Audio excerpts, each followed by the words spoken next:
Alright, okay, here we are. Just give me a moment to get everything set up.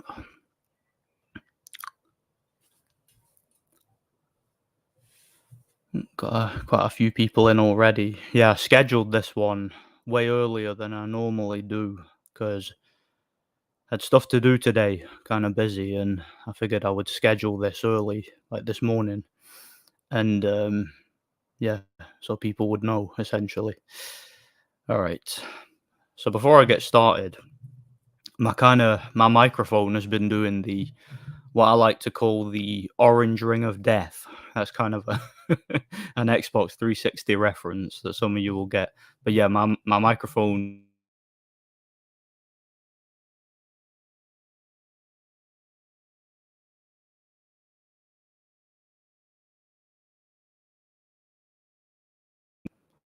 it should be working now, but yeah, like I said, it keeps doing the orange ring of death.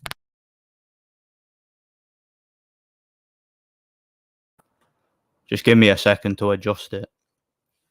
Basically, like every few seconds or something, it does it and then it goes off. Should be working though. If anybody in the comments can let me know if it's working, if they can hear me clearly, that'd be much appreciated. All right. It appears to be working anyway for now. Let's see who's here. Yeah, how's it going, man? Yeah, I'm not done with YouTube just yet. Not just yet. Still got stuff to do. Good to see you here, man. God bless you. Shout out to Triple B. Good to see Triple B here, man. Hrgovic, Hrgovic makes the bum take a knee in round 7 to 12, like BLM. Yeah, yeah. The bum will be taking a knee for the white race in a sign of solidarity. You know, due to all the discrimination that we've faced over the years, he's going to be showing us solidarity. You know, and rightfully so. Yeah, how's it going, man? God bless you. What's up, Nordic? Yeah, yes. God bless you, man. It's good to see you here. Yeah, and shout out to Baseboxing Basement as always. Good day to you, JD. Good to see you here, man. Every time. Hrgovic hasn't looked good for years. I'm favouring Dubois. Well, I disagree. I'm favouring Hrgovic because I just think he's the better fighter by far, and I think he should win if it's all above board. I do have concerns about Hrgovic, about you know, his like lack of motivation and stuff like that, because in his most recent fights, he's kind of just been on cruise control, I think, and he hasn't really shown what he's made of. But I think for the magnitude of the fight that he's got against Dubois, like everything that's on the line, you know, the IBF mandatory and stuff like that, I think he's going to be more motivated for this fight than he has been for his more recent fights. So I'm kind of optimistic about Hrgovic. I do think he's going to win, and I do think he's going to win convincingly. But hey, what do I know? Maybe Dubom has got something up his sleeve, you know? What's your Zhang versus Wilder prediction? I'm favouring Zhang to win the fight. I've got a little bet on Wilder though, because you never know with Wilder fights. You know, there's always the chance that the opponent could be bought. But again, if that fight's all above board, I think Zhilei Zhang has all the tools necessary to win and do so by knockout. But one concern I do have about Zhang is his lack of stamina. You know, if he goes in there and tries to finish Wilder off and put the nail in the coffin for Wilder's career, and ends up basically gassing himself out, you never know. He could get caught late while he's gassed. We've seen him gas numerous times. You know, he had a lot of success against Parker. And yeah, he ended up gassing and ended up losing the fight. Same thing happened against Hrgovic. So I don't really trust Zhilei Zhang, even though I know he has more than enough ability to beat Wilder and beat him by knockout, beat him convincingly. I just don't trust him, if you know what I mean. So I've got a cheeky little bet on Wilder, and yeah, we'll see what happens there. But I do realistically favour Zhang. What time does it start? I'm assuming the main event will be around about 10:10.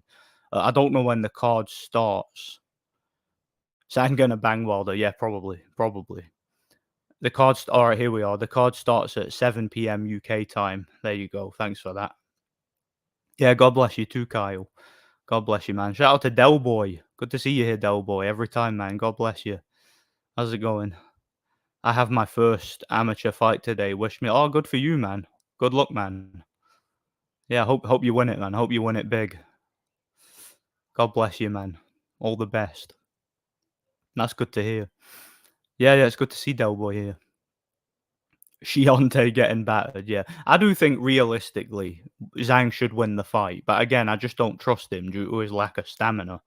You know, that's always gonna be, in the back of my mind every time Zhili Zhang fights. The fact that he's in his 40s and the fact that he's gassed so many times in fights, and it's cost him. You know, he would have beaten Hrgovic if he was fit. You know, he would have beaten, Parker if he was fit, but, I mean I think he was a little bit gassed by the victories against Joyce, who just stood in front of him and fought like a punching bag. You know, I think if you're a little bit more sophisticated, you can beat Zhang. You know, I think Wilder and Zhang will be a boring fight until someone lands a big punch, which I'm favoring Zhang to do. I can see that. I can see both guys being very, very cautious of the power of the other guy and eventually one of them just landing something big and then it just descending into chaos, you know, descending into a shootout. I could see that. Yeah, shout out to Lee Talks Boxing. How's it going, man? Been a while. Yeah, not bad, man. I'm good. I'm doing real good. And main reason why is I've got a nice freezing cold can here, and that'll do me for this one. I've also got a couple of, don't know if you can see that, a couple of mint Viscounts. If you guys have ever had them, they're banging, man. Beautiful. Had a few with a cup of tea earlier. Had a nice dinner today. I had rainbow trout. Beautiful. Um, if Zhang had an elite gas tank, he would be formidable. Oh, without a doubt.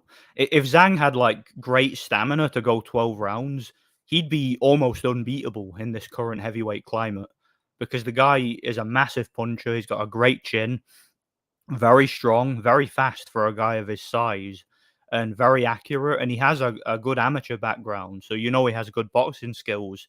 But it's his lack of dedication and his lack of fitness that just completely and utterly wrecks him, you know, and it just wrecks his ability to be, you know, a good, consistent 12 round fighter, you know. And that's why it's clear the way to beat Zhang is to tire him out, you know, survive the early rounds, maybe survive a scare here and there, and he won't have any stamina for the later rounds, you know. Do you think Zhang will look to clinch up Wilder and gas Wilder out? I don't think so. I don't think so because that's not really the way Zhang fights. Traditionally, he's a guy who circles you and tries to land a big right hook or a big straight left hand. I think he'll be more of a stand-up boxer. He'll try and do the same thing he did um, to Joe Joyce, I think, but I think he'll have a little bit harder a time landing punches so early because Wilder's a lot more cautious than Joyce is. You know, Wilder's not going to go in there and stand right in front of him and walk into his left hand like the way Joyce did. You know, so I think it's a different fight and a trickier fight in that sense. But again, if it's all above board, I still think Zhang can win by knockout. I still think Zhang can win, you know. Shout out to your old dog. Good to see you here, brother. Richard points, Ford points, Williams points, Hrgovic KO, Wilder KO, Matchroom clean streak. Suppose it's possible. I suppose. I definitely think Ford will win. I definitely think Richards will win. I don't think Williams will win personally, but I could be wrong there. I do think Hrgovic will win. And although I have a cheeky bet on Wilder, I think realistically Zhang should win. You know, no way Zhang is coming to win. He didn't even commit to his punches against Parker. Yeah, there was something very strange about the Parker fight because he barely threw anything, even though he had the ability to drop Parker and hurt him, as we could see, and he could outbox him at times. He just didn't have the energy or the motivation to execute what he was doing, you know. And I think, like I said earlier, that the lack of energy, the lack of stamina, it's always going to be a problem. Always going to be. Salute Nordic from Seattle. Oh, that's great, man. God bless you, bro.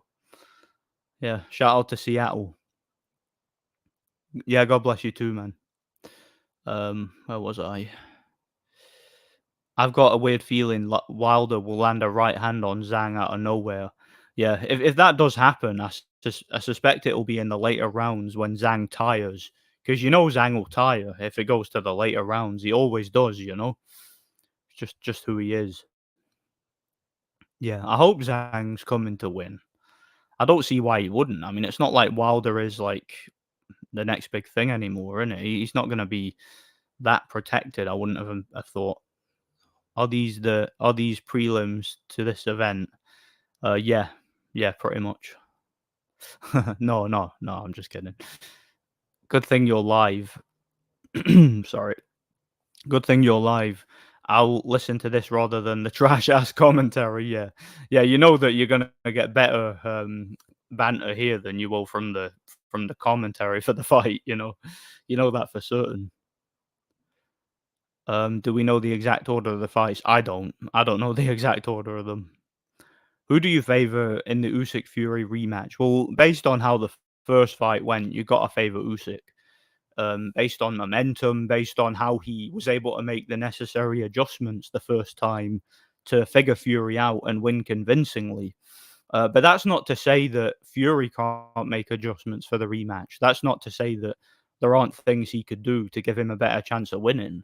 I mean, I'm not going to ever write Tyson Fury off fully, but I definitely favour Usyk in the rematch. And I think it's realistically he should win the rematch based on what we saw the first time, you know.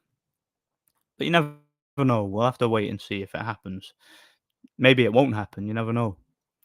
Bivol beats Beterbiev. Well, we'll have to see the fight first. It seems like that fight will never happen.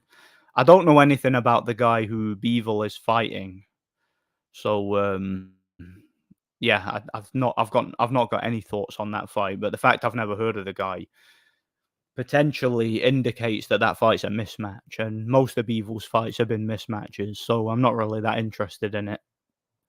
By the way, Hrgovic is going to destroy Doobwa. I agree, he should. Hrgovic should realistically win that fight convincingly, you know? Think Shiraz will absolutely demolish Amo Williams. Amo is such a fraud. Yeah, I think Shiraz will win that convincingly. Don't rate Amo Williams one bit. I don't personally. Could be wrong, but something tells me Shiraz is going to comfortably win it. I want to thank you too. I remember like 3 months ago, you said to bet on Catterall. Won such good money when Catterall was at plus 110. Yeah, same here. It's interesting because basically the money that I won betting on Catterall, I won back what I lost betting on Fury and then some. So it's all good. So yeah, I want to thank Jack Catterall for winning me back what I lost there. You know. Yeah. Bevo loses to Jake Paul. Yeah. Yeah, sure he does, yeah. Yeah, in fantasy land. I'm hoping Hrgovic and Wilder get knockouts inside 6 rounds, or else my kids are not getting Christmas presents again. Yeah. Is that what you've bet on then? I just stuck a cheeky tenner on Wilder because he was the underdog. That was the only thing I bet on for this weekend. I didn't bet on any of the others. Hrgovic seems to be a sizable favorite, so I didn't see any, and I think he's going to win probably, most likely. So I didn't see any value in that. You know, there's something about British fighters never fighting to their strengths. Fury, Taylor, Warrington. Do you know? I was going to talk about that in a video, and I was going to talk about Warrington specifically because I think that specifically applies to him because Josh Warrington, as you guys follow my channel, you know I've talked about this many times. Josh Warrington, in my opinion, is one of the most technically sound fighters in boxing. I think he's very, very good. He's got great footwork, great accuracy. You know, he's got a very, very good high guard. When he uses his defense, it's some of the best in boxing. And he's great on the inside. He's great at positioning his opponents where they need to be for him to work. But the problem with Josh Warrington is he has that tough guy mindset where he just wants to go in and have a tear up and, you know, kind of goad his opponents and dare his opponents to hit him.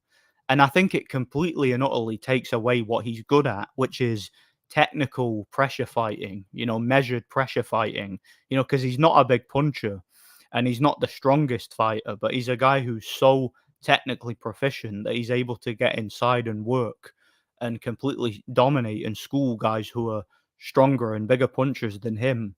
But like you say, he doesn't fight to his strengths. Like he fights like he's Mike Tyson or Ricky Hatton or something, and that's not his style. That's not what he's good at. So I definitely agree there.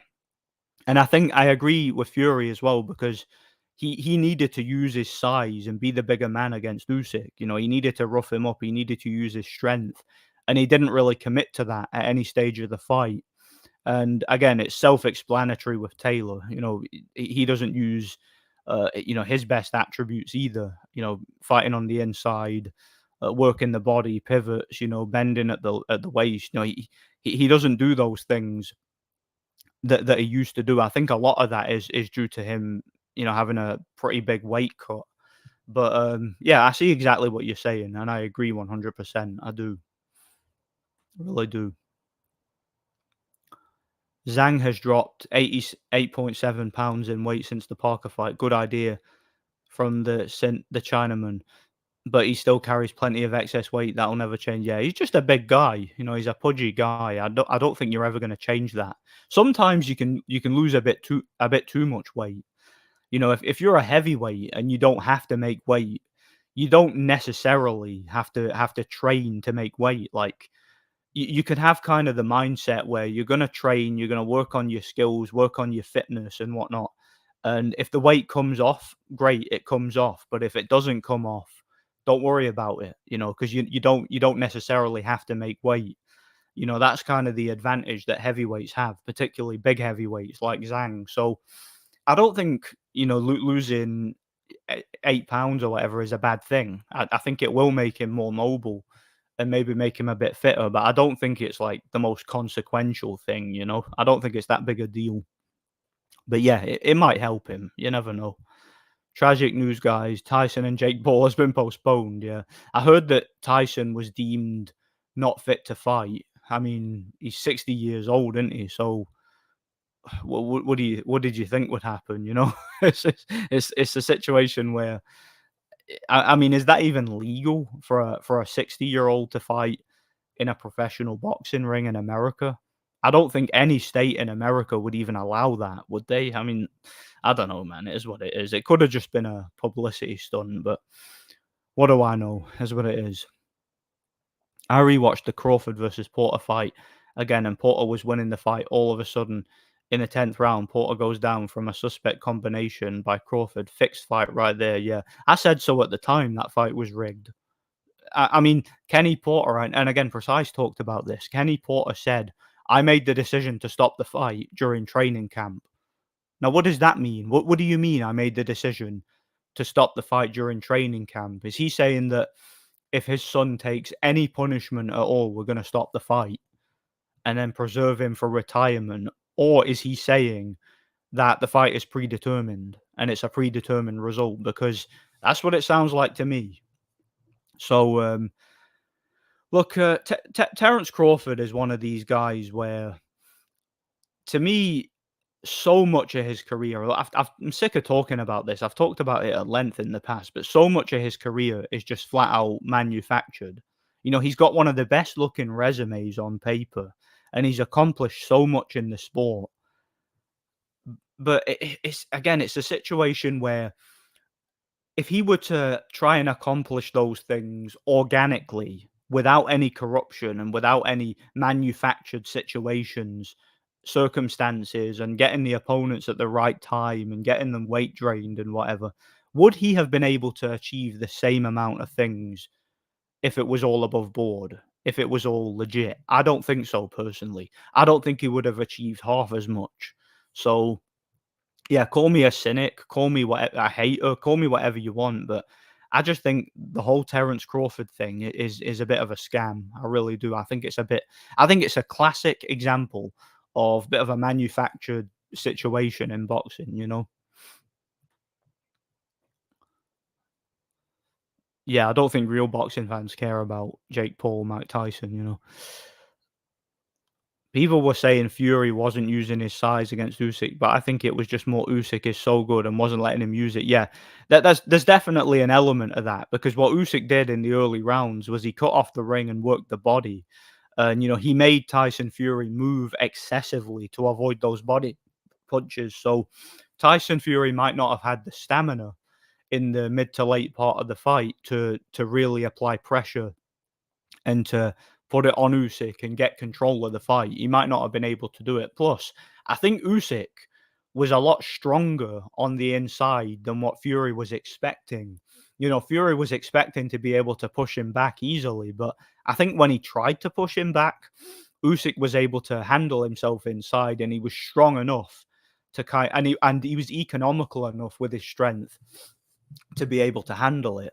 And I kind of know what that feels like. Like if you've ever been in the ring with someone who's smaller than you, and you might be stronger than them, but they know how to use their strength, if you know what I mean. Like a good example of that, to use a personal experience of mine. I remember I was hitting the pads with Scott Harrison, and as you guys know, he's a lot smaller than me. He's like 5'4" or something. He's a small guy. But basically, I was hitting the pads with him, and he was wearing one of them big body bags, for body punches, and he was telling me to push him back. So basically, bend at the waist, get inside, work the body, and then sort of get up on his chest and push him back. And I was able to do it quite easily at first because I'm a lot bigger and a lot heavier than he is. But about 10, 20 seconds into the exchange, I started to feel tired, and I started to feel like I was wasting my energy. And he started to push me back, and I felt gassed, but he still had like tons of stamina. And it's because he's a lot more like, even though he's a lot smaller than me and I'm probably stronger, he was able to be more economical with his strength, and he was able to use it, and he was able to maintain it for longer. And that was kind of what I saw from Fury versus Usyk. Because what you'll notice is there was moments where Fury would like jump forward and put his arms, or put his arms over Usyk's arms and try to smother him. But then Usyk would kind of manipulate Fury's bicep inside, and he wouldn't necessarily push Fury away, but he would kind of lean forward and sprawl, kind of like MMA fighters do.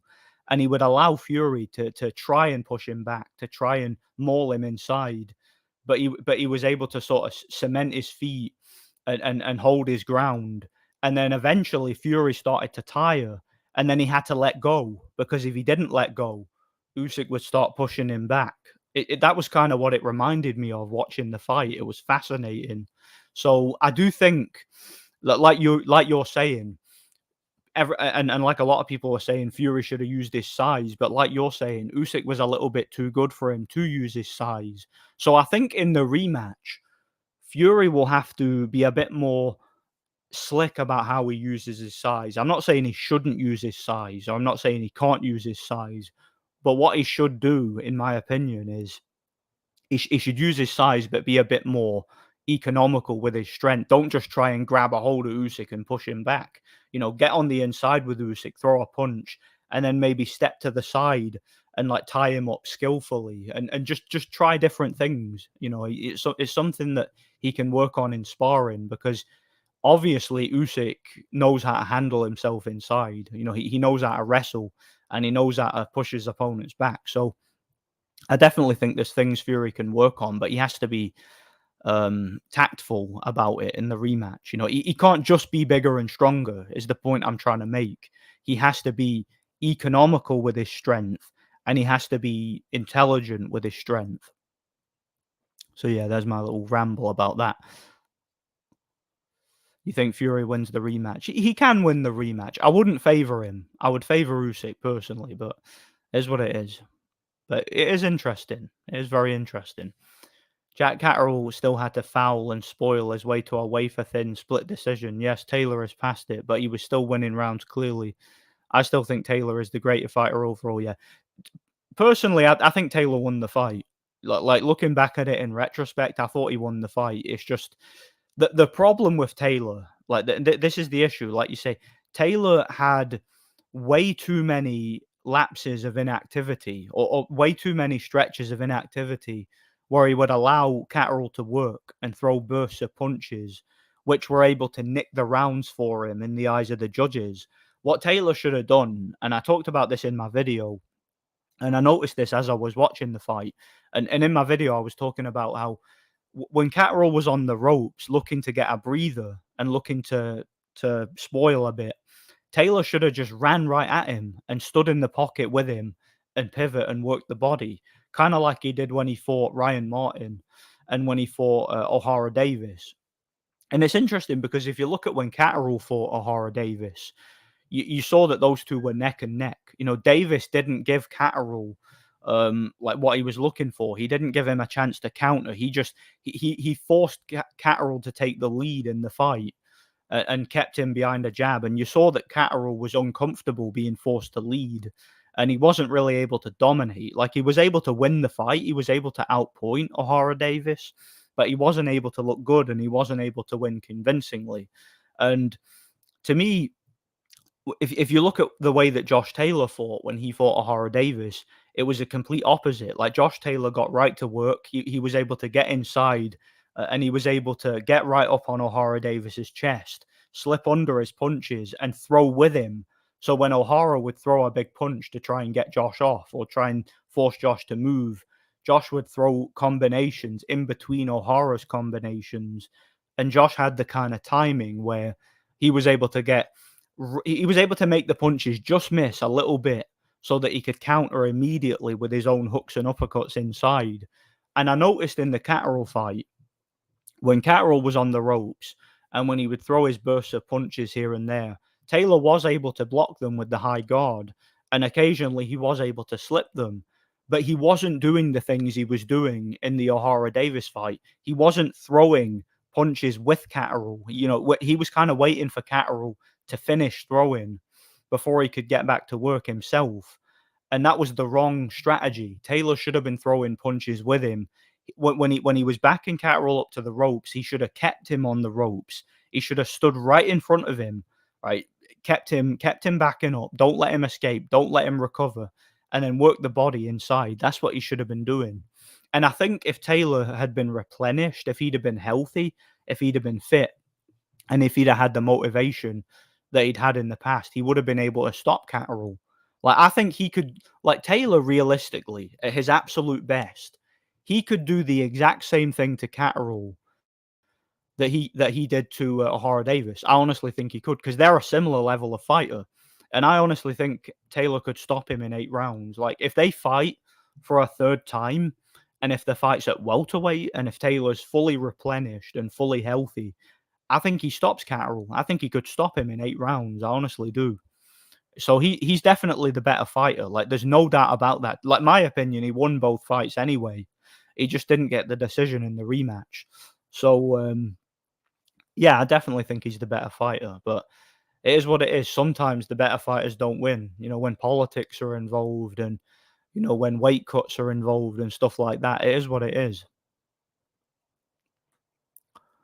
Where was I? What's up? Just started watching. Yeah, how's it going, man?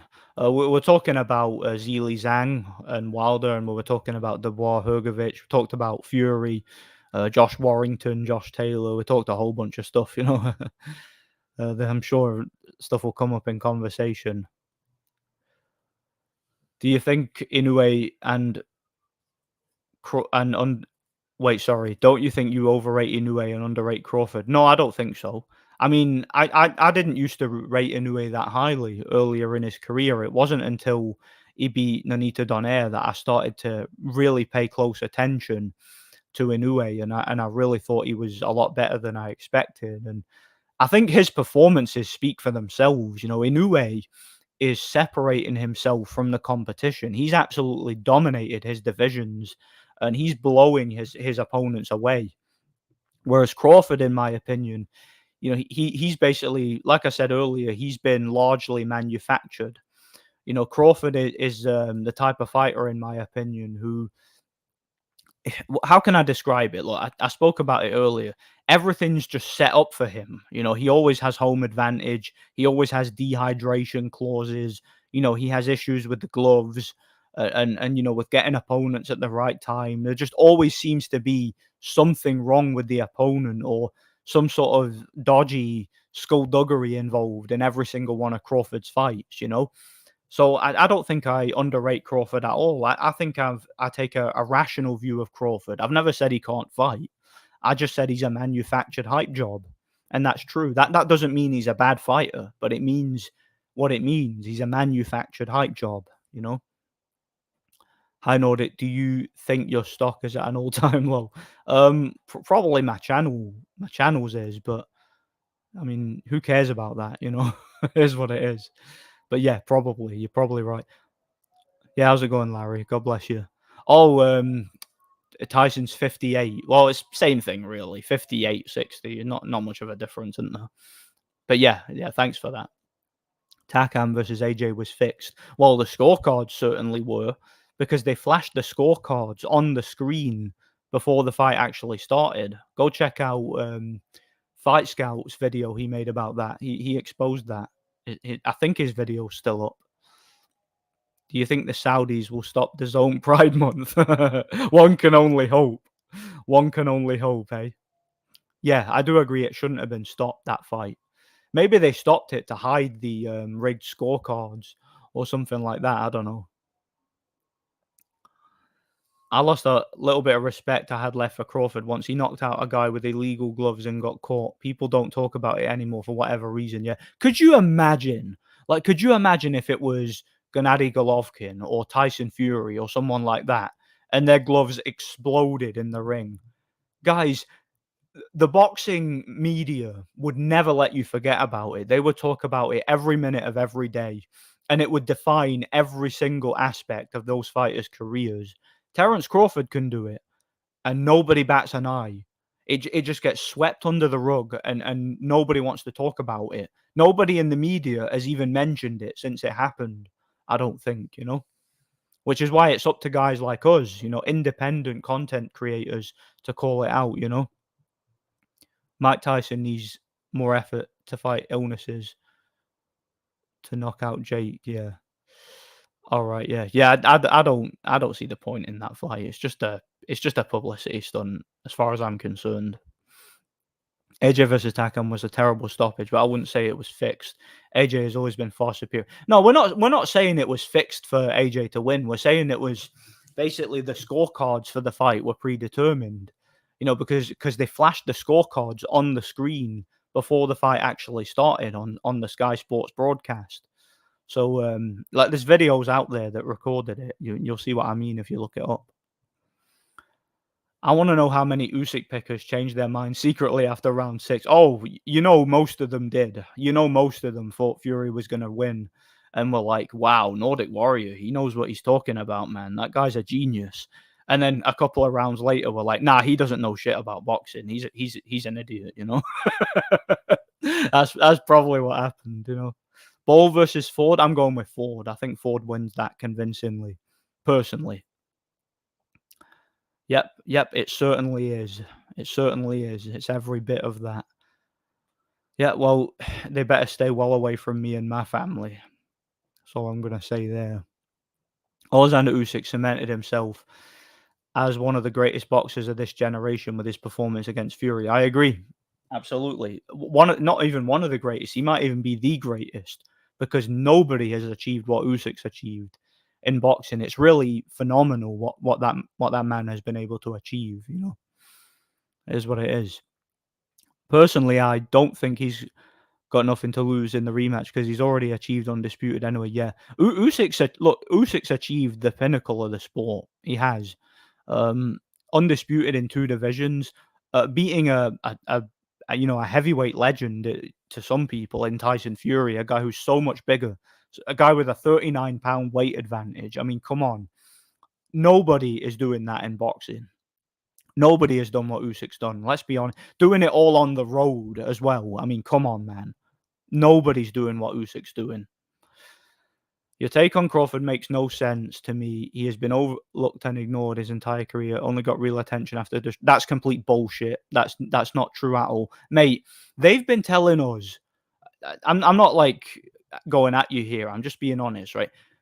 They have been telling us from day one that Terence Crawford is pound for pound number 1. They were telling us he was pound for pound number 1 when he was a lightweight, before he did anything, before he even beat Ricky Burns, when he was struggling with guys like Gamboa, who were half his size, nobody, nobody was saying that, that Crawford was a weight bully or anything like that back then.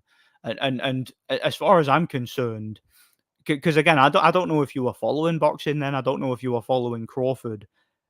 Everybody back then was say in the mainstream boxing media, particularly in America, was saying he was a top pound for pound fighter, that he was going to do this, he was going to do that, and anybody who criticized him was labeled a casual or a hater. He had the same kind of following and the same kind of fan base that guys like Demetrius Andrade and guys like Andre Ward had. These hipster boxing fans, they all got behind Crawford, and the media's been hyping him up for many, many years.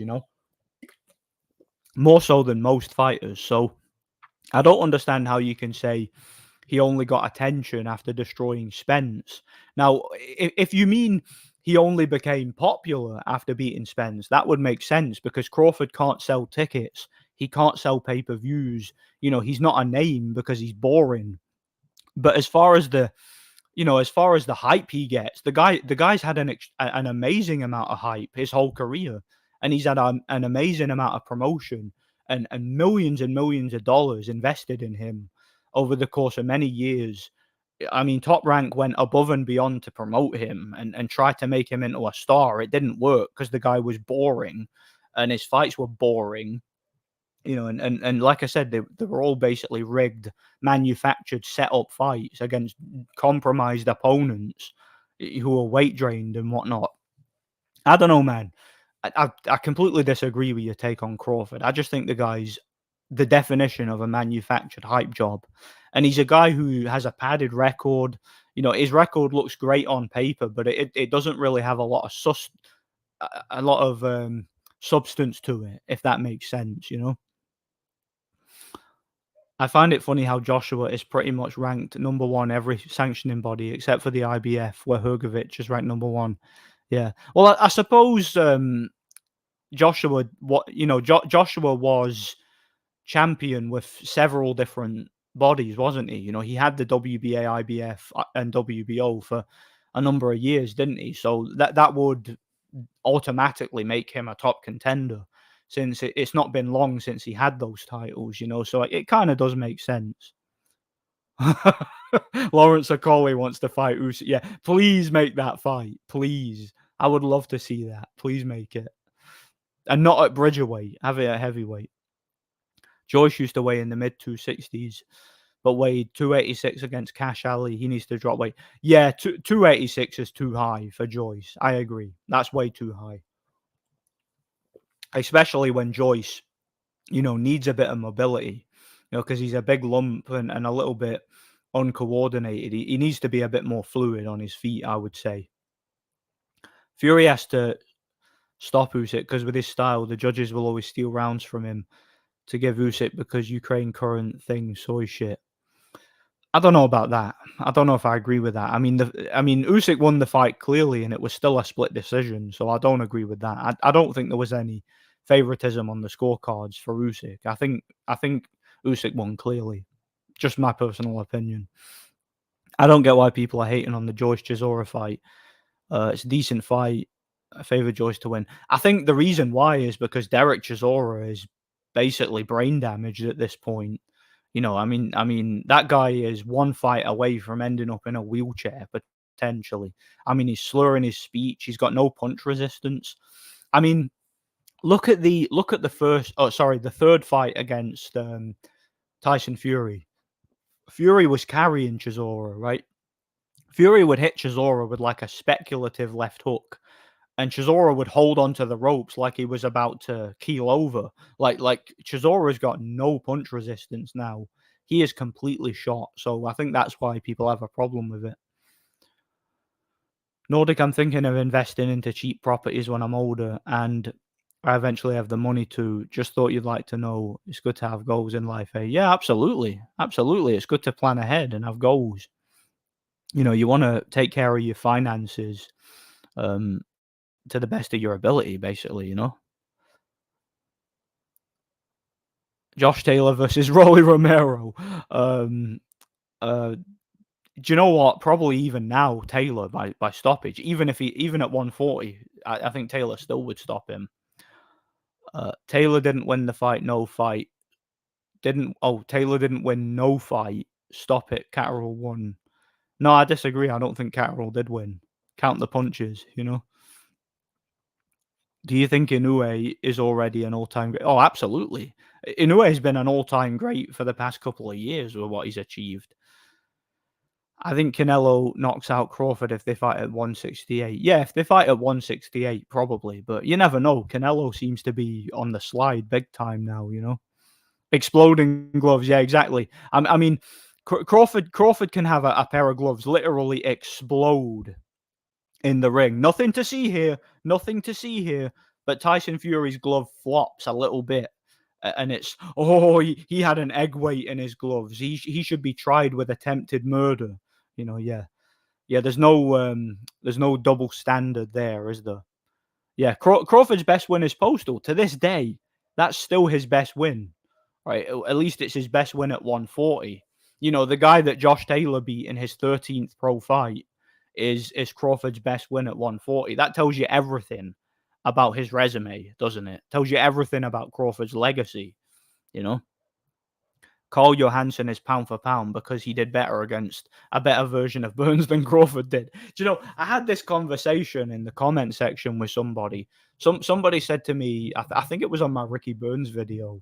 They were like, "Oh, Crawford is his daddy," and then I was like, "Well, by that logic, wouldn't that make Carl Johansson or Alex Arthur his daddy? You know, because they did a better job against Ricky than Crawford did. They actually beat him convincingly." So that doesn't make a lot of sense, does it? Wouldn't that make one of them his daddy? The best South Korean boxer. I don't know, man. Are there any South Korean boxers? I mean, I'm sure there is, but I don't know. I can't think of any. I'm sorry. On the Sky Sports broadcast for Fury versus Klitschko, they showed the scorecards before the decision was announced. You could see Fury was the winner. So before the decision was announced, but not before the fight. No, but when I was talking about the what do you call it? The Anthony Joshua Carlos Takam fight, I'm talking about they announced the scorecards before the fight even happened. So like before the ring walks and whatnot, like literally right before it. Yeah, a lot of fighters been losing their own recent years.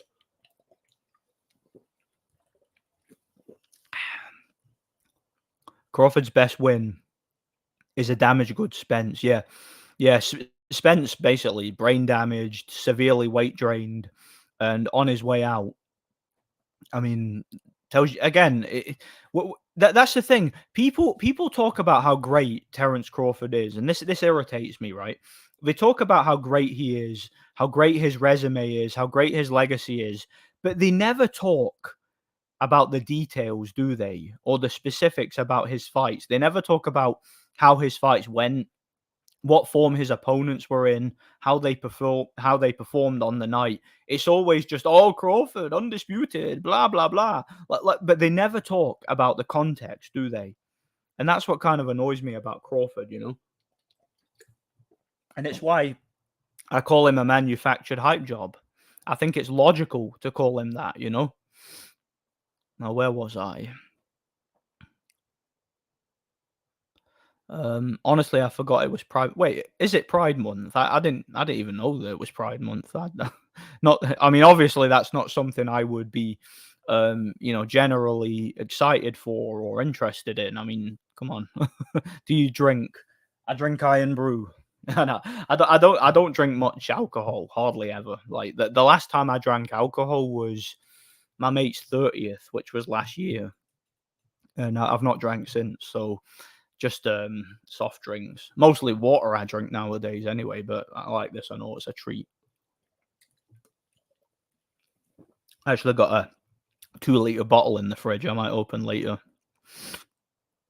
Did y'all see Bill Haney get exposed sniffing coca before an interview? No, but it doesn't surprise me. It doesn't surprise me one bit.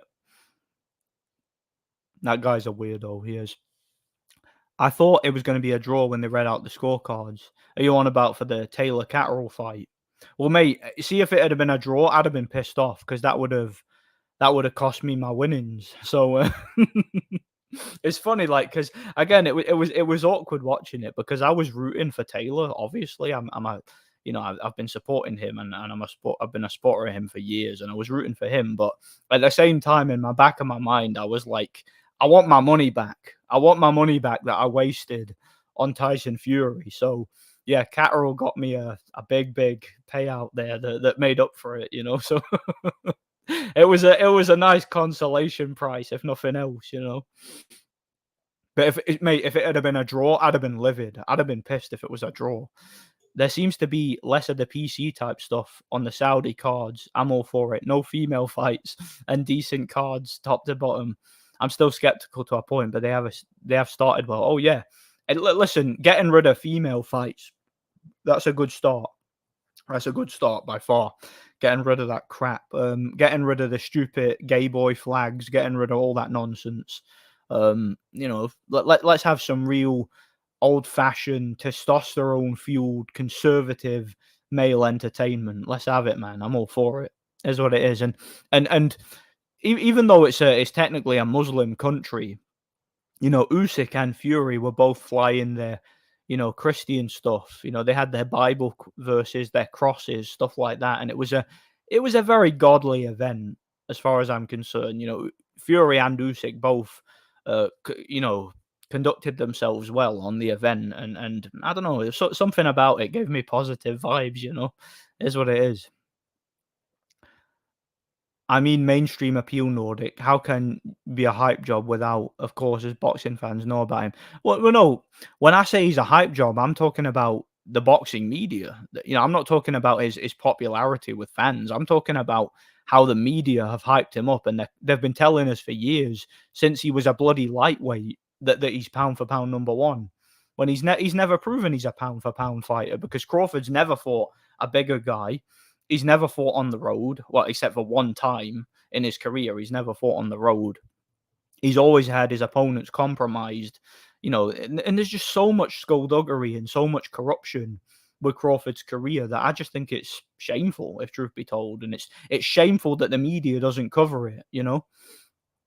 Joyce versus White would have made a bit more sense than Chisora. Yeah, I agree. I mean, it's still probably a mismatch, but White is nowhere near as shot or as brain damaged as Chisora. Yeah, Chisora's turning into the next Danny Williams. Absolutely. A fighter who is verifiably brain damaged but is still allowed to fight. Crazy, man. And who seems to be a glutton for punishment. Chisora seems addicted to getting his brains beaten in. And look, I don't like Chisora, and it's entertaining watching him take a loss, but there comes a time when enough is enough. I don't want to see the guy die in the ring. I don't want to see a tragedy. Yeah, Fury got whooped. Absolutely, he did, and by a much smaller man too. Nordic, what's your thoughts on Fundora dropping his belt to fight Spence? I think that's probably a set-up fight for Spence. Fundora, he got very, very lucky, very, very lucky in that Tim Tszyu fight, with the elbow. If it wasn't for that elbow, he loses that fight, and he loses it convincingly. So I think it was probably a situation where they're going to use that to say that Spence has still got it, that Spence is still a top fighter, and he's back bigger and badder than ever in his new weight division, and he's totally not brain damaged. I think probably a manufactured fight. Spence by stoppage, probably in a manufactured fight. Best win, arguably didn't even beat Postal fairly. Yeah, he ran all night and he pulled his head down. He fouled and spoiled constantly. That was a shocking performance from Crawford, and I didn't give him much credit for it because it was really, really a really, really poor showing. Madrimov may be Crawford's best win if he beats him. If it's on the level, it'd be a good scalp. But yeah, that would be a good win. If it's a real fight and if it's all on the level, like you say, that's a good win. I'm not saying Madrimov is a great fighter or anything like that. I wouldn't say he was like pound for pound level, but he's a big guy who can punch, and he's shown he's got good skills. So That will be a commendable victory if Crawford's able to get it, and that'll be a step in the right direction. It'll be a good victory for him, you know.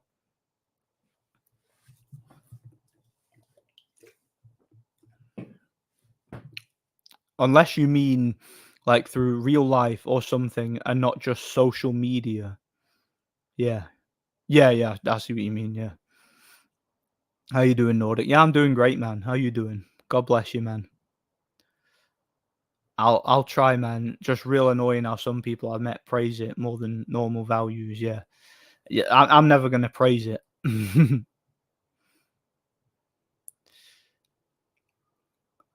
I just happen to be around that. But if you live in California or something, there's no avoiding it. Yeah, there's no avoiding it everywhere. It's everywhere you go.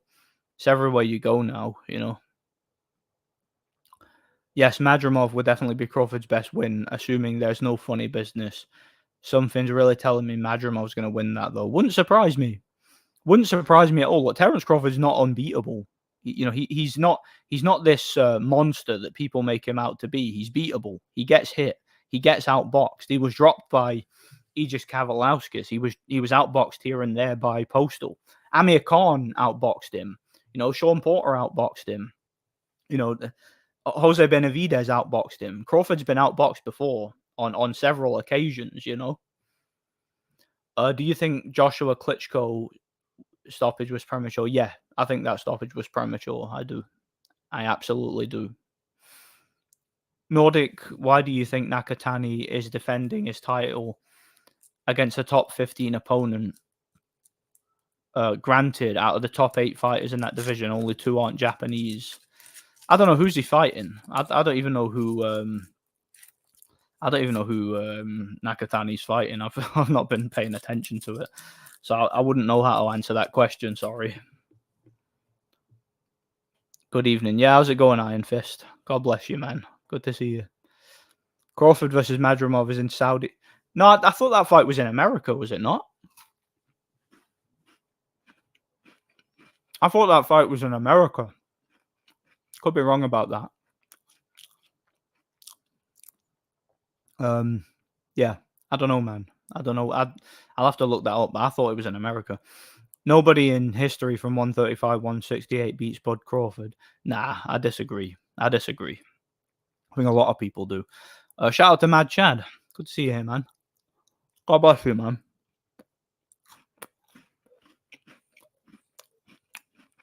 We need to start campaigning to convince Usyk to retire right now, or else he's going to get jobbed in some way. Yeah, I could see that. I mean, I'm surprised with all the times that Usyk has fought on the road and in his opponent's backyard. I'm surprised he hasn't been jobbed already.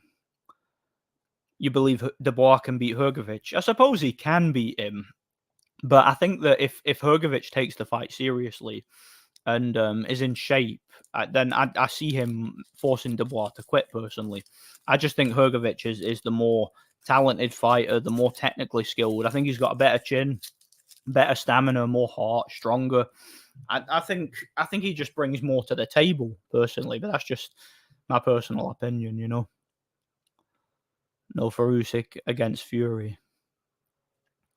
That documentary about corruption in Haney's career was a great watch. I never knew Haney said to multiple of his past opponents, "You're too small." He didn't even want to try and hide it. I didn't see that. I might check it out though. I knew Catterall was going to get the decision against Taylor, to be honest. We all knew it. We all knew it was predetermined. Like the scorecards were predetermined. And, the boxing establishment in Britain, the British Boxing Board of Control, they made it perfectly clear they wanted Catterall to win from day one. They made it perfectly clear. Taylor was the bad guy, the villain, and the evil alcoholic Scott. And Catterall was the poor, innocent, robbery victim. That was the narrative that they wanted people to believe, and all the normies fell for it. That's what it is. I want Madrimov to beat Crawford. He can beat him. I mean, it's a competitive fight. It's not a foregone conclusion. It's a competitive fight.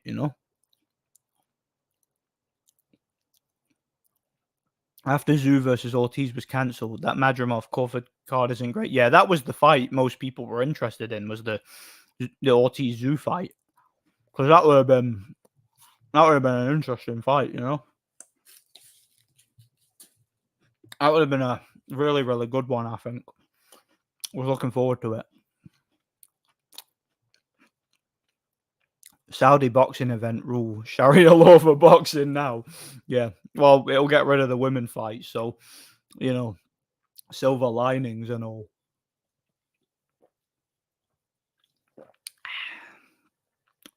Usyk broke record for praying during a fight. Very few. Absolutely. God was with Usyk that night. He was blessed by God. I believe it. I've believed that for a while, actually. You know, Crawford. I mean, Usyk comes across to me as a very, very godly individual. He does, you know, a genuine Christian. Dillian White having a win over Parker feels so off. Yeah, that just doesn't seem right, does it? You know, with Parker being able to beat the likes of Wilder and Zhang, having a loss to Dillian White and going life and death with Derek Chisora, getting up off the canvas to beat Derek Chisora. Like, how does that work out? Boxing's funny sometimes, isn't it? Like, particularly the heavyweight division. It's interesting. Ricky Burns is still probably Crawford's most underrated win. Definitely better than anything during his run at 140. Yeah, and the fact that he did that on the road, that makes that win so much better. You know, because Ricky's lost fights before. You know, he's lost to other guys in better fashion. But the fact that Crawford was able to go to Glasgow and beat him, that makes the win look so much better because it's something he's never done since. He's never done that before and since. You know, beat an opponent on the road in his opponent's backyard. You know. What's my prediction for Canelo Crawford right now? If they were to fight right now at 168, probably Canelo because just too big, too strong. But give it a year or so, a couple years. Canelo's injuries and wear and tear might catch up with him. Crawford could win it probably on points. I don't think he'd stop Canelo. He could probably win it on points. There's always something wrong with crawfish opponents. A bullet to the leg, a car crash, gloves being torn apart. Yeah, there's always something. Always something with Crawford. That's what I've been saying for a while. Always something, you know. Calzaghe and Ward would give Crawford good work, but they would come up short. Yeah, this guy's trolling. This guy's just taking the piss. One more and you're blocked. Errol may be very damaged goods. Oh, he's been damaged goods for years, man. He's brain damaged. I mean, he had to have new teeth put in and everything. I mean, he's definitely damaged, you know. Gay weather. Yeah, screw gay weather. Listening in. Yeah, good to see you, Louis. God bless you, brother. I don't know if Spence can even take one clean punch. Fundora would have to take a dive in the first round. Don't know how they make it look convincing. Well, yeah. Well, Spence fought Crawford one jab, and he was like stumbling all over the place. You know, crazy man. Yeah, Mayweather's a fraud. I never rated him. Is what it is. Remember when Spence got dropped by Ugas? He was held up by the ropes. Ugas stood there looking at him like an idiot. Ref did nothing. Yeah, Ugas had ample. I've talked about this before. He had ample opportunity to stop Spence, but he carried him. Every time Spence was hurt, Ugas would just back away, let him recover. So to me, that was clearly a predetermined fight. It was a predetermined result. Evening, mate. Yeah, good to see you, Mike. Daniel Dubois is getting it tonight, I think. Yeah, I think he'll get stopped, personally. I think Dubois will either quit or get stopped. That's just how I see it. But we'll see. I'm not writing him off completely because Hrgovic is somewhat inconsistent himself. But we'll see. If it's in America, my bad, got my facts wrong. All right, it is in America then. All right. If it's in America, it's probably predetermined for Crawford. But Madrimov might pull off the upset. He has the ability, but we'll see. But I probably favour Crawford. Crawford fight is in America, but promoted by... Yeah, right. So the Saudis are promoting it, but it's in America. Yeah. I'm assuming the commissions in America will be involved, you know, and they'll probably make sure he wins, Crawford. Hey Nordic, I was watching some of your videos last night, the one on Kovalev Stevenson and the one on Sven Otke. Yeah, thanks, man. I appreciate it. God bless you. All right, okay. I thought I'd heard it was a connection to Saudi somehow. Yeah, yeah. If you hear it's the Saudis promoting it, that would probably lead you to assume that it was in Saudi. But I guess that's the mistake a few of us made. Yeah, it's probably a setup. The fact that it's in America. Like, anytime a fight's in America, it just makes you think. You know the deal, don't you? You know what's happening. Hopefully, Usyk never fights there again. Hopefully he doesn't fight in America. Just fight in Europe. That's what it is. Shout out to Daz. Good to see you here, man. How do you see Wilder Zhang going? I was talking about this earlier. I think realistically, even though I've got a small bet on Wilder just because it's Wilder, and I don't trust Zhang because of his lack of stamina, I think realistically, Zhang should win. He's the bigger puncher. He's the better boxer. He's got a really fast, accurate left hand, a really hard clubbing right hook. He seems to be the more technically astute. He seems to be tougher. I favour Zhang to win. I think realistically Zhang should win. But again, I've got a bet on Wilder because I just don't trust Zhang. But I think Zhang should win. I went to Loma Cambosos and just went on my phone during the female event. Yeah. That I usually go for a piss during the female events. That's what I usually do. I keep seeing the BBC plugging women's football and cricket as the equals of the men's sport. They do seem the worst offenders for it. Yeah, screw the BBC, man. Screw them. No man born from his mother can beat Nordic Warrior. Yeah, only a test tube baby can beat Nordic Warrior. No man born from his mother. Yeah, shout out to Mad Chad. Like you said, Fury betrayed the truth community. We thought he was on our side, calling out the elites. Yeah, that's the thing. That's the thing that pisses me off the most about Tyson Fury is the fact that he had a perfect opportunity to be a genuine Christian role model for this country and to give people like us, the truth community, a voice. He spoke out against the satanic elites. He spoke out against the degeneracy in society and the way that society was going. He hinted towards the coming of the Antichrist and the end times and the return of Jesus and stuff like that. He hinted to all that.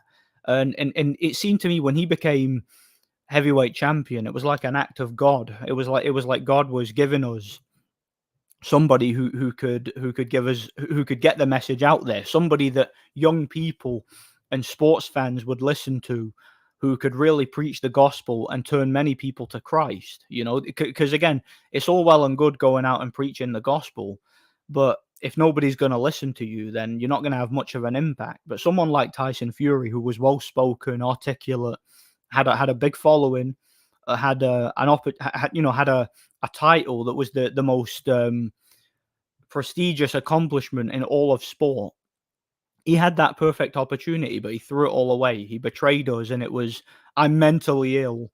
These are the ramblings of a madman. Not something you should listen to. Not the truth. So, yeah, I'm disappointed with what happened with Fury. I really am, and I just think it's really sad. The whole situation makes me very sad, if truth be told. Yeah, I don't know what else to say about it, to be honest. Nordic, have you got a chance to watch Raymond Ford fights? What do you think about Ford versus Nick Ball? I'm going. I've not seen much of Ford, but I'm picking him to beat Nick Ball. I think Nick Ball is a little bit overrated based on that last fight where he basically just fouled all night, and I think Ford's going to beat him convincingly. That's just my personal opinion. What do you think of the movie Constantine? Is that the one with Keanu Reeves? I've never seen it. I've seen the trailer, but I've never seen the movie, so I can't really comment on it. I don't know much about it. L-Dog, what's the new MXBC channel called? I don't know. Sure, he'll tell you. I already just assume that Spence is going to low blow. Yeah, I could see, especially with the height difference, I could see Spence getting inside and landing some like massive low blows. I could totally see that. It's what he does in every fight, pretty much. Spencer's a salvaged title car being sold as a as a garage queen. Yeah, yeah. Spencer's like he's stuck together with flipping duct tape and blue tack, isn't he? Like he's falling apart, like Mr. Potato Head. You know. I think the Dubois versus Hrgovic fight may be very evenly matched while it lasts, but I just can't see any chance Hrgovic gives way before Dubois. Let's see. Wilder will get clowned again, yeah, probably. Most likely. Josh Taylor versus Jaron Ennis. I think at welterweight, if Taylor's healthy, he'll completely outbox Jaron Ennis and win on points pretty easily, I think. But again, that depends if he can recover and get back to how he was before, you know, which is an open question. Sven Otke would win a decision in Germany against Nordic Warrior, but only in Germany. Yeah, yeah, he could only beat me if it was in Germany. I had to check that Sven Otke video out because all I ever hear about him is how garbage he was. But these same people also tell me Bradis, Gassiev, and Hook were trash. Also, yeah, anybody who's European and who doesn't fight in America is trash. And if they're white as well, like if you're white and European, you have to fight in America, and you have to lose to some black guy over there for them to consider you a great fighter. Then they'll talk about how great you are and what a great accomplishment it was for the black guy who was able to beat you. You know, that's kind of how it works there in America, or for the American boxing media, you know. Advantil Kurtzidze made a comeback yesterday at 45. He knocked a journeyman out in the first round. I didn't even know he was out of prison. So I didn't know about that. I'll need to check it out. I like Kurtzidze. He was like Gimli, wasn't he? He was like a dwarf. I was looking forward to seeing him fight Billy Joe Saunders. I was hoping he would win it. Ford is a black American hype job, but he should win. Yeah, I agree. He should win against Ball, I think. I think Ford will probably win it convincingly. Yeah, he went to jail for being an enforcer or a debt collector for the mob. Reactpor or Billum Smith? Probably Reactpor, but I'm rooting for Billum Smith. I hope he wins. That would be better for boxing, you know. It would be. Yeah, Jaron Ennis is another black American hype job, which means he's probably never had a real fight. They're probably all setups, you know. Nordic, has John Fury called you out yet? You must be on the list somewhere. No, he hasn't called me out yet. Hopefully he does eventually. Because I tell you one thing, I would love to lay John Fury out. That guy's a bellend. He's a bully. He's a thug. And I would love for him to come up to me and try and headbutt me, because I'd probably bend my knees and then come up with an uppercut and spark him, because he's got a glass chin, you know. Arthur Abraham only beat Smigger twice because it was in Germany. He won both clearly, but you have to knock him out to get a draw over there. Yeah, had it been in Liverpool, he would have lost clearly. He'd have been knocked out in the first round. He only won because it was in Germany. Kurtzidze probably still has enough to beat Ammo Williams. Yeah, it probably does. I'm not even kidding. He probably would win that fight too. I'm not even kidding. He probably would. Reactpor dating Madonna. Is that true? That's got to be a joke, surely. How old is Madonna? Isn't she like 70 years old or something? She's like a flipping granny now. Surely that's not real. Surely. Lee Talks Boxing knocks out Hatman. Yeah, probably. Yeah. I can't stand gypsies, not gonna lie. Yeah, you're not alone in that. Hammer Williams is a full-fledged retard. Yeah. I don't think he's that good. I think he's very limited. Madonna is 65. Really? I thought she was older than that. I thought she was like 70 odd. Oh well. Nordic, there are photos of her grinding up on React board, mate. That's making me physically sick to my stomach. The thought of that. Like, do you remember when before the 2016 election, Madonna came out in an interview and she said that she would give everybody who votes for Hillary a blowjob, and then Trump won in a landslide. Gee, I wonder why. 'Cause, who wants a 65-year-old woman giving them a blowjob, you know? What a sket, man, honestly. Carl Froch didn't wanna fight Abraham in Germany. Yeah, he didn't. "I'm not fighting in Germany. We're gonna be fighting in Nottingham, or I'm pulling out of the tournament." Hatman Hatman would have too much street experience for me. He beat up Lenny McLean and the like, yeah. Yeah, Hatman was the hardest man on the doors in London. "An upset wouldn't surprise me."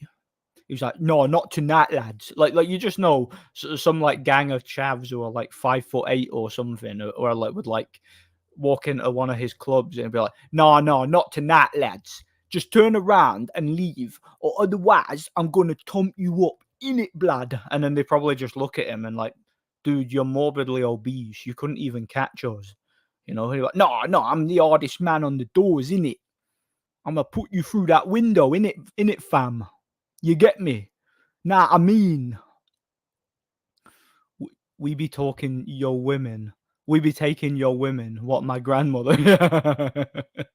Yeah. Yeah, Hatman's laugh is so funny. Yeah, it is. He sounds like Audley Harrison. Like that's the funny thing when Hatman talks, he sounds like Audley Harrison. Like the resemblance is uncanny. He's just as delusional as well.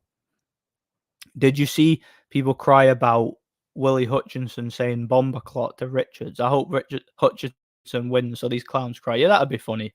I don't think he will win, but I hope he does. That'd be funny. That's like something I would do as well. Sonny Edwards would KO Hatman. Yeah, probably would. He'd need a stepladder, mind, but he could probably do it. Who do you think wins at 122 between Pacquiao and Inoue? Probably Pacquiao, because I just think he's a lot more proven. Then again, come to think of it, he was a bit drained at 122, so he might be a bit chinny. So I give Inoue a chance at a knockout, but I do think Pacquiao is a little bit better and a little bit tougher, you know? At least at his absolute best. Madonna, one of the fakest people on earth, has been around the block several times over. Amazed anyone still buys her records. I don't know, does she even make records? I don't even know if I don't even think she was a thing anymore, really. Just then again, I don't really pay attention to the music industry, so I wouldn't really know. I mean, Madonna's like way before my time. She's a granny, so I've never been interested, you know. Every time I see the Furies, I think of Snatch. I can't stand Pikey. Yeah, I fucking hate Pikeys. That's a funny movie. That I bloody hate Pikeys. That's a good movie. Gotta watch that again. I've not seen it in a while. Great movie. Did I just see a hardest man at the door? Yeah, Hatman's the hardest man at the doors. He was the hardest man in London. You know, he could put footsteps in concrete because he was that hard. It wasn't just because he was a big fat guy. It was because he was that hard. Any fights you're looking forward to? Um, Truth be told, I'm really looking forward to this Dubois Hrgovic fight tonight for some reason. I just think it's that kind of fight. It's going to be quite dramatic. I was looking forward to Bivol Beterbiev. Unfortunately, that's been postponed. Um, Aside from that, I can't really think of any. No, can't really think of any. That's not a fair comparison because Audley Harrison is pretty entertaining, and for all his faults, he could punch seriously hard when the mood took him. Yeah, yeah, but Atman's the hardest, the hardest man in London on the doors. So Audley would probably crap himself if he attempted to enter one of Hatman's clubs and saw him on the door. Like, oh, I'm not messing with that mountain of a man. No chance. No chance. Pac was very one-dimensional at those lower weights. It was when he hit 135 he truly became well-rounded and technically savvy boxer. That's true.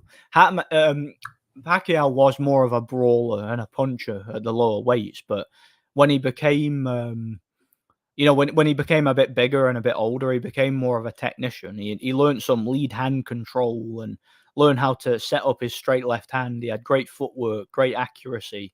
And, he developed a high guard too and great timing and also became a great body puncher too. Like Pacquiao just seemed to learn a lot more. as he got older, you know. So yeah, I agree. Come to think of it, I would probably favor Inoue at the lower weights then, but anywhere higher, like 130 or higher, when Pacquiao developed, I would favor him to win convincingly. Could Sonny Edwards outbox Campbell Hatton? Serious question. Yes, he could. Campbell Hatton has absolutely zero. I'm not even exaggerating here. He has zero boxing IQ. At least Sonny Edwards can box and he's got good skills. You know, he would win. He would probably win that fight. I'm not even kidding. I heard Fury was so upset about losing to Usyk, he stole someone's scrap metal instead of paying for it. I'm surprised he didn't take their lead or tarmac their drive. You know. Hrgovic is exciting. His fight with Zhang was a banger, but I didn't think it was a robbery at all. I agree. I don't think it was a robbery. I actually thought Hrgovic won. Very close fight, and I wouldn't have argued if it went the other way or been a draw, but I thought Hrgovic outlasted Zhang. I thought Zhang did very well early on, but he tired midway, and Hrgovic started to outwork him as the fight went on. And I thought Hrgovic won it by a close but clear decision. I thought it was a fair decision, and I thought the right man won. What other boxing channels do you watch? Motivator, Motivedia, G-Man, Hatman, Rummy's Corner, Fight Film. I watch Fight Film a lot. I watch pretty much all his videos, and G-Man, I watch some of his videos, not a lot. I don't watch Hatman or Rummy's Corner. I'm not a fan of either of them, so no. How do you get a sealed copy of Silent Hill Shattered Memories? Did you pay 10 grand or something? I paid a lot of money for it. A lot of money. It was I don't know, it was kind of an impulsive thing. I wanted to review it. I wanted to buy the game, and it was very, very rare. And I managed to find I can't even remember where I bought it. It was online somewhere. I can't remember if it was eBay or something. It was some website, and somebody was selling a sealed copy of it for several hundred. So yeah, at great expense, I managed to get it. You know, and I'm glad I did because I managed to play it and review it. Do you remember when people were mooting Audley versus Freddie Flintoff? Yeah, I remember that as a serious fight. That was hilarious. Let's be glad it didn't happen. It would have been nasty. I wanted to see it. Like, I genuinely wanted to see it just for like the absurdity of it. What a freak show it would have been, because like Freddie Flintoff could not fight. That guy could not punch. Like, he was tough. He was actually a tough guy, but he had absolutely no technique or nothing. He just swing like a madman. And Audley probably would have knocked him out, but it would have been funny while it lasted, you know, because Audley was completely shot at that point, past his prime. So, you know, Flintoff might have put him under a bit of pressure and might have made him think a bit and be a bit more defensive. But I think eventually Audley would have just caught him on the way in and knocked him out, you know. Have you noticed Hatman's vitriolic comments about Tyson Fury's loss? I haven't seen him behave like this to another fighter having a hard fight. He even praised Klitschko's effort against Joshua. Hatman, I think he began to hate Tyson Fury because Tyson Fury was a threat to AJ. You know, because Hatman's in love with AJ, he's in love with Dillian White, he's in love with all his like black British hype jobs. You know, he sees them as, you know, his people. So when Tyson Fury, you know, became their rivals, so to speak, he ended up with a grudge against him. It's weird because he used to like Fury when Fury was a threat to Klitschko, but because he hated Klitschko, because Klitschko beat up so many black guys, and Hatman just couldn't handle it. He had a mental breakdown over it. And I mean that unironically. I mean it literally. But yeah, over time, he decided that he was no longer Team Fury because he was obviously Team AJ and Team White, you know. But with Fury, it's extreme. He behaves as if he's the only fighter who ever trash talked, no matter how distasteful Fury was. This is too much in my view. It's a personal thing. It's a personal vendetta.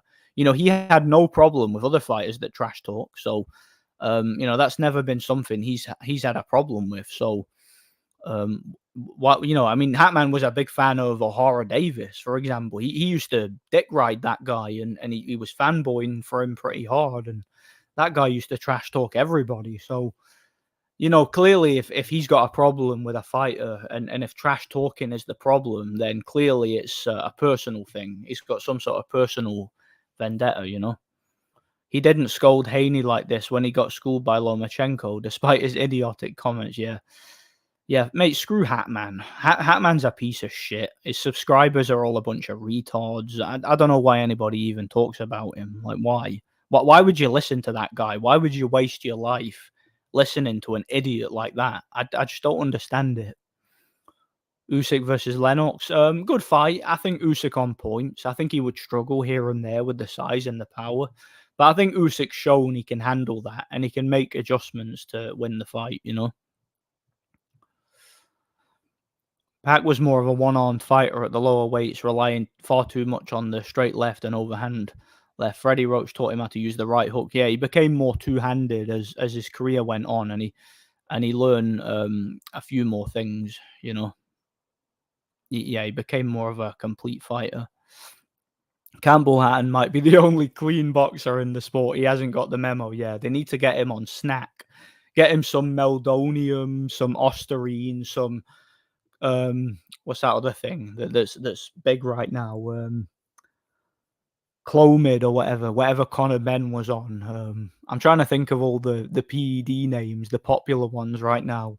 The Nandrolone. They need to get him on all that. Yeah, I thought Hrgovic beat Zhang. 8-4 would be a fair score, I think. 8-4, 7-5, something like that. I had Hrgovic beating Zhang. He outlanded him by 54 punches for a heavyweight fight where punches are few. 54 punches is massive. Yeah, absolutely. I agree. I think it was because of how Fury dodged the Usyk fight and him blaming Ukraine. Yeah, and I don't think that's why. I think that's probably the reason he gave, but it wasn't the real reason. With Hatman, it's always personal. He gets very, very personal about boxing. That's he's just that type of person. He can't separate his own personal feelings from the sport. Hrgovic been pro for 7 years. I expected him to done a little bit more. Yeah, I agree. I think Hrgovic has been disappointing because the guy's got so much talent, but he's a talented fighter. He's got a lot of promise, but he hasn't got the resume to back it. He just hasn't taken on the best quality competition, and it's a shame because I do think he is one of the best heavyweight contenders, or at least has the talent to be. G-Man's channel is the definition of mediocrity. He has the definition of a hardcore casual fan, a casual fan who watches all the fights and just has an opinion on them. Yeah, and look, there's nothing wrong with that. There's nothing wrong with that at all. Look, G-Man, he has an audience. His channel's growing. He's getting views and he's just giving his opinion. There's nothing wrong with that. But I see what you're saying. He's not. He's not one of these guys who's like a maverick or anything like that, who's going to say anything too offensive or controversial, or who's going to shake up the YouTube community in any way. He knows his audience. He knows the content that they want, and he's going to give it to them. Is what it is. I don't think he's anywhere near as fanatical as Hatman. Hatman's just awful. Yeah, how's it going, Sven? God bless you, man. We were talking about you earlier. And Germany. Freddie Flintoff was the original Wilder, pure windmiller. He walked so Wilder could run. Yeah, he was Wilder's. He was his inspiration. He taught Wilder how to punch. He taught him his technique. I tried my best to get out the fight and rob Usyk. Yeah, you did. You certainly did. Ahara Davis was a total clown. I loved it when Josh punked him. That was amazing. See all that had been said in the build up to that fight. For O'Hara to get such a beating and to take a knee from a jab and to literally just quit in the middle of the ring after taking one clean shot. That was just so funny. Like after everything that had been said, that was amazing. And Hatman had a breakdown over that because I think O'Hara Davis was his favorite fighter. He had him on the channel and everything, and he was saying, this guy's going to be world champion. He's going to be so great. And, he picked him to beat Josh Taylor as well. So, yeah, that was, he had a breakdown over that one. Hatman is a bell end. I don't know how anyone falls for his fake channel slogan. No fighter is below praise and no fighter is above criticism. What a cringy liar he is. He also lies about his predictions. He claimed that he predicted Fury to beat Klitschko. He lied. He never picked Fury to beat Klitschko. He said, and I remember this very, very clearly because he said it in several videos. He said that Fury wasn't an athlete and he wasn't dedicated enough to beat Klitschko and he was going to get knocked out.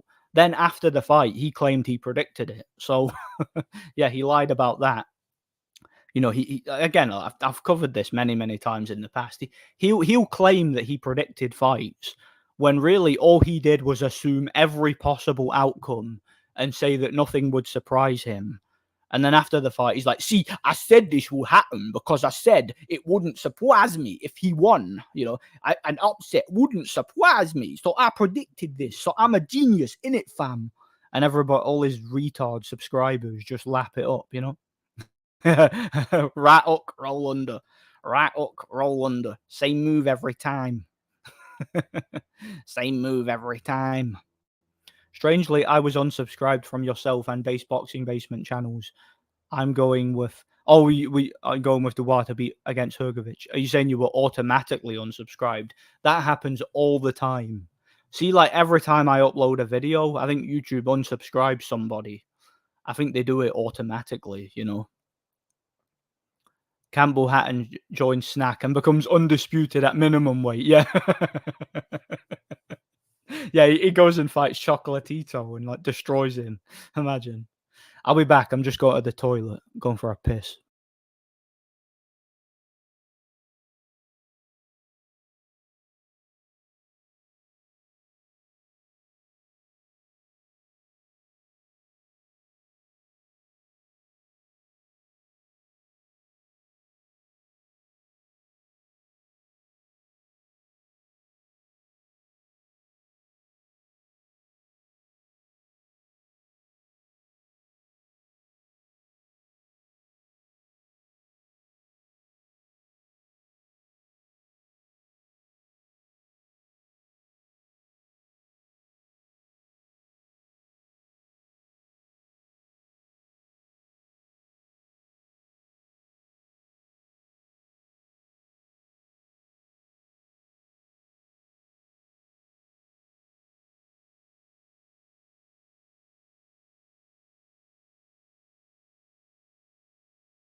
What's happening, guys?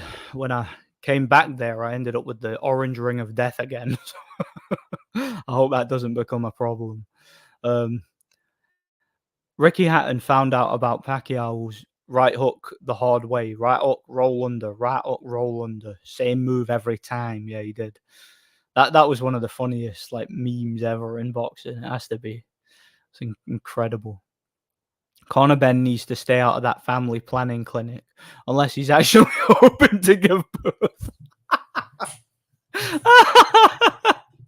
Yeah, and he needs to stop eating so many eggs, man. He eats way too many. 30 eggs are just too many. Like, stick with just 4 or 5.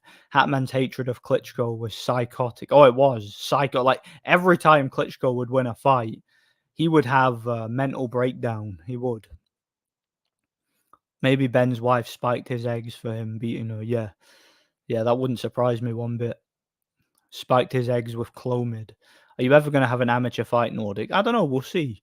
We'll see. I've been training my ass off. I mean, I'm getting my weight down and I'm working hard. So yeah, hopefully I get the opportunity. It's a pain in the ass though, because like my coach kept saying he can get me a fight, but it just hasn't come through with anything yet. You know, there's been no events or like I gave him my passport photo and everything for the paperwork and stuff, but it just hasn't been done yet. Um, I don't know. I'll see what happens. Hopefully I can have one. Hopefully, I'm gonna keep training either way.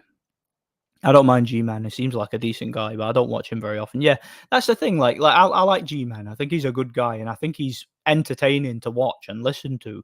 But I don't watch a lot of his videos because a lot of it is just stuff I don't care about, like talking about promoters and talking about who fighters signed with and stuff like. Again, it's the kind of thing that I think casual boxing fans like to watch and listen to, but.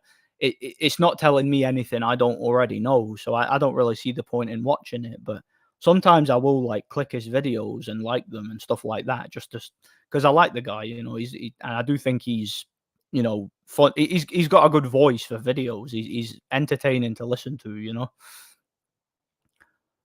Most similar channel to you in terms of opinions and whatnot. That's a hard one to. That's hard actually, because a lot of my opinions are in the vast minority. Like the vast minority. A lot of people don't generally agree with me on anything.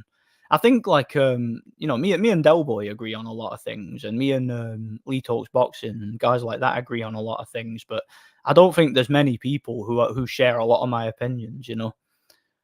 I never listen to Hatman, and I don't plan on starting. That's good for you, man. I wouldn't start ever if I were you. I like G-Man. It's pleasant enough content, and he does deliver on a regular basis. Yeah, if you're thirsty for content, if you want someone who will upload regular videos, you're obviously not going to get that from my channel, but you'll get it from G-Man's channel, or somebody like him. I'm hoping every fight ends in stoppages. I think Wilder chins Zhang too. You think Wilder knocks him out? It's possible. Possible. It's not beyond the realms of possibility. It's totally possible. G-Man is 100% part of the truth community, but knows his audience. You can't blame him. Yeah, I'd agree. I'd agree with that. What do you think of BDA? I find some of the panelists' views interesting, but there's way too many people jump in, interrupt each other. It becomes unwatchable at that. Mate, I can't stand the BDA show. I can't stand it. Not only because I'm banned off it. That's not the only reason. I can handle being banned, and I can still watch something. But the problem I have with the BDA thing is I think those guys play dumb, if you know what I mean. Like they know their audience, but with them it's just a total grift.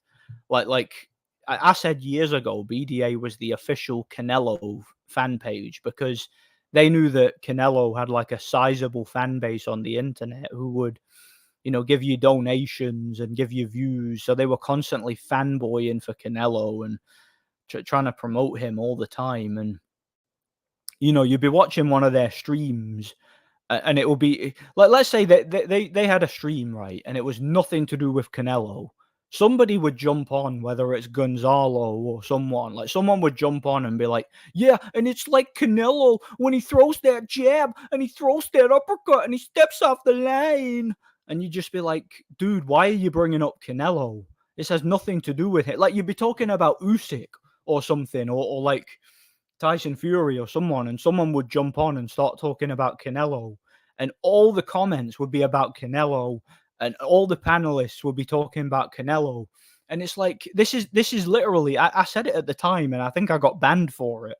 I was like, this panel is literally the Canelo fan page. It's literally pandering to Canelo fans, and just trying to use these people to get views. That's literally what I think BDA was. It probably still is. I don't watch them anymore, but it probably is the case, BDA. I mean, look, I've got nothing against those people. I've got nothing against BDA and the guys on the show. I just think it's just all. I just think it's a grift. I really do. BDA is good, but I don't like the open panels. I understand why they do them though. Yeah, I agree. I again, they make money off it. They get views off it. I sometimes go back and watch his meltdown after the Klitschko versus Povetkin fight. That's a funny video. I'm not gonna lie, that is a funny video. The tunnelers are out to get Triple B and Nordic. Yeah, they're out to get us, aren't they? Take away our subscribers. Is this stream gonna turn into a watch along? Unfortunately, not. I don't think I'm very good at that. Plus, if I tried to do that, StreamYard would probably shut me down and cut off my internet and stuff. Something like that would probably happen automatically. Also, they unsubscribe me from other boxing channels. Weird. I don't know why YouTube does that. I don't understand it. I don't understand it one bit. You're a really funny guy, Nordic. Oh, thanks, man. Thanks, Bobby. I appreciate that. God bless you. I don't know why so many people think Wilder hits harder than Zhang. To me, Zhang is clearly the bigger puncher, and he's two-handed with his power. I agree. I agree. I think. Zhang is the bigger puncher. He's more naturally heavy-handed. I think he's definitely the bigger puncher, no doubt. Great fight upcoming. Yep, there is. When Haney beats men half his size or a decade older, he's a talent. Yeah, yeah. He's another manufactured hype job. Having a boxing match is a great life experience. Yeah, I can imagine it would be.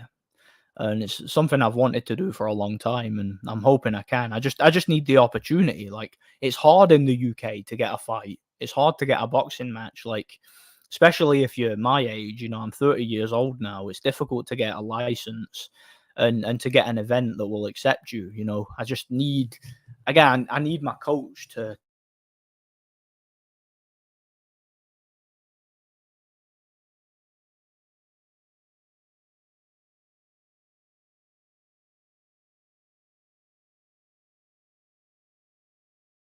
Sorry about that, bloody orange ring of death, as I talked about before.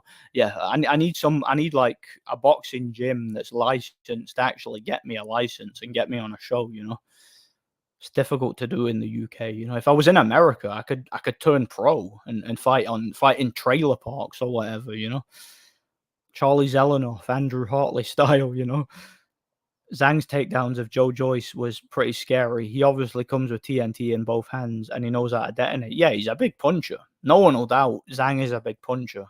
Got crazy power in both hands. A lot of fighters with power neglect it through poor technique, punch selection. Yeah. I don't think that I don't think Zhang is one of them guys. I don't think he is. Zhang seems to be in better shape than the Parker fight. So I think Wilder's going to sleep inside 6. Yeah, I could see that. I could totally see that. And if it goes past that, that's probably his best chance of winning. But will it go past that? We'll see. Canelo's last fight was embarrassing. Munguia was pulling his punches and wasn't very good at hiding it either. Yeah. Munguia's like a seek and destroy pressure fighter who uses his size and his power. But against Canelo, he turned into a back foot boxer who throws slaps and speculative jabs and all that. Why did you get banned from BDA? I thought you were cool with them. I think it was because I called them out for being grifters or something, and one of them ended up banning me for it. Because I was calling them. I was only being half serious as well. Like, I called them the official Canelo fan page or something. I think it was this account they blocked as well. It doesn't matter. I wasn't like on there much anyway. I was on there from time to time. And Gonzalo is way too loud, yeah. And it's like Canelo when he throws that jab. Yeah. And the stream's nothing about Canelo, yeah. I think remember when Thunderdome told Gonzalo to chill when they discussed Pacquiao Marquez? Yeah, I think he did, didn't he? Yeah. Used to watch Hatman. He got the hump with me for some reason. I think he likes to be, at least in his mind, the smartest man in the room. Yeah, he's the smartest man in his own head, and no one else thinks that, except his dumbass subscribers. Yeah. Oh, thanks, my American accent. Yeah, I try to do Americans. I do a good like American trainer. It's like, there you go, hit that body. He don't like it to the body. Hey, you throw that jab. Hey, you gotta throw that jab. There you go. Like the American fighter throws like a speculative like slap half jab with the back part of their glove, and then it's like, there you go. Hey, you throw that jab. There you go. Step around, slide around. Throw that jab. You throw that jab. There you go. There you go. Worst part of being a prospect in British boxing, apart from Olympians is selling tickets, hands down. Yeah, yeah, that's the thing. Because a lot of shows, like even in unlicensed boxing, see if you don't sell tickets, they won't accept you. You have to sell like 20 tickets at least, you know. And you can, that's the thing, you can be like a shit boxer with no skills at all, and if you sell tickets, you'll get shows. But if you don't sell tickets, they won't accept you. You know, it is what it is. That's just the way it is. It's like a very Victorian system that they have in the UK with boxing prospects, you know. Yeah, yeah. Look, that's the thing. What Wilder versus Zhang, like I was saying earlier, I've got a little bet on Wilder, but I still think Zhang should realistically win it. So yeah, it's definitely a tough fight to call in that regard. Are you going to review Silent Hill Homecoming? I'm considering it. I don't have that game right now, but I have considered buying it and reviewing it. So maybe one day we will. Maybe one day I will. Wilder is a decent puncher, but his power is overrated massively due to fixed fights he's had. Mallet Scott and Hellenius being prime examples of this. Yeah, absolutely. Absolutely. I agree. If Wilder's fights were all real, he'd have probably had several losses by now, you know. Klitschko hits way harder than Joshua. Yeah, he does. Klitschko definitely hits way harder than Joshua. Do you think Kovalev should be a Hall of Famer? Personally, no, I don't think so. But then again, if you know, if Ward's a Hall of Famer, which he shouldn't be, then Kovalev should be because he beat Ward. He beat him clearly. And, you know, if Arturo Gatti's a Hall of Famer, then yeah, a unified champion like Kovalev should be. Like, I don't think any of them guys should be, to be honest, but based on that standard, yeah, he probably should be, you know. He don't like it to the body. Hit that body. He don't like it to the body. As opposed to people who do like it to the body, which, I don't know, does anybody, you know? Bernard Hopkins versus Roy Jones too. Halfway. Be first. Halfway. Be first. You know, that's Bomac's instructions in the corner. You know, when Amir Khan was getting beaten up by Brook, he was like, be first. That was his expert instructions, you know. What a great technical trainer, you know. Every time I watch a fight involving a black American, all you hear from the corner is, there you go, baby, there you go, man, there you go. Yeah, that is all you hear, it is. Reminds me, I recently bought Silent Hill 2 for the original Xbox. Yeah, that's a great game. I've got two versions of it. I've got the PS2 version and I've got the Xbox 360 version, the HD collection. I've got that version too. That's the version I reviewed. Sometimes I watch the B-Hop Roy rematch and then watch the Jean Pascal impression afterwards for comic relief. Mate, that was the funniest face-off ever. The Hopkins versus Pascal rematch face-off. That was too funny. Where Pascal did the impression of Hopkins and his defense, and he was like, "He does not have such a great defense. This is his defense." And then he was like flailing his arms and spazzing out. That was so funny, man. So funny. It was like, did you see? You remember the press conference for that fight where Pascal went like, "He beat Roy Jones. Wow." But he did not beat Roy Jones at his prime. And then he went, he beat Tito Trinidad, a smaller guy. He lost to Chad Dawson. No, who was it? He lost to Joe Calzaghe, a man of his size. He lost to Jermaine Taylor, a man of his size. And it's like he went on for ages and ages, and it's just like, where are you going with this? Like like Jean Pascal was a funny guy. Like the guy was kind of retarded, but he was funny. He was funny to listen to, I must say. He's like, "Are you willing to take the test?" He's like, "You are a cheater. You're a cheater."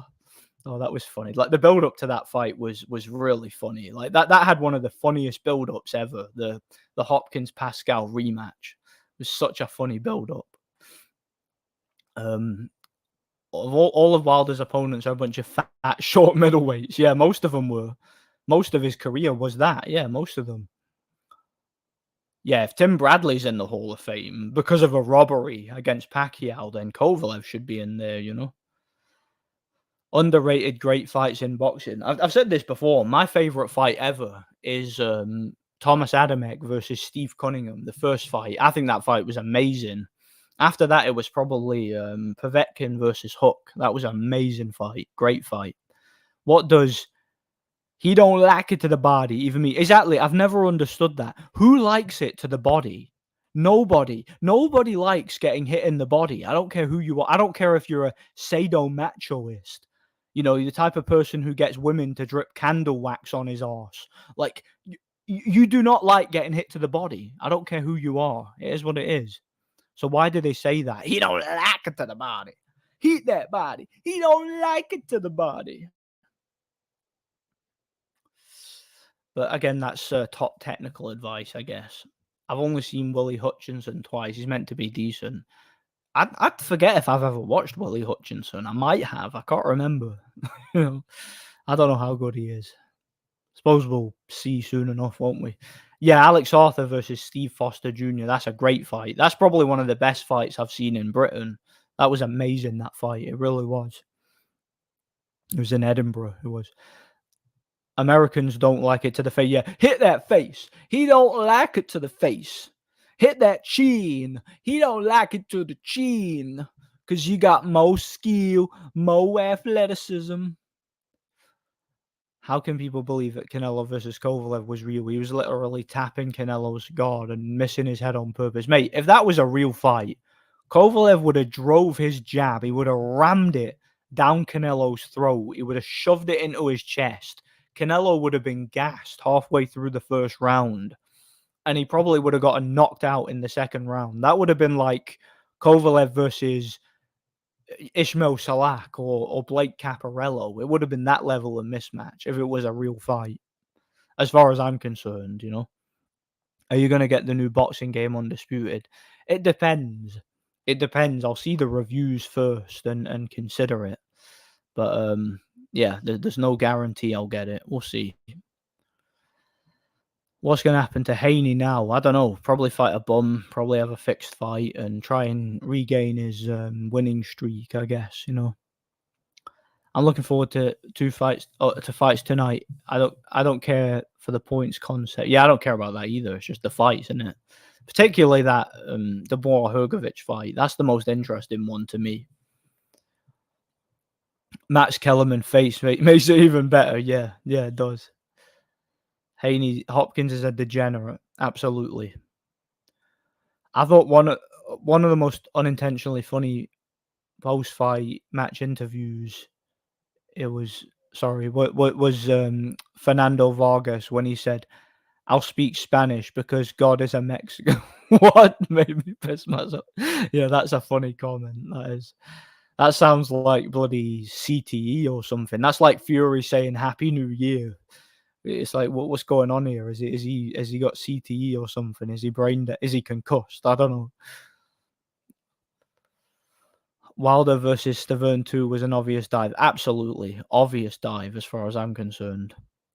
Yeah, the Zone has got some of the worst commentary ever. They rival Sky Sports.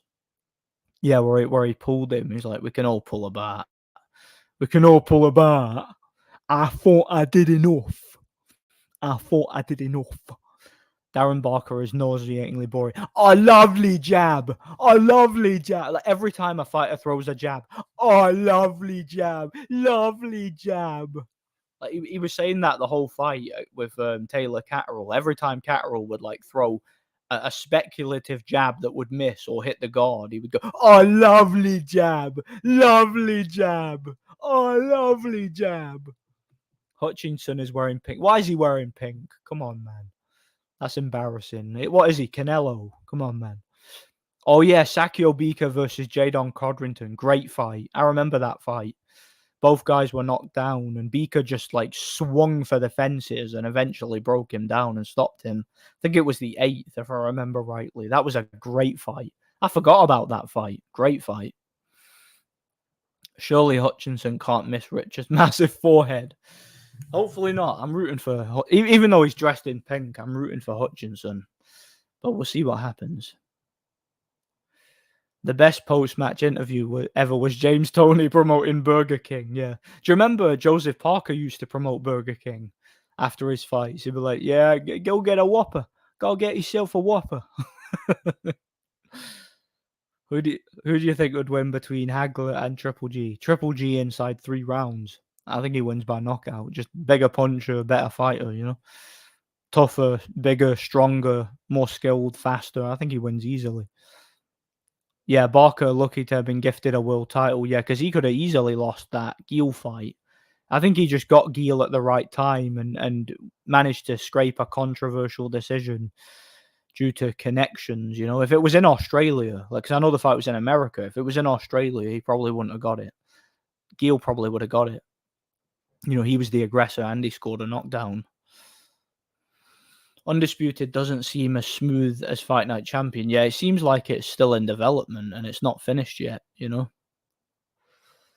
Undisputed boxing games gameplay reminds me of Don King Presents Prize Fighter. Mate, that game is awful. I've got that game, that Don King Prize Fighter. That was terrible, that game. It was barely playable. Like, it barely even worked. I got milk, baby. That's one that just came to mind. Tony's interview after the Holyfield fight. I got milk, baby. That was quite funny. Broner after the Jesse Vargas fight was comedy. I don't think I saw that interview. I don't think I remember that one. I don't think I saw it. Yeah, Fernando Vargas is extremely punch drunk. When's it start? I'm not sure when the main event starts, but I think the card's on now.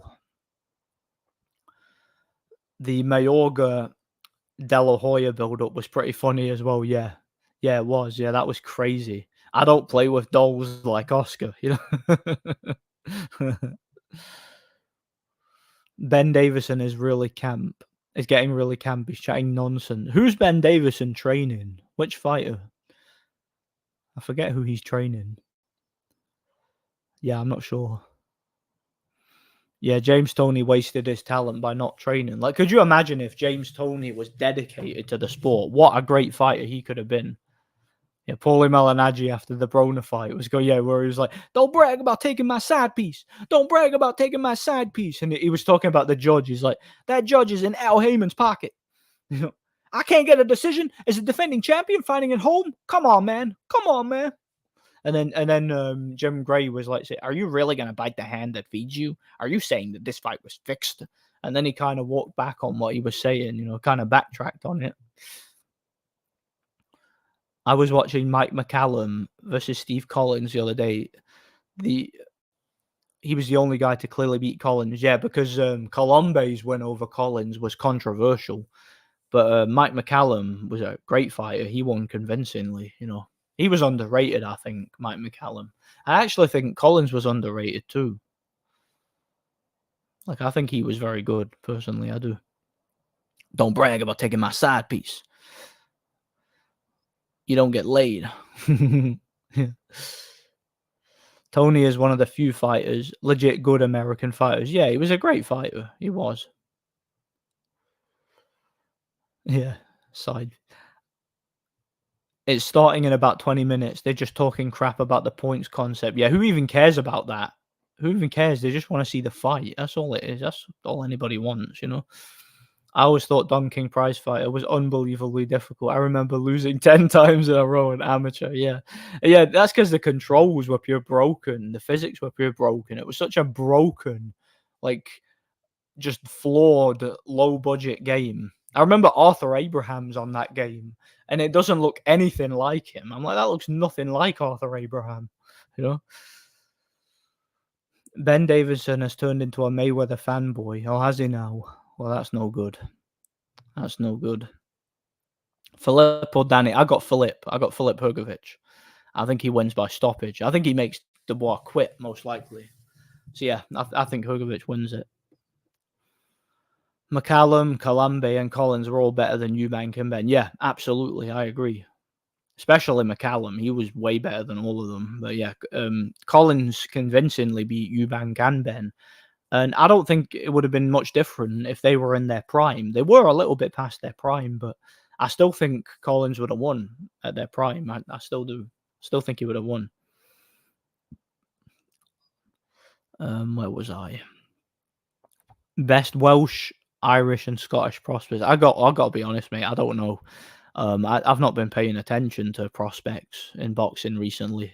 It's been a long time since I did, if truth be told. So yeah, I'll need to do some research before I answer that.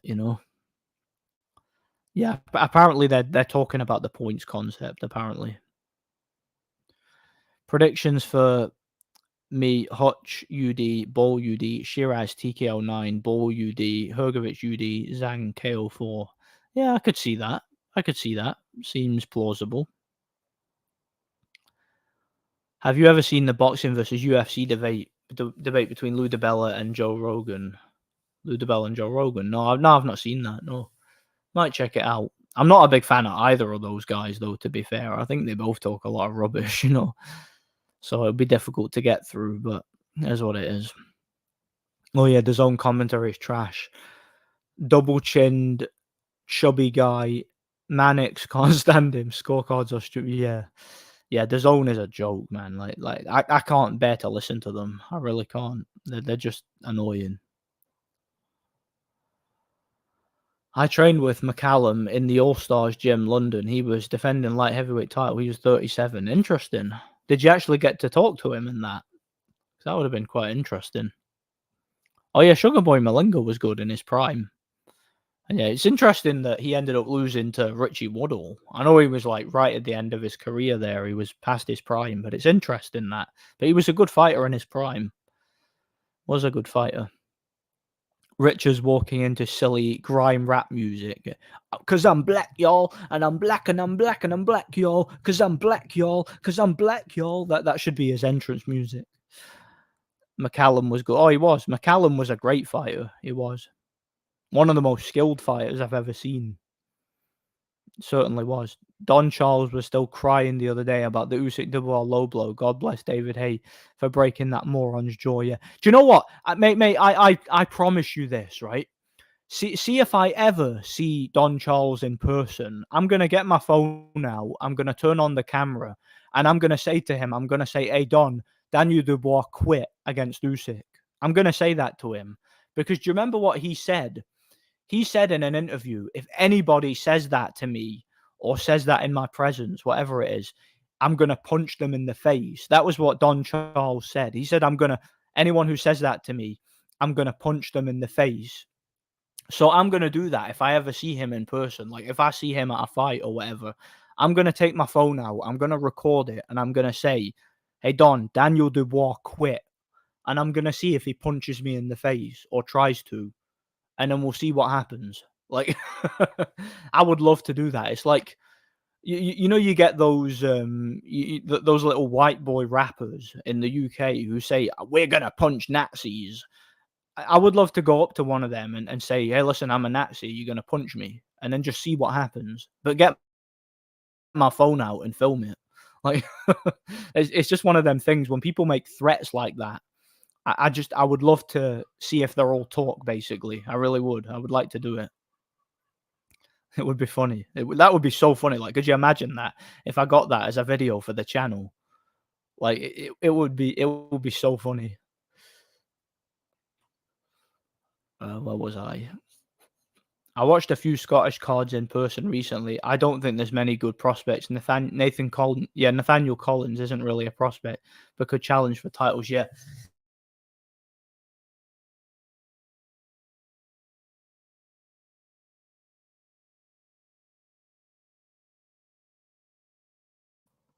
Orange Ring of Death.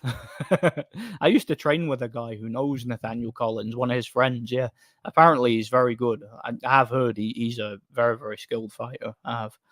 So yeah, we'll see what he does. I swear, people who pick Beevil by KO have Stockholm syndrome. Yeah, I mean we've seen enough. We've seen enough sparring sessions from Beevil, haven't we, to know that guy carries his opponents and likes going the distance. Is what it is. Don Charles still feeling the effects of Hay punching him. Yeah, he does. He got smacked there, didn't he? McCallum was ducked by Hagler and Hearns. Yeah. I think he'd have beaten both of them. I genuinely do. I don't think he'd have stopped them. I think he would have probably won on points, but I think he would have won. Richards played the race card. Pure idiot. Did he now? I didn't even know that. Well, let's hope he gets laid out then, shall we? Let's hope he loses. I didn't even know he did that. That's weird because I said he should have the Blackety Black entrance song, but I didn't know that he actually played the race card. I was just joking.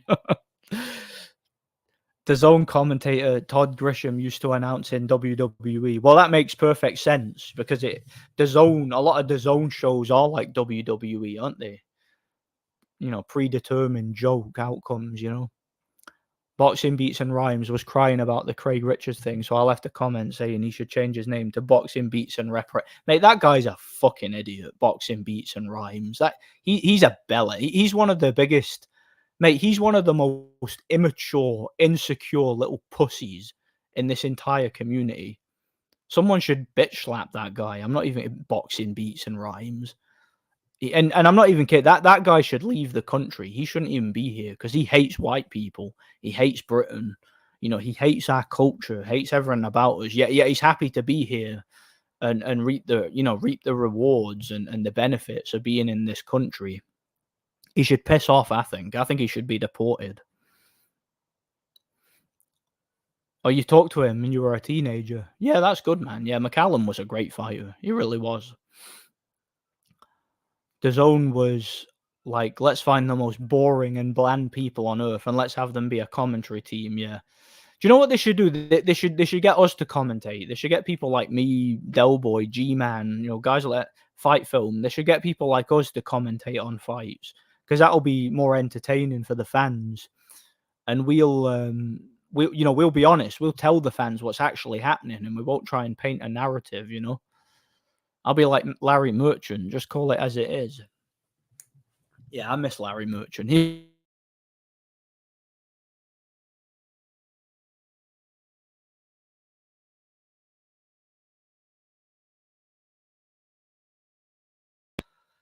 Beats is a 50-something-year-old man with the temperament of a 16-year-old edgy teenager. Yeah, he's just one of these dumb black tards, like these emotionally driven black tards. And like, I remember I've been on a couple of panels with him in the past. He'll jump onto a panel, and he'll be like, you'll be talking about boxing, and then he'll jump on and he'll be like, "Listen, somebody in your comment section made a comment that was racist. Now, I think you should address this and you should ban the person and you should apologize to people like me who have to deal with the racist comments." And then I'm just like, dude, bugger off. Why are you even here? You weren't invited here. Like, I remember that happened on one of Mark's like Unrivaled live stream. We were talking about boxing. We didn't even mention anything about race. And then that Boxing Beats and Rhymes idiot came on the panel with us. And he took over the whole thing, and he's just like, yeah, somebody in your comment section said this, and I find this offensive. And I was just like, there's always one in there. There's always one black tard who comes on and tries to put a flipping downer on the whole stream. And like people got angry at me for saying, it was something I said. There's always one in there. There's always one of these cunts who comes on and tries to ruin the stream.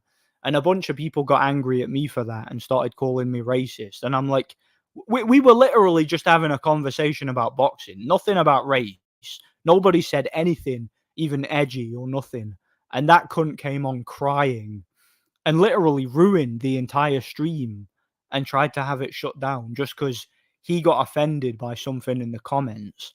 That, like you say, that guy's like 50 years old and he acts like a little kid crying and throwing tantrums. Like, someone needs to bitch slap that cunt and literally deport him. I'm not even kidding. He should be deported from this country. And I mean that unironically. David Hayes should say it to Don Charles. I'd pay 100 quid to see that. Yeah. David Hayes should go up to Don Charles and say, "Hey, Don, Daniel Dubois quit." And then Don Charles, "Oh, well, in that case, yeah, that's just your opinion, isn't it?" But if it was like, I don't know, Sonny Edwards or Carl Frampton, he'd probably have something to say. He'd probably throw his weight around a bit, you know? Yeah, some people that commentate shouldn't even be there. Yeah, absolutely. They don't know what they're talking about. Don't bring a phone, bring a camera and a tripod. Yeah, so you can hit him over the head with a tripod and give him PTSD, you know? Hardly any crowd. Arabs don't care, in truth. Yeah, it's just, the Turkey Al Sheikh and the Saudis are invested a lot of money into boxing, but there's no demand for it. There's no demand for it over there anyway. You know, it is what it is. Beevil is good, but he's so boring. Not Rigo level boring, but still makes you feel sleepy. Yeah, I struggle to get through Beevil fights. Like, I sit and watch him, and I'm like, I should be supporting this guy. He's Russian. He's part of the whole world of boxing crowd. Guys I support, and he's a very talented fighter. He's got great boxing fundamentals. He's got a good high guard, good punching technique, good movement, good skills, good defense. He's intelligent. He's got everything I like from a fighter. But his fights are just so boring. Like, it's literally like watching sparring. It's like watching light sparring sessions with people that aren't trying to hit each other. That's literally what his fights are like. And I just ain't got time for that. I struggle to get through them. Like, he used to be entertaining, like when he was fighting lower level opposition.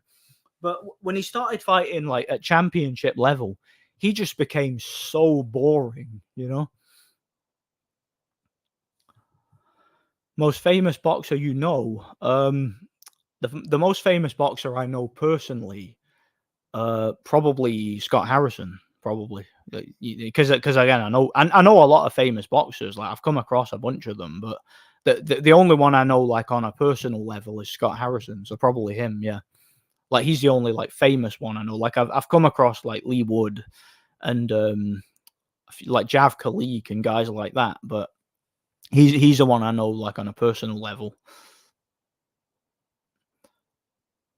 They said Willie Hutchinson made some racial comment. Yeah, it was because he said bomber clot. Yeah, that, yeah, we were talking. I forgot all about that. We were talking about that earlier. Yeah, I forgot about that. He said bomber clot, apparently.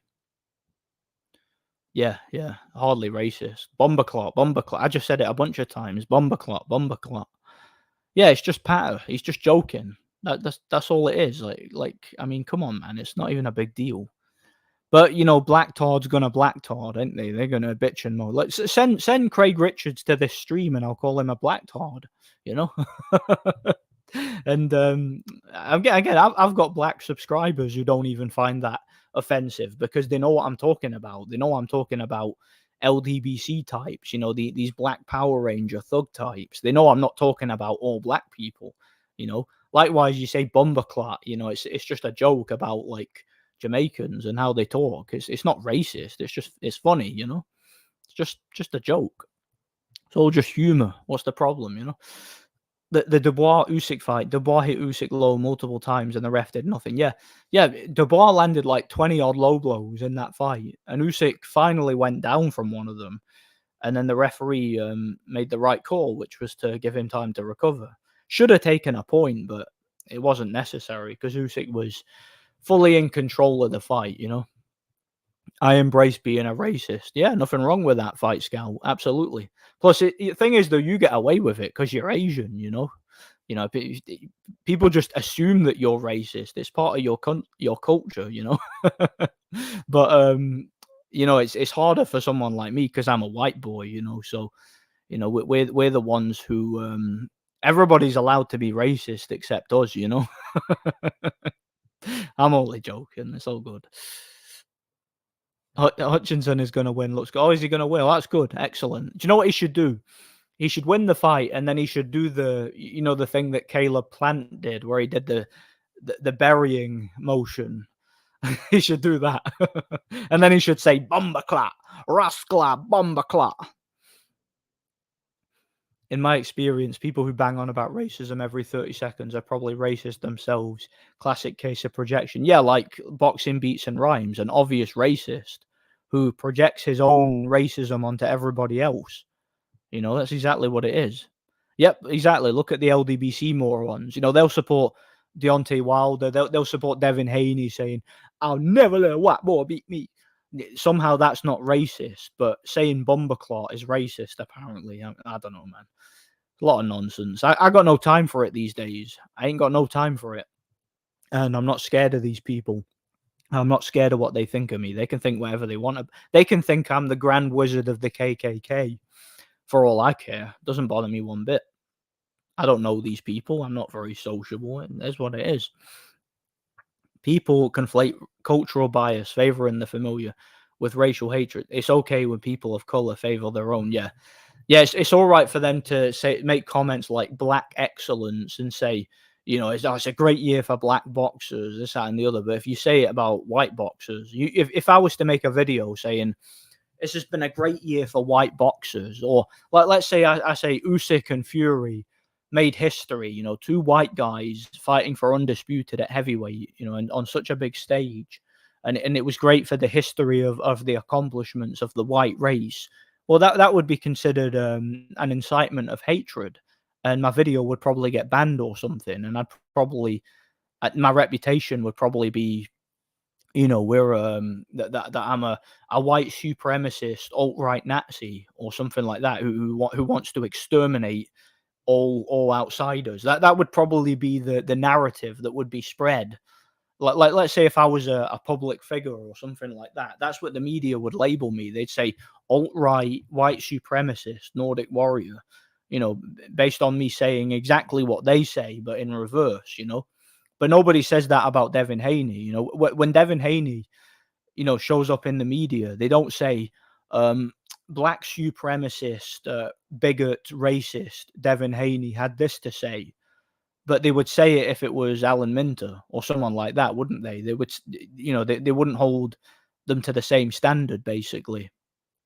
Which is why we can't allow these people to, to uphold their status quo. We need to fight against it, A large part of black people spends the majority of their life finding things to be offended about and finding racism in everything from children's book to food.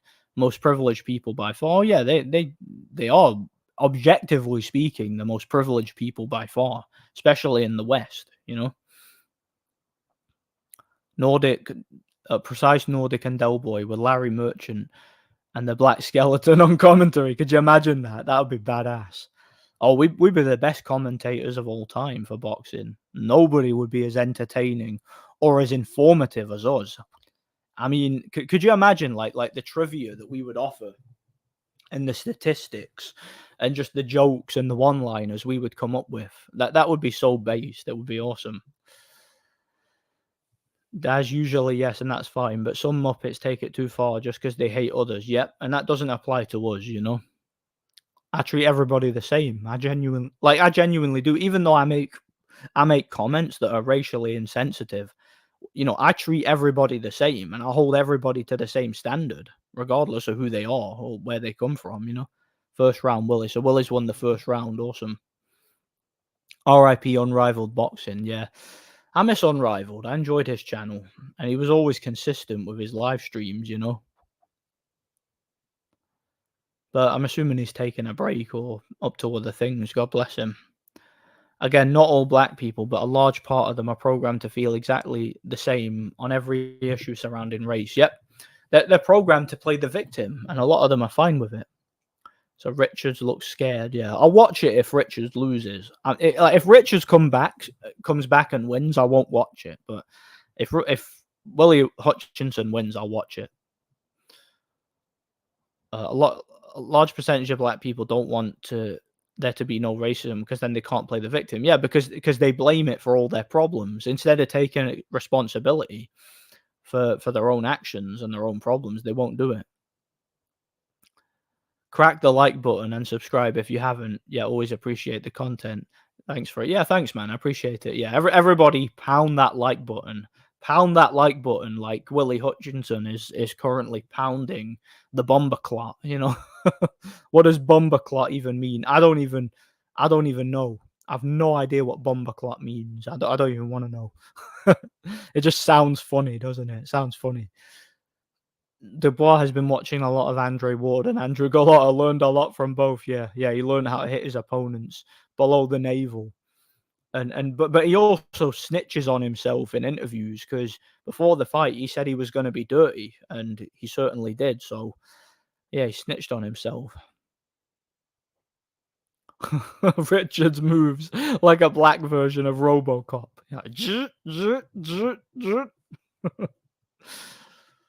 I was wondering if they take odds on Dubois taking a knee. Do you know what? There might be some bookmakers doing that because they do sometimes have like strange odds like that.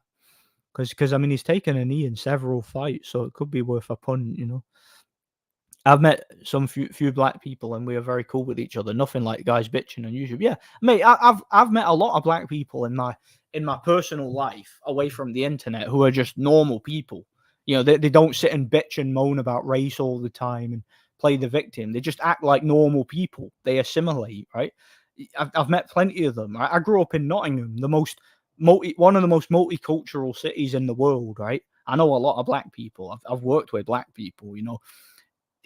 The internet's not always an accurate representation of what people are like.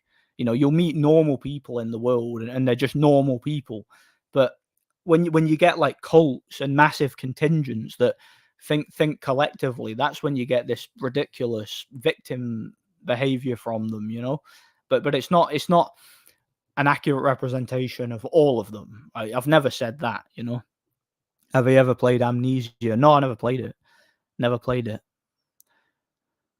Round 3, Richard is landing 0. Good. Let's go, Hutchinson. Go and beat that bomber clot all night. School him. Let's go, Hutchinson. Oh, yeah, Black Lives Matter are a racist organization. Isn't taking any inactive submission. Yep. And I will never submit to anyone except my Lord and Savior, Jesus Christ. Yeah, sounds like Hutchinson's doing well then. Looking forward to watching it if he wins. Yeah, the Black Skellington, where's he? He's not commentated on a while. He was actually an okay commentator sometimes. Yeah, second only behind the Tunnelers. Who named him the Black Skeleton? Was it Tyan Booth? Probably. Tyan Booth, he also called O'Hara Davis the Black Quitter. But then he quit himself, so he's the Black Quitter now, I like to step in for the Skeleton when he's on holiday. Could add some humour and wit in Skeleton's absence. Race negotiable, yeah. Yeah, you're probably you won't come as cheap as him, maybe. I'm black and I only like fighters because of their skills and talent, not about their race. I agree, absolutely. And a lot of people think the way you do.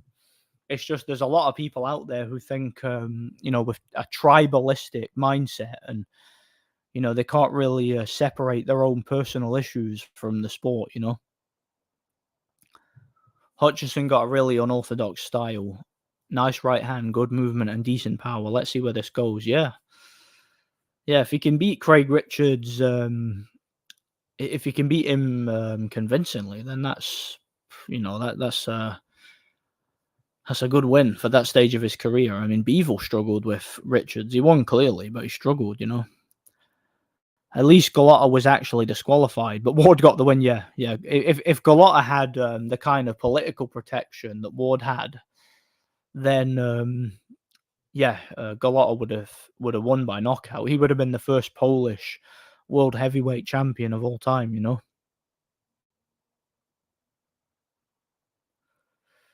Some black people say that Kermel Moten would beat Inoue. Caramel Moten. Yeah, Kermel Moten, he's just a prospect, though. He's done nothing. Like, maybe in 10 years' time, he could beat Inoue, but if he fought him now, he'd get smashed in 2 rounds or something, Tyan is the brown quitter, and Otto Wallin is the white quitter. Yeah, that makes sense. So O'Hara Davis is the black quitter, Tyan Booth is the brown quitter, and Otto Wallin is the white quitter. Yeah, that makes perfect sense. It does. I miss Jim Watt and Nick Horling. I don't miss Nick Horling, but I miss Jim Watt. Like, I was never a big fan of Jim Watt, but he's a better commentator than any of the current Sky Sports commentators, for sure. Nick Horling was awful. I never liked him one bit. I thought he was an awful commentator. Gotta be honest. Nowhere near as bad as, like, some of the current ones, but like, really bad he was.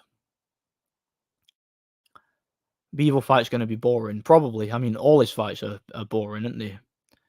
Pretty much all of them. I always enjoyed listening to Larry Merchant, Emmanuel Stewart, Jim Lampley, and Harold Lederman. They were my favourite commentary team by far. Larry Merchant, because he was just based, like incredibly based. Emmanuel Stewart, because he was like insanely knowledgeable Like Emmanuel Stewart, one of the best like boxing brains of his time, of his era. Jim Lampley, because he had some funny one-liners and would sometimes like really make you laugh. And Harold Lederman, just because you're like, okay, Jim, like that was always iconic. Like whenever you're like, okay, Jim, far nothing, Manny Pacquiao. Like he was always funny.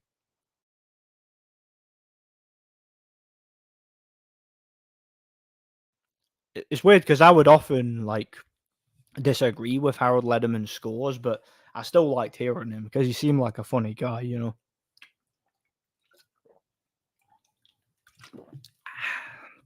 All right, where was I? I miss Jim Watt shouting, "Bang on the chin!" Yeah, yeah. Or he shook him to his boots. You see, he has the confidence in his jab. Like, have you ever seen the episode of Still Game with Jim Watt? Like, watch that episode. It's so funny. Like, if you guys have never seen Still Game, it's a TV show based in Glasgow, a comedy. Jim Watt he was in one of the episodes. He did a cameo appearance. That was so funny. So funny. Yeah, Adam Smith is goated. The bomber tattoo on his back is in no way insensitive to the bombing that took place when Ariana Grande performed, and it is in reference to his punching power. Yeah, I was worried for a second there. I thought Bellew was a terrorist sympathizer, but thankfully we had Adam Smith there to clarify that he wasn't. Andy Cruz, although he's a Cuban and they have sort of boring reputation, is a fighter I have high hopes for. He's extremely skilled and seems to be getting into the pro style. Yeah, that's good. That's good to know. I don't think I've watched him yet, but I've heard good things about him. Nick Ball might have power if he could plant his feet before he threw instead of just jumping up in the air like an Amero bomb. Yeah. I think it's because he's so short, though, and his opponents are so much taller. He's got to jump to hit them. That's probably why. I need to give him a step ladder or get him a pair of stilts or something. This is a beatdown. Richards isn't getting battered. Good. I'm glad that bomber clot's getting battered. Let's go, Hutchinson. I'll see if Richards comes back and wins. I won't watch it, but if Hutchinson wins, I'll watch it. Adam Smith has a great voice for commentary, but everything he says is complete nonsense. The class, the accuracy, the punch variety, the occasion, so many shocks. Like he just says buzzwords, doesn't he? He doesn't actually make any technical breakdowns. Usyk or Inoue, pound for pound number one. Usyk. Usyk is my pound for pound number one, and I have Inoue at number two at the moment. So yeah, that should answer it. Although the Cubans might be a little boring, I always cheer for them against the black Americans. It's not a Cuban fanboy thing, but I guess there's some stoicism about them compared to the Americans. Yeah, well, they'll need to be. They'll need to be. Growing up in bloody Cuba. Inoue has some of the best punch technique I've ever seen. Oh yeah, like Inoue, every single punch he throws is thrown with absolute venom, and he just turns them over beautifully. Like that guy is so well schooled, and he's so skilled. It's actually shocking how good he is. Like Inoue is an amazing fighter. He really is. I've got a 2 liter of Iron Brew. I've got a 2 liter bottle of sugar-free Iron Brew. You've got sugar-free Iron Brew. Come on, man. Come on, what you doing? You're trying to poison yourself. You need full fat, full sugar. That's what you need, man. No, no. I was in the cinema yesterday, right? And I don't know why I'm even bringing this up, but yeah, me and my missus went to this went to the cinema, and the girl working at the counter, this young girl, and she was like, I asked for a Pepsi, right? And she was like, "Oh, we've got none left, but we've only got diet. Is that okay?" And I was like, "Is that okay?" I looked at her for like 2 seconds. I went, "I'll go to another floor and I'll get another one." And she's like, "Oh no, no, I'm not sure if they'll have any on the other floors." I'm like, "What do you mean?" And then she's like, "I've got regular Pepsi. Is that okay?" And I'm like, I'm like, I thought for a second. I'm like, "Wait, hang on a second. I'm confused." And then I was like, "Yeah, that's what I asked for, regular Pepsi." And then she was like, Oh no, we've got Pepsi Max. That's what I was gonna give you, but we d but, no, she said, We're out of Pepsi Max, so I'm gonna give you diet." And I was like, "But I didn't ask for Pepsi Max, I asked for regular." And she was like, "Oh, well, I'll give you some of that then." And I'm like, and when she did that, it occurred to me that when people ask for Pepsi, they're giving them Pepsi Max, which is basically sugar-free Pepsi. It's just the same as diet. It's just slightly different ingredient. It's like more aspartame or whatever. So that really pissed me off, and it made me worried because now every time I go to the cinema, I'm gonna have to specifically say full fat Pepsi. Like when I ask for a Pepsi now, I'm gonna have to say full sugar, full fat in those exact words, and I'm gonna sound like a total prick for saying it. But I'm gonna have to say it because I know if I don't, they're going to automatically give me flipping Pepsi Max. So yeah, that's gonna be a bit awkward. I'm gonna have to go up to the counter now, and I'm gonna have to say, "I would like some full fat, full sugar, regular Pepsi, please." And they'll probably think I'm a prick or something, but unfortunately, that's what I've got to do now. So yeah, that's my little story about what I did yesterday when I went to the cinema. Yeah, Still Game was classic. On Bobby the landlord and another lad fighting to go out with his daughter. Yeah, yeah, yeah.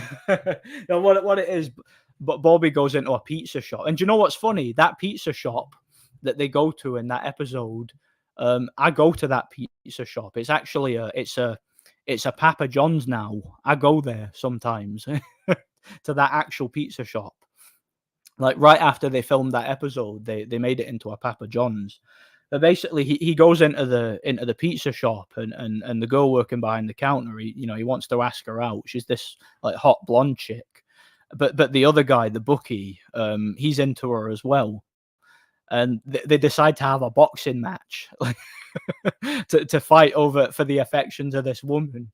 And Jim Watt is the referee for the fight. It's so bloody funny. Like that episode is amazing. So funny. Like if you guys have never seen Still Game, it's one of the funniest shows of all time. It's brilliant. And yeah, just little bit of trivia. That pizza shop in that episode is my local Papa John's. I go to that. I love the original seasons of Still Game, but the later ones weren't as good. Yeah, the later ones were kind of crappy because they censored it and they made it all PC and inoffensive, just like they do with everything. They ruined them all. But the early episodes of Still Game were amazing. They were so funny, man. They were like my favorite episode's probably Cold.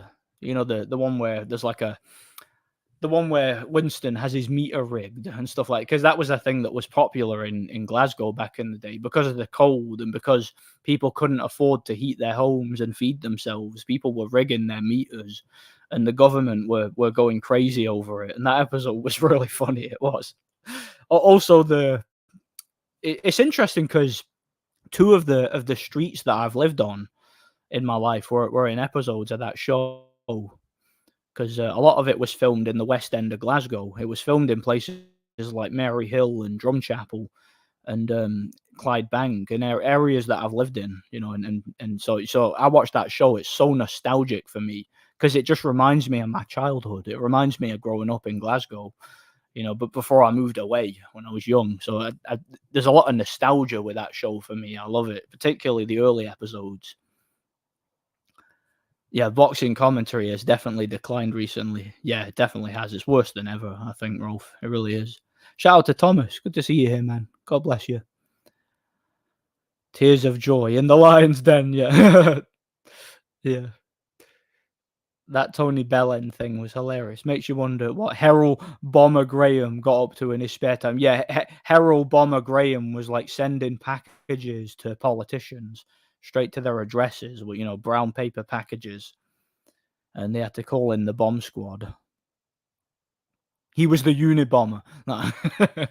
Matthew Macklin is the worst commentator in the history of boxing. Also, that guy cannot score fights to save his life. Yeah.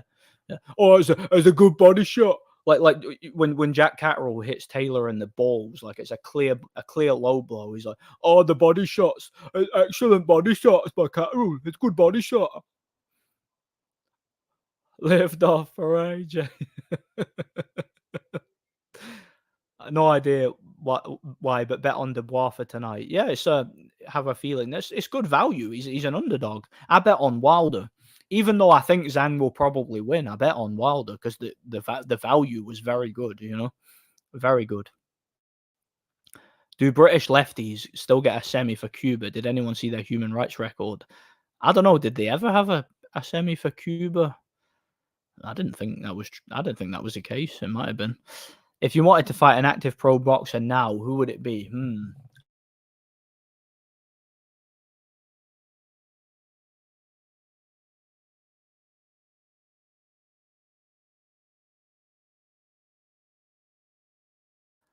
Orange Ring of Death. I'm getting sick of this. All right.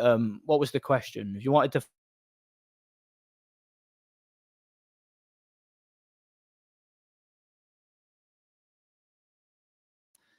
Right, this bloody microphone's doing my head in, man. I warned you that this might happen. If you wanted to fight an active pro boxer now, who would it be?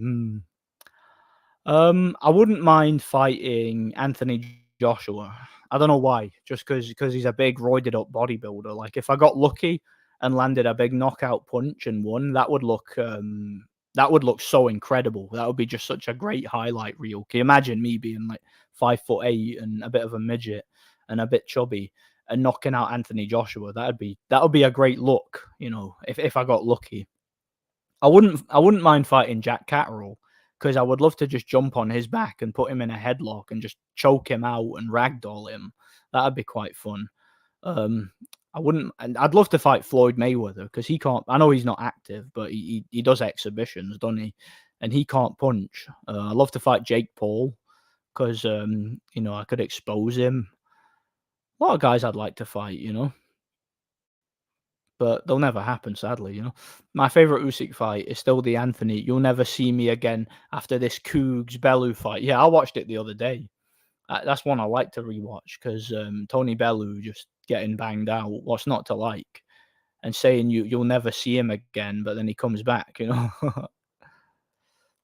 I've never forgotten when you compared sugar-free Iron Brew to liquid HIV. I spat my beer out. Yeah, yeah, that's what diet Iron Brew is. Liquefied HIV. It's disgusting. I wouldn't like. Oh man, I don't know. I wouldn't clean my toilet with it. Thoughts on Junto Nakatani and his next defense against Vincent Astrolobio, however you say that name.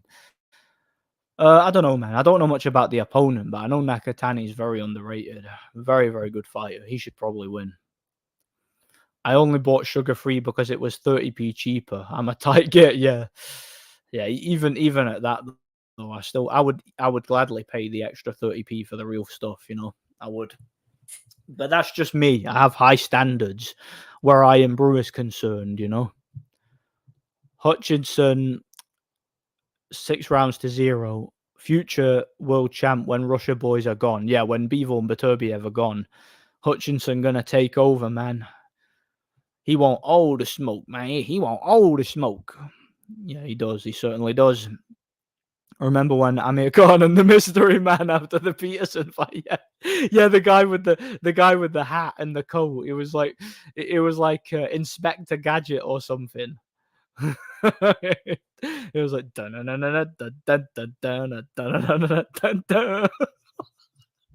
it was like, what do you call? You guys ever seen Fallout? The games. You got the mysterious stranger, the guy with the hat and the gun. He shows up. It's like down when and then like he'll bail you out and then he'll disappear. You won't see him again for ages. It's like that. The Mystery Man. And I remember that was on the news as well. Do you remember that? They actually put it on the news. I think it was BBC Three or something.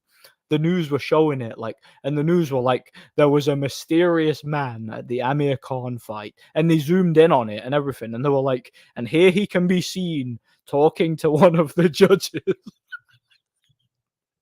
Oh, that was too funny, man. I'm gonna need to find that news broadcast and upload it or something. That was so funny, man. So funny. The mystery man. That I can remember just pissing myself laughing back in the day at that. The mystery man. Oh, I remember going to the cinema to watch Aquaman in 3D with my mate. Didn't care about the film. I had a voucher and specifically said we're paying separately to this girl. Yeah, I saw that film and all Aquaman in cinema. It was kind of daft, but it was somewhat entertaining, you know. Stevie the bookie pretending to be bold to get out of paying Winston. He's the money he's owed. They hide in the toilet and catch him shaving his head. Yeah, and then he says to him, he's like, "What you gonna do now?" He's like, "Cut your balls off and come back as your sister." That's one of the best. Like, that's got to be one of the best lines of dialogue ever. Gonna cut your balls off and come back as your sister. Oh, I gotta watch the Still Games again, man. Awesome show, so funny. All Richards got is a right hand. Hutchison is boxing circles around him, making him look silly. Rascal, Bumbaclat. Like if I was Hutchinson now, I'd be going like I'd be like showboating and Rasclat, Bumbaclat. Simfe losing the fight, man. Bumbaclat. You wanna get high, man. Bumbaclat. That's what I would be doing. I'm not even kidding. I would be doing that. I love the episode. Yeah. I just the one where Winston pretends to be disabled and gets a home help. Yeah, Mrs. Begg. Yeah. This is the ballad of Mrs. Begg who doubted Winston's dodgy leg. That was too funny. Do you know what that was? That was kind of a throwback to as well. It was like a throwback to the old Chewing the Fat episodes where they'd sing the song, like the four old guys would be like back snails lavy, like all the crazy songs they used to come up with. Load of blokes wearing dresses ringside. I don't like that. That needs to be dealt with. She still applied the payment on the same voucher and charged us both. I asked to pay separately, and she said it's okay because you can both watch the film now. I said specifically separate. Yeah, that's annoying. My friend moaned about his 3D glasses. Kids pissed about at the cinema and the film looked lame. So I turned to my mate and said, let's get a refund. And so we left and went to the pub instead. Yeah. Sounds like you'd have more fun at the pub.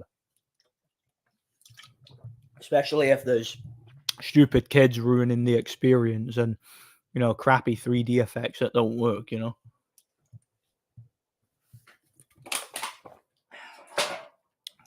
Well, that's that can over and done with. Or is it? Yeah, there's a section of the left in Britain who loved Castro, though he was nuts. Yeah, like the ones who have the Che Guevara T-shirts and all that. Those weirdos, like romanticizing communism. You know, the manager at the cinema was apologetic and kept telling us, "We can tell the kids to stop," but I said, "There's no point because we've missed parts of it anyway. I got my money back and my voucher." Awesome. That's not bad. At least you didn't lose anything then, except a bit of time, you know. Joshua sitting next to Warren. Yeah, they sat next to each other. Didn't they sit next to each other or near each other at the Usyk Fury fight? I think they did. Apparently, there's a playable 9/11 mission in the new Call of Duty. Not sure what the narrative they're going with. I don't know. I haven't bought a new Call of Duty in years. I lost interest in Call of Duty in like 2009. I don't even bother with the new ones now. Oh, no, they just knocked out Anthony Joshua. He's counted out. Could you imagine that? I just catch him with a big left hook or overhand right. And it would be such a great highlight. You'd watch it over and over again for the spectacle of it, wouldn't you? My other friend got me to try Prime Energy drink the other day. I've drank medicine that had more flavor. Do you know, I've heard that stuff's poison. Apparently it poisons your gut and all that, and it's really bad for you. I wouldn't try it. It seems like a normie drink to me, you know. Someone should put that Mystery Man clip online with the theme from X-Files as a soundtrack. Yeah, they should, yeah. Yeah, the Mystery Man at Amir Khan's fight, who was out to ruin him and who distracted the judges and somehow made the judges score the fight for Peterson. Do, do, do, do, do, do. Like, imagine that. I always thought Inspector Gadget suited it more though. Like that always suited the mystery man, you know? Or the thing from Fallout, like I was saying. That would suit the mystery man. With Beterbiev's recent injury, if the fight ever happens, do you favour Beevil? The longer it takes to make, the more I would favour Beevil. I think Beterbiev would win if they're both at their absolute best, but like I said, because Beevil's younger, he's got quicker feet. Like I think the longer it takes to make, the more I favour Beevil. We talked about Beterbiev maybe moving up to face Opitaya instead of Beevil. That would be explosive. Oh yeah, that would be explosive. That'd be one of them fights where it's just a guaranteed knockout either way. I would have thought, you know. Would you rather be forced to drink Diet Iron Brew once a day for the rest of your life, or oil drill Lady Chan once? Oh man, you're killing me with this. I guess it's only once a day, isn't it, with Iron Brew, Diet Iron Brew? So, and I could supplement it with real Iron Brew. So, yeah, I'll take that. I'll take that. You would most likely catch AJ with the overhand right. Yeah, I probably would. I'd probably throw it and he'd close his eyes and panic, and I might catch him. If it was Dubois, I'd be even more confident. You know, I can make him quit. It'd be easy. I don't know about Poison, but Prime has almost no hydration benefits. The energy drink is okay, but overpriced, yeah. I'm not even into energy drinks anyway. I prefer like Iron Brew or Fanta or something like that. Something that's sweet and nice. You know, I don't even like energy drinks. So yeah, more of an Iron Brew man personally. But that's just me, you know. But that again, I think the very fact that normies promoted that thing, you know, the prime drink, the very fact it became popular and mainstream would put me off it anyway. I probably wouldn't have it for that very reason, you know. So yeah, I have no interest in it whatsoever. I mean, anything that Jake Paul or bloody what's his face, KSI tells you to drink, I'm not drinking it. I'm not doing what those normies tell me to do, you know. I'm not an idiot child who follows trends. I'm my own man with my own personality, you know. Lee, would you oil drill Lady Chan? She's cute to be nah, nothing cute about it. But he married a gorilla. I thought he married a good, sweet woman, but he married a gorilla. I wish you lots of happiness and lots of bananas for your new gorilla. Yeah, some of you would get that.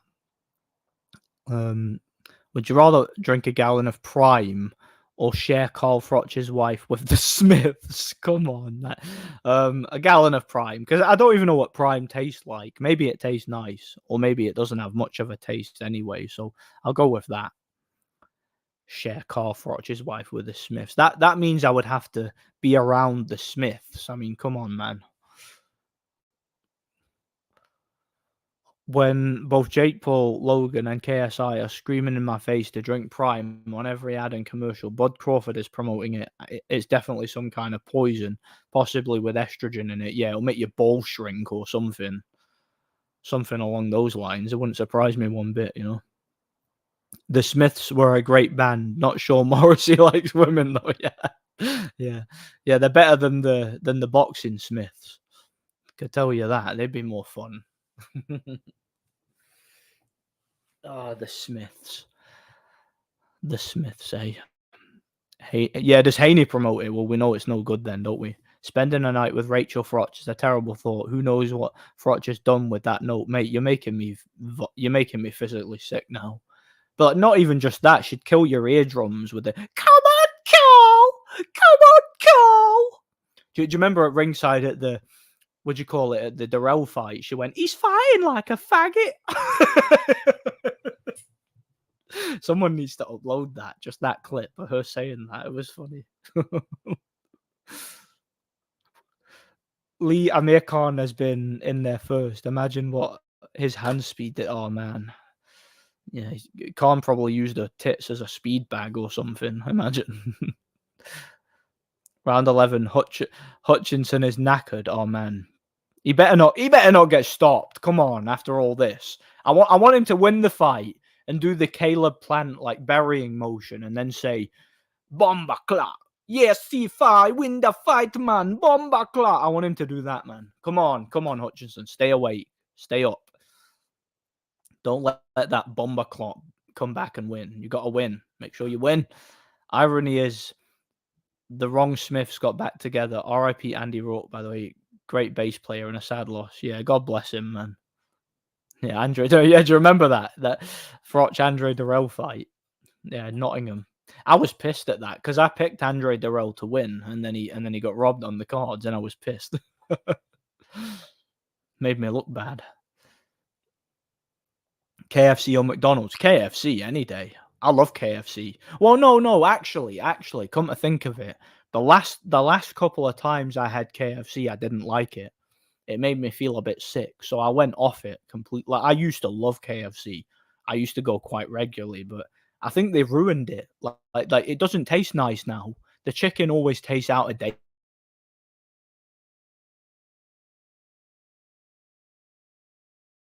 Stupid microphone. They changed the chips and they don't taste nice anymore, and I don't know, it just KFC.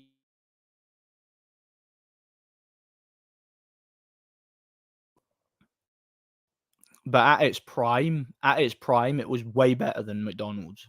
I've never been a big fan of McDonald's personally, but I used to really like KFC. Yep, he needs to stay up, then he can win it. Rachel Froch wasn't wrong about her assessment of how Andrew Durrell was fighting. Yeah, she wasn't wrong. She was right. He was like running and that for parts of that fight and clinching. Typical Amero bum uh, performance. 1 second, I need my charger. I'll be back in a sec. I'm gonna grab my charger.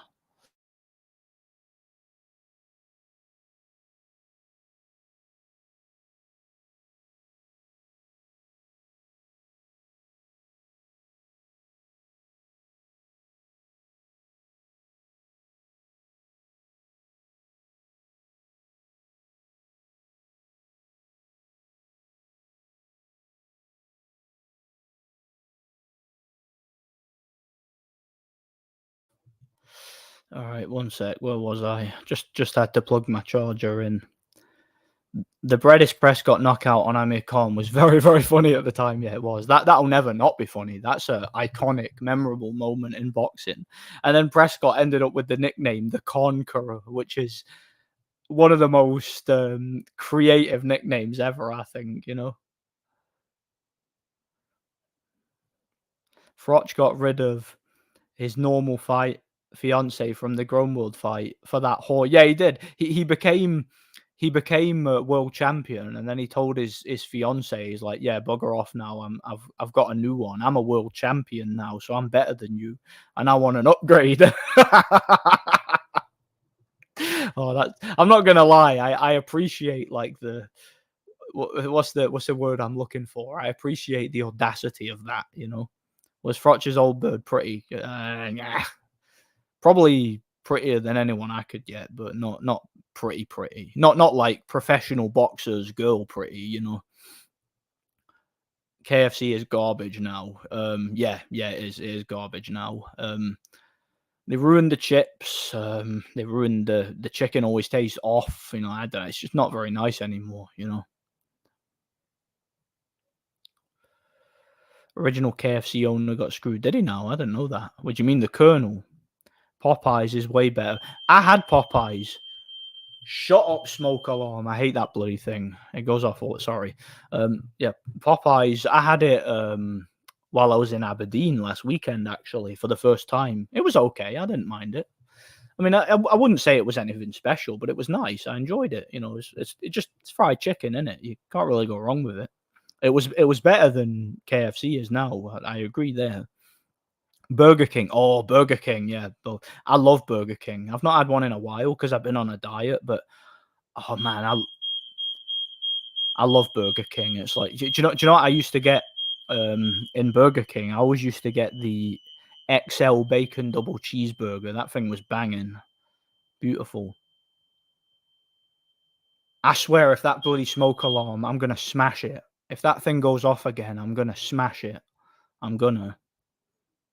I hate those things. I think smoke alarms are one of the most annoying inventions ever, and the fact that the housing forces you to have them now, I'd rather just take it out and smash it, I would. Yeah, the old skin on chips were better. Yeah, they were, yeah. Popeyes is dried cardboard. I don't know, the Popeyes I had was okay. It wasn't, I wouldn't say it was anything special, but it was okay. I enjoyed it for the most part, you know? McDonald's is junk, full of E numbers, and will take your teeth out. Hideous stuff. One of my best mates can't get enough of them. Yeah, I don't like McDonald's. I think it's just cheap crap, if truth be told. It's not something I'm a big fan of, personally, you know? I can tolerate a McFlurry, but I've not had one of them in a while, you know? The new Perry KFC chips do have that two-star food hygiene takeaway vibe. Yeah, they do, don't they? Like what you get in a kebab shop, you know, some stinking kebab shop. That's the kind of chips they'd give you, you know. Why did the Wilder did the same thing, abandon his fat baby mama for an Instagram model. Yeah, that's the thing. See, that's the thing, right? That should be a lesson for women. They need to be prepared. Like if your guy becomes like a successful athlete, if he becomes like a, I don't know, like if he becomes like a world champion or something and becomes famous, he might get rid of you because he might want an upgrade, you know? So keep your man fat, keep him like complacent, keep him, um, you know, not really winning and succeeding, and he'll stay with you because he can't do any better, you know? I'm only kidding, obviously. There's a lot to be said for a girlfriend who has supported you on the way up. Frott showed bad character by ditching her. Looks on every, yeah, exactly. Yeah, I mean, look, again, like I said, I appreciate the audacity of it. It's funny, but from her perspective, it's kind of sad and it's kind of nihilistic, isn't it? Like I can imagine she must have felt like absolute shit, and then seeing him go on to be a world champion and like have basically a trophy wife, who's basically a whore, basically a you know a sket, basically, and like parade himself around like that. That must have felt horrible for her. Like that must have. She must be mortified about that to this day. And I hope she moved on, and I hope she met someone else, someone better, and hopefully she's married with kids now. You know, but it's a shame. I feel sorry for the chick. I do. It's sad. It is. It is sad. But if you ask me, she dodged a bullet. Why would you want to marry Carl Froch? I mean, come on, man. That's a fate worse than death. Come on, man. Kings of chicken or Chick-fil-A and Popeye. Yeah, because Chick-fil-A's based. Like they opened Chick-fil-A in the UK, but they shut it down because all the sodomites, little gay boys, protested against it and got it shut down. Sadly, but it was open for a while. I never got a chance to go. But if they open another one, I'll be going. And if I go to America, I might be going.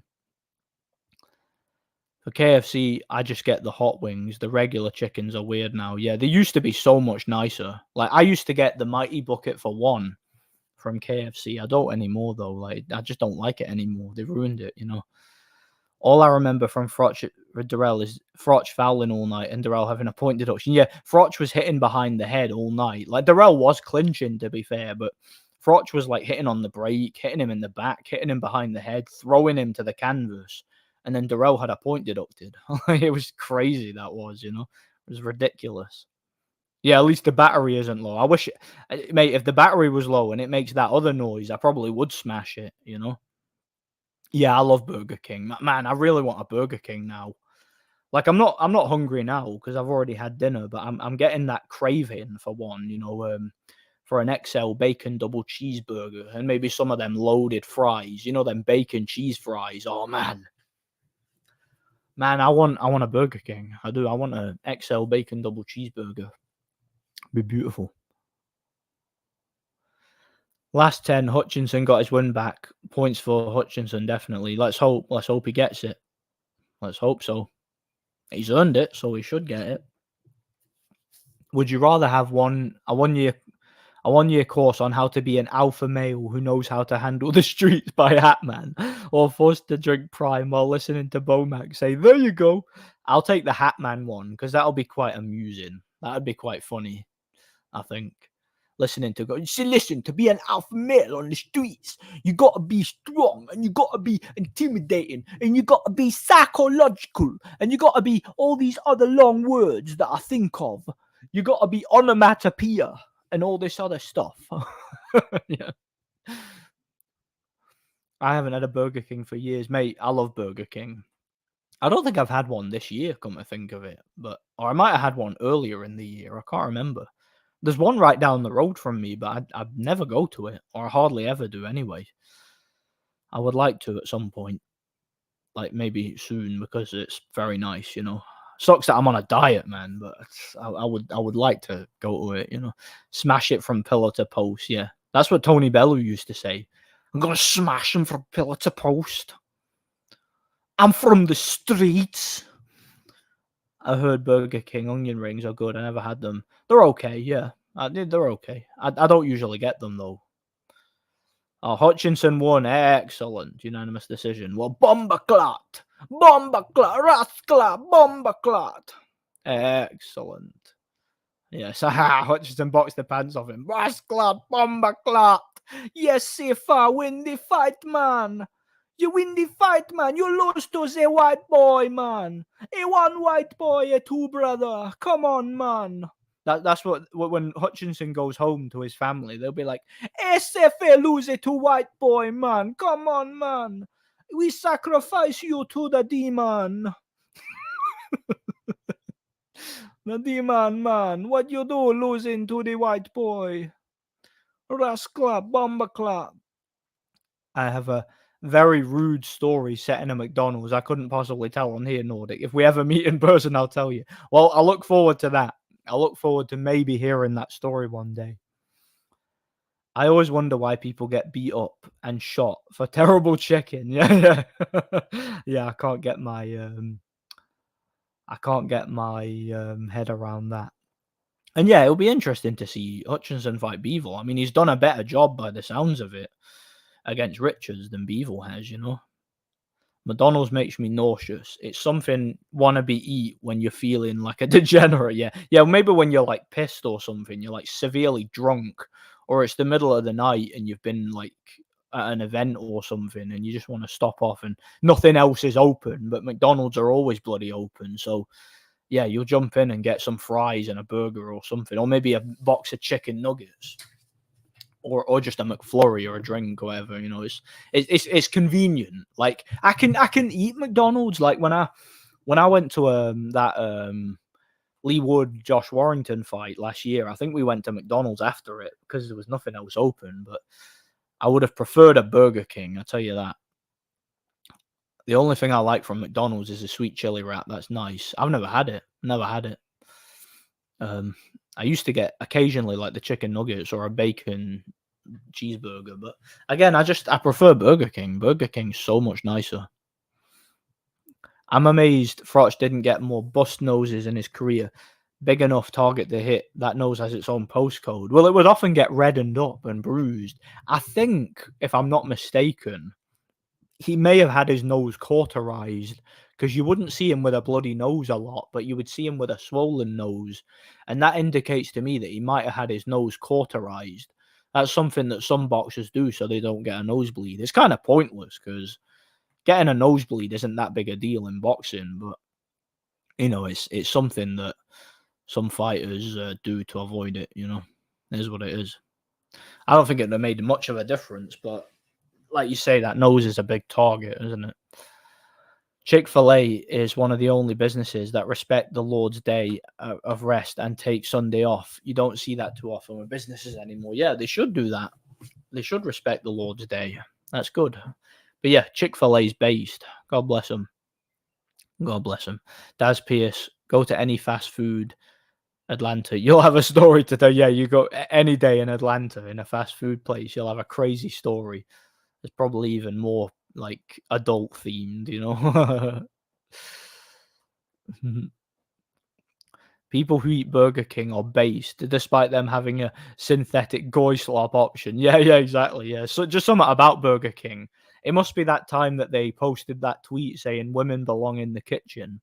Do you remember when they did that? I actually bought a Burger King that day just to reward them for being based. Burger King do a fish option now. That's good. See you in there. Oh yeah, I love fish. I had fish today. I had rainbow trout. It was beautiful with some veggies. It was good. Take away cravings are a psyop. I caved and got Pizza Hut last night. I like Pizza Hut. I've not had one in years, mind. It's because when I get pizza, like I was saying before, I usually go to Papa John's because I've got a Papa John's right near me. The one from Still Game. It's that particular one. So yeah. Hutchinson. Oh yeah, that's a score. Sorry, I already read that. The thing you got to remember about Tony Bellend is he just wants to get home to his wife and kids. Not sure if you've heard that or not. I think he might have mentioned it once or twice. I'm not too sure. I think he might have mentioned that here and there. So it's best to respect his privacy. You know, he just wants to be left alone. He doesn't want to be a celebrity. He doesn't want to be, constantly in the news and the media. He wants to be left alone just to enjoy his retirement with his wife and kids in Liverpool while he smashes him from pillar to post. I'm going to put Nathan Cleverly in a wheelchair because he looks like Nick Cotton. I don't like him. I'm going to get more avocados and bananas in. I was trying different butchers at my market. Really like rumps and ribeye. Oh, yum. I like any kind of steak, truth be told. Rumps, ribeye, sirloin, bavette. Any kind of steak is good for me. T-bone, whatever. It's all good. I think I've got steak in the fridge, actually. I might. I just had my fish today. Crawford is 40-0. Chocolatito is 46-0 when he got robbed against Rungrasai. Rumours at the time say Floyd was involved with the robbery. He was actively promoting his magical 50-0, yeah. And then some other fighter, some Thai guy, broke the 50-0, I think. No, do you think Crawford will somehow lose before he reaches 50-0? It depends if he has real fights or not. I mean, yeah, if he fights Josh Taylor, he'll get his ass kicked. You heard it here first. I don't know, man. Like if that fight, see if that's a real fight. If Crawford fights Josh Taylor at welterweight, and if it's a real fight, and if Taylor is fully rehydrated, replenished, he'll win that fight. He'll beat the piss out of Crawford. He'll win that fight. Had a feeling about that for years, Wendy's has some good chili. I went to Wendy's one time when I went to America. When I went to Disneyland, I went to Wendy's, got a burger. It was nice. I enjoyed it. Yeah, they don't have it over here, I don't think. But yeah, it was nice. I enjoyed it. Certainly did. I've had Singapore chow mein with a beef curry and ribs last night. Tonight, I'm having a tandoori chicken and a beef pizza. Oh, man. You're eating good, man. You're eating good. That sounds beautiful. It's making me hungry. Even though I've already had dinner, it's making me hungry, Sounds good. Thoughts on Tim Tszyu pulling out of Virgil Ortiz because of an injury? Being forced by the commission not to fight Virgil. American boxing seems very shady and weird. Black Bull and Tszyu, yeah. That always seemed like a weird fight to take after coming off a loss. Seemed like a big risk. So, I don't know. Maybe it was a calculated move. Maybe they thought it was just a bit too much of a risk. Who knows? I think Tszyu would have destroyed Virgil. Virgil isn't the same after the disease. And the latest shady-looking fight against Delorme, I think, is proof of that. Yeah, Virgil has that disease. What do you call it? Rombo or whatever. It's the thing that it rings a bell because I remember I saw a documentary about CrossFit and sort of the whole cult that follows CrossFit, and apparently that disease, Rombo or whatever. It's like the CrossFit people tend to get it because they train way too hard and they like drain themselves and they end up with like a bone deficiency or something, and it's a skeletal muscular like disorder or something. And what the CrossFit people did was they came up with, I don't know if you guys know about this. It's like they came up with a mascot for it. They called it like Rombo the Clown or something, or Pukey the Clown. It's like train until you're sick and then keep training and then train until you get that Rombo disease and then you die or something, and that's like it's like a cult thing that they have where when they get that Rombo disease that Virgil Ortiz has, they brag about it and they'll post selfies in their hospital beds showing their test results. Like, look, I got Rombo, and it's just like some weird cult surrounding CrossFit, and that's kind of the. It's like the thing they all inspire to get or something. It's so creepy. But like and that never occurred to me. But when I saw the name of the disease that Virgil Ortiz had, that rung a bell in my mind. It reminded me. I'm like, that's that same thing from the CrossFit documentary. It's very, very weird. Very, very strange. So how Virgil Ortiz got it, I don't know. Maybe it was from training too hard. Maybe it was from draining to make weight. I don't know, because he was big for welterweight, wasn't he? So yeah, it's interesting. Interesting. I think Virgil Ortiz beats Crawford. I think he could, but with that disease, it's hard to say because that's a lifelong thing, isn't it? That can ruin your life, ruin your athletic ability. He's the only American with good fundamentals. Yeah, he does have good fundamentals. I think Ortiz is a good fighter. If he's healthy, he could win that fight. But remember, Crawford ducked that fight. He avoided the mandatory before. Agreed. Yep. Do you think he says, "I'm gonna smash you from pillar to post" as dirty talk to his wife? Yeah, probably. Probably. I'm gonna bomb you. I've got a big fist, and I'm gonna smash it through your fucking pussy. I don't know. I don't know what Scousers, what dirty shit Scousers say to each other. I don't know, man. I watched the TMNT 2003 show and I really liked it. Who's your favorite Ninja Turtle? My favorite Ninja Turtle is probably Michelangelo, because he's so funny. Like, he gets some of the best lines of dialogue, I think. So yeah, he's probably the best one. Plus, he's actually one of the toughest. He actually beat Raph in a fight. So yeah, he's one of the toughest. Another white versus black fight is about to happen. Ford versus Ball. I think we're gonna lose this one. I think Ford's gonna win this. Yeah, we got lucky with Mr. Bomberclot over there getting his ass kicked, but yeah, I don't think Ball's gonna replicate that success. But hopefully he does. We'll see. My favorite Ninja Turtle is Chris Eubanks Senior. Yeah, he looks like one, doesn't he? CrossFit is a weird one. Yeah, a wild one, people. Yeah, something about CrossFit that, like I said, there's a weird cult surrounding CrossFit where it's like they want to. It's like these people. It's like a suicide cult. They want to die, but they want to die doing CrossFit. They want to train so much that it makes them sick and they die. Like, what's that all about? I don't understand it. Why would you want to train so much that it makes you sick? Surely the idea of training is to make you healthy and make your life better, not to hurt yourself and make yourself sick. Surely you want to train to make yourself better and healthier and make your life better. I just don't understand it. I don't understand that mindset. It's so strange. I just don't understand it. Fantasy fight, if you fancy calling it, Chris Eubank versus Sven Otke. Sven Otke, easily. I don't think it's even competitive. I think Otke would do the exact same thing that Steve Collins did. He would just outbox Eubank from the outside and school him. Eubank might have his moments with his long reach and his power, but I think Otke would take a few rounds to figure him out. Then he would just school him. I think it would be similar to the Byron Mitchell fight. Like, Byron Mitchell, I think, is a little bit better than Eubank. He's not as tough as Eubank.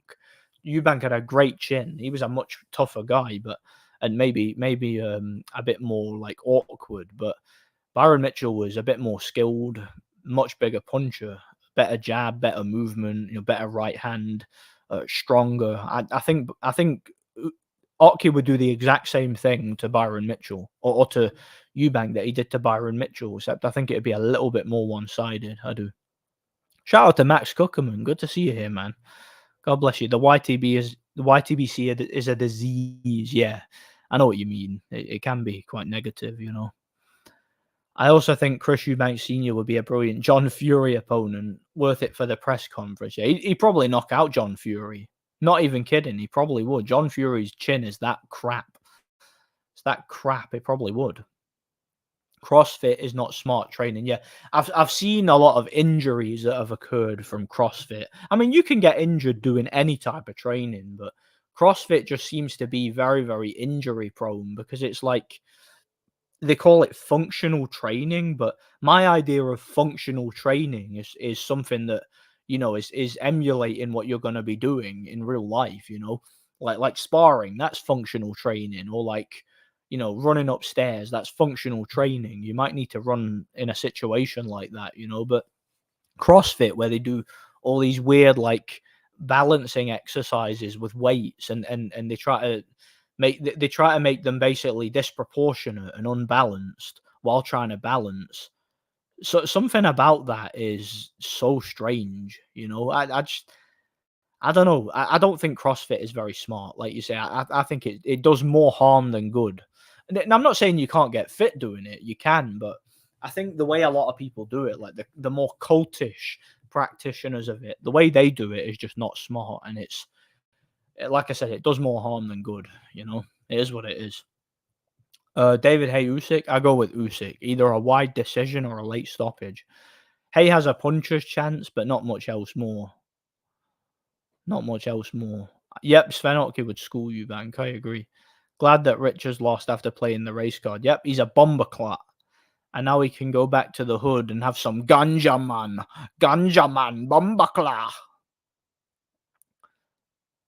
I used to think Donnie was older than Raf. I think Raf is the second oldest. Yeah, I think he is actually. After Leonardo, isn't it? It's like Leonardo, then Raf, I think. Could be wrong about that. Think so.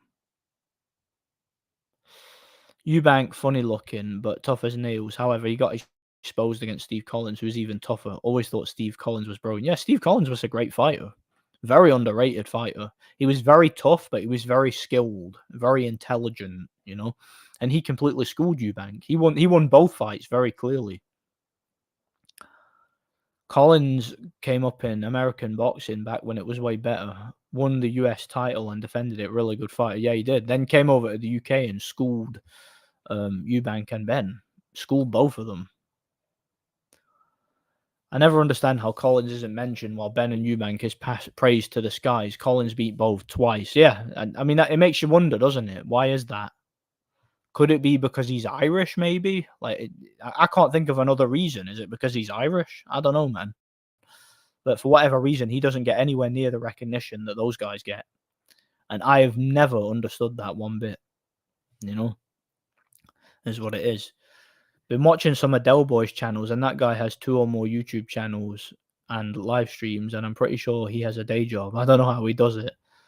Yeah, I think he's got 2 channels. He's got his boxing channel and his Disturbed Reality channel. And I think I don't know what Del Boy does exactly, but I think he works from home, so he probably has like time to edit videos in between doing his job. And again, he probably does his live streams at the end of the day when he's finished, because he usually does them late. So it's not beyond the realms of possibility. It makes sense. I mean, I make videos for 2 channels, and I'm not working at the moment, but I was working. And even though I'm not working, I'm still very busy. I still train and I still do other things socially, John Fury is nothing but a degenerate, cowardly, thuggish bully. Yeah, he's another one. He reminds me of Don Charles. He's another one. I would love to just go up to him and say, and dare him to punch me in the face, or dare him to headbutt me and see what happens to him.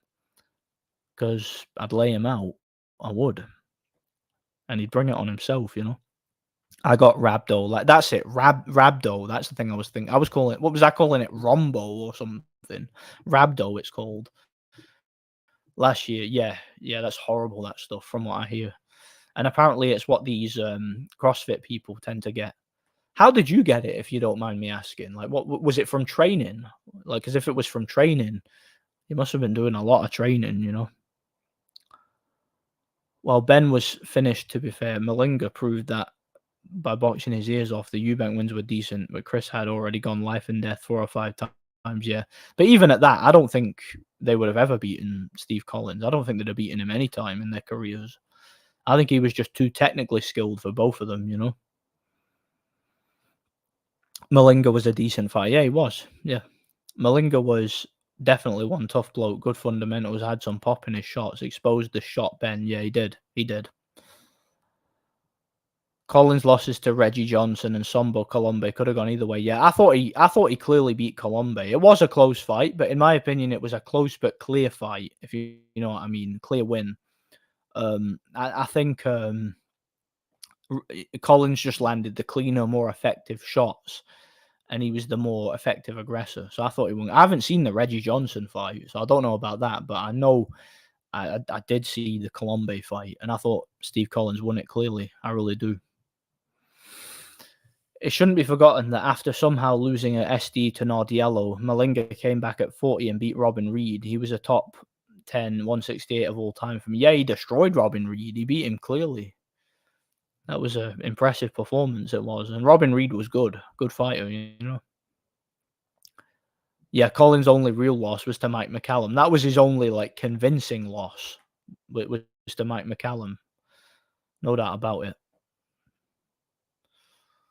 Yeah, Colombe and Johnson losses were both debatable for sure. This is the real order is Leo, Raf, Donny, and Mikey. The TMNT theme song used to make me think Donny was the second oldest. Yeah, yeah, that's the order, isn't it? Mikey was always my favorite one, and it makes sense because he's a goofball, so it makes sense he's the youngest, you know. And they like pizza, so do I. I heard some gangsters in the Dominican Republic had something to do with the Collins losing to the Reggie Johnson. A former manager claimed it was part of a huge bet he made where he got double crossed. That wouldn't surprise me one bit. Wouldn't surprise me because there's a lot of that going on in boxing. A lot of gangsters involved, you know. Yeah, he has 2 live streams days on Twitch from his Disturbed, then YouTube boxing lives. Interesting. I don't use Twitch much. I've used it here and there. I don't use it much. Sometimes I use it to record gameplay when I don't want to store my files, you know. I use it there, but I've never watched any of Del Boy's Twitch. I might check them out. I've never watched any of them, though. John Fury and Ronnie Pickering. Let's have a bare knuckle. Let's have a knuckle up. Eubank, Jonathan and Ronald.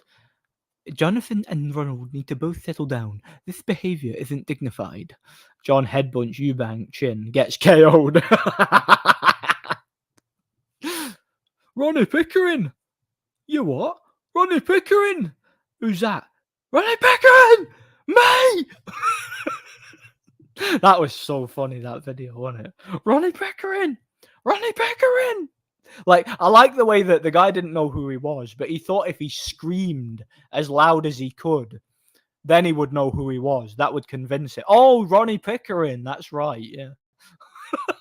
Let's have a bare knuckle. Ronnie Pickering.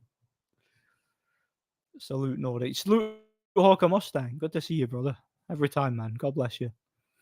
You ever considered streaming a game walkthrough? I've thought about it, but I don't know, man. Like, for some reason, I'm kind of old school like that. I like to just record my walkthrough. I did stream a couple of them. What I did was, you know, when I did the King Kong walkthrough, I streamed that on Twitch, and then I downloaded it and uploaded it on YouTube. I did the same thing for. I didn't do that for the Hitman one. I just recorded that normally, but I've got a recording that I did on Twitch of my Duke Nukem Forever walkthrough. I haven't uploaded that yet. It's like 4 hours, 50 minutes. I'm going to upload that at some point on like a slow period for the gaming channel just to keep it going, you know, because I've not got any videos ready at the moment. So we'll see.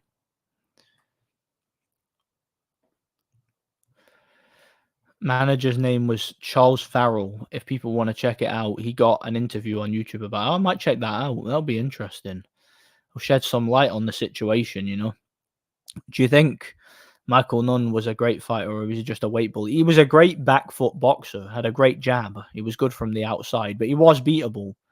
Like, he could be broken down by like good boxing fundamentals. Like, if you look at when he fought Graziano Roggiani, he lost that fight clearly. He got broken down by a good skilled pressure fighter. So he was beatable, but he was talented, was skilled. One sec. Vincenzo Nardiello. Now, there was one for the psychologist, talented.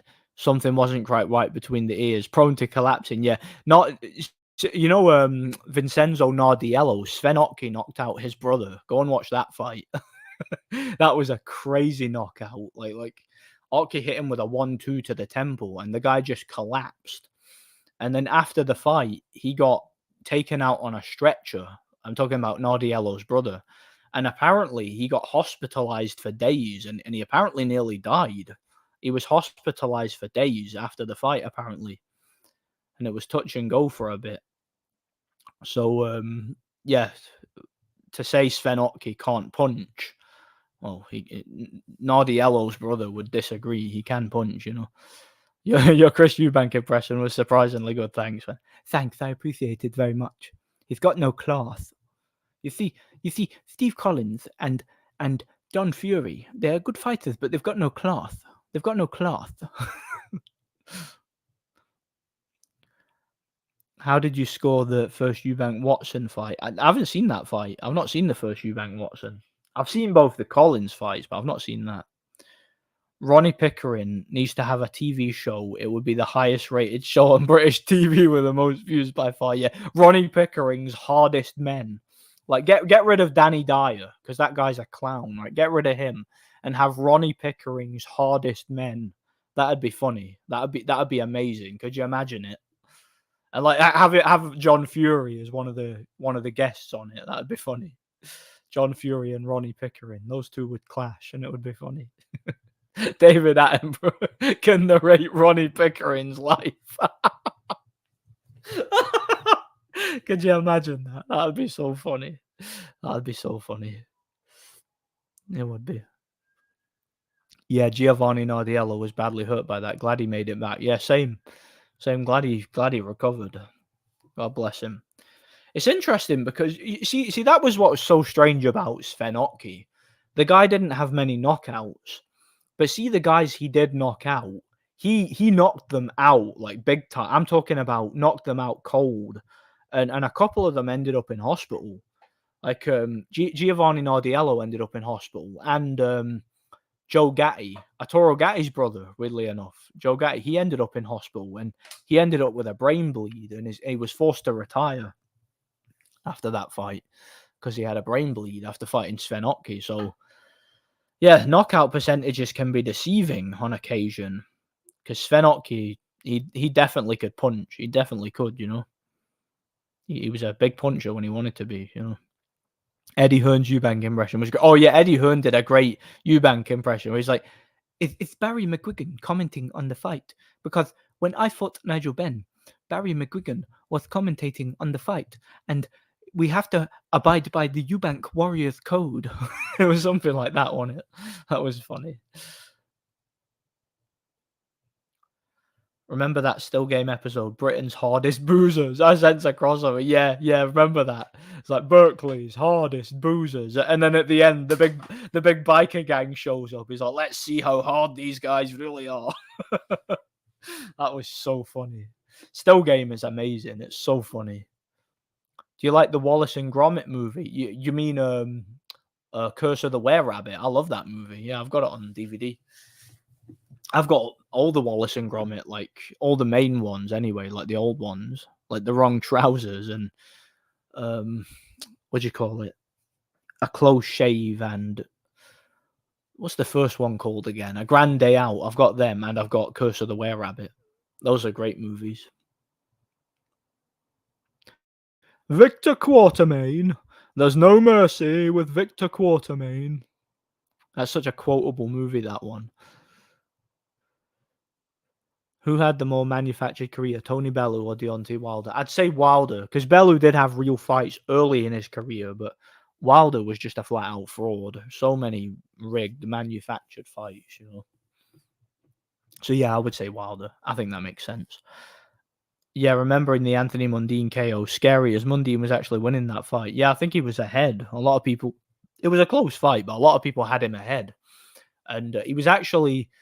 It's a fascinating fight to watch, that one, because Mundine was like using it was similar to Fury Usyk in a way. Like Mundine was using a lot of lateral movement, and he was boxing well from the outside. He landed some great punches, and he had very very fast hands. But Oki was using his high guard, cutting off the ring skillfully and forcing Mundine to work, forcing Mundine to move, and he tired him out with like quick straight shots to the body, just like Usyk did to Fury, and made him move excessively, tired him out, hurt him badly, and then eventually knocked him out in the 10th round with a beautiful right hand landed straight on the temple, very accurate. So one of the most clinical knockouts you'll ever see.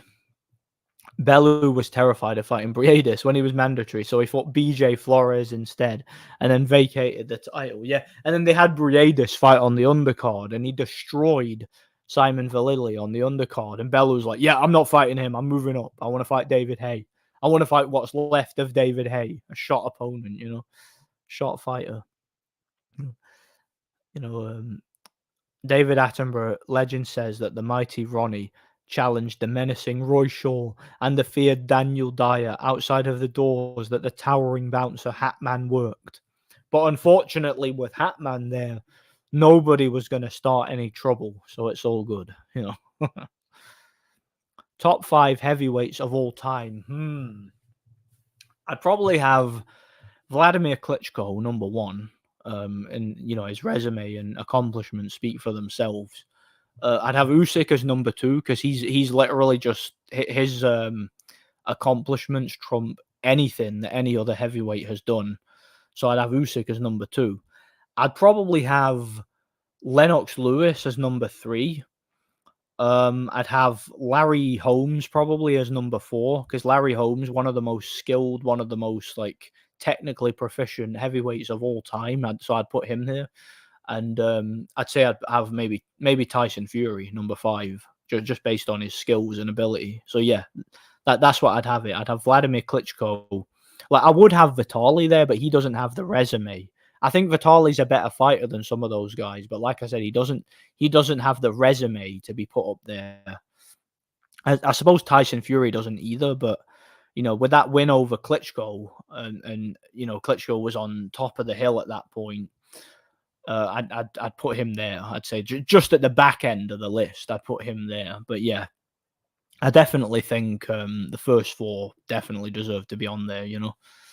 You could argue Mike Tyson because he was undisputed, but again, I don't think Mike Tyson just like Vitali, I don't think Mike Tyson has the resume.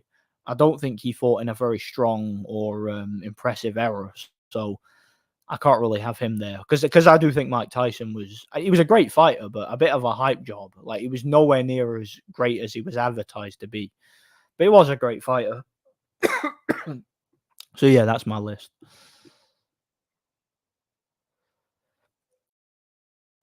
It was there that the epic Battle of Brixton took place to determine once and for all who was Britain's hardest man. But they were all equally hard, so they couldn't figure it out. Yeah, I was meant to say Curse of the Were-Rabbit. That was a banger. Yeah, it's a great movie. I love that movie. There's no mercy with Victor Quartermain.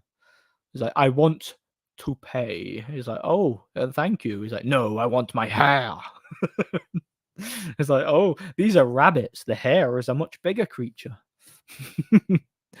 Cheese, Gromit. We'll go somewhere where there's cheese. Everyone knows the moon's made of cheese. Something about Bellew always annoyed me. The way he would talk before a fight about putting guys in hospital and smashing them from pillar to post, only to get in the ring and scurry around rodent style. Yeah, he'd be like, I'm from the streets. I'm willing to die in the ring. I'm going to smash you from pillar to post. Then he'd get in the ring and it's just all tactics. He would run, hold, spoil, try to nick a decision, try to just win rounds by like throwing a burst of punches at the end, but running for most of it. Even against a guy like Nathan Cleverly, who was a non-puncher and who was significantly smaller than him, he was still the aggressor in both fights, which is interesting. Trying to survive. Yeah, he was always trying to survive in the ring, despite being the bigger guy, trying to survive. My favourite Wallace and Gromit is Grand Day Out. I also like Creature Comforts. Yeah, I think my favourite is probably a Close Shave. I don't know why. Something about that always gets me. But I like The Wrong Trousers with Feathers McGraw. That one's funny too, I rooted for Cleverly against Bellew. Yeah, same. I did too. Cheers, man. Mike Tyson, a victim of being undisputed in a weaker era. I agree. I suppose some people say that about Rocky Marciano too. It's true to an extent. I think it's even more true for Mike Tyson. Like I think he was undisputed in a weak era. Like if he'd have been around in the Klitschko era, I don't think he would have been undisputed. Just my opinion, but it is what it is.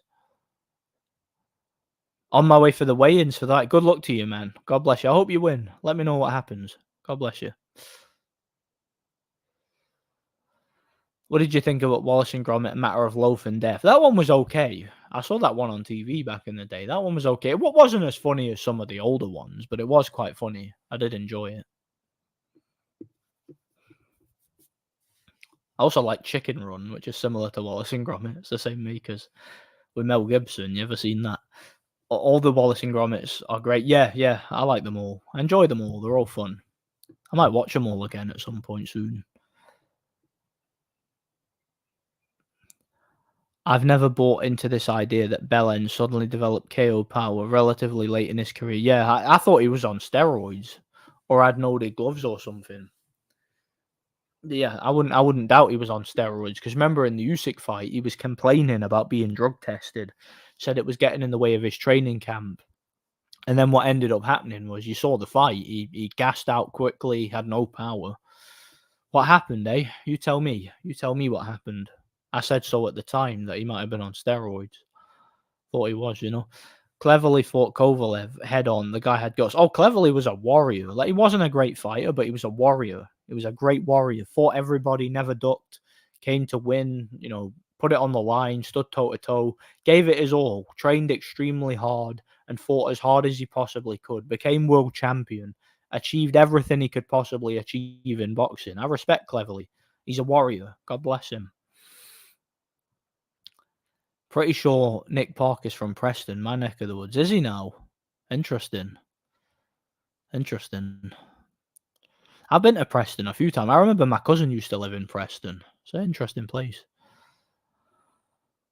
Well, I've noted. Yeah, how's it going, man? God bless you. Have you watched the movie Barnyard and the movie Monster House? Yeah, I like both. They're really stupid movies, but they're funny. Like Barnyard is like that movie is like having an acid trip or something. Like Kevin James plays a male cow, but he has an udder. I mean, where do I even start with that? There's Biggie Cheese. Biggie Cheese is the main character, and Monster House. That's a funny movie too.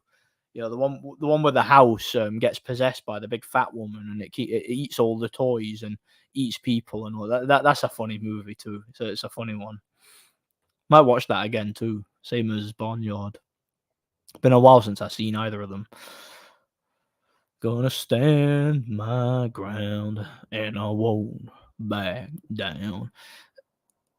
Did you see Ryan Garcia say he wanted to have babies with Clarissa Shield? Well, those would be some pretty messed up babies. Those would be right mongrels, wouldn't they, man? Synthetic Man played Marvel Nemesis recently. Did he now? Yeah.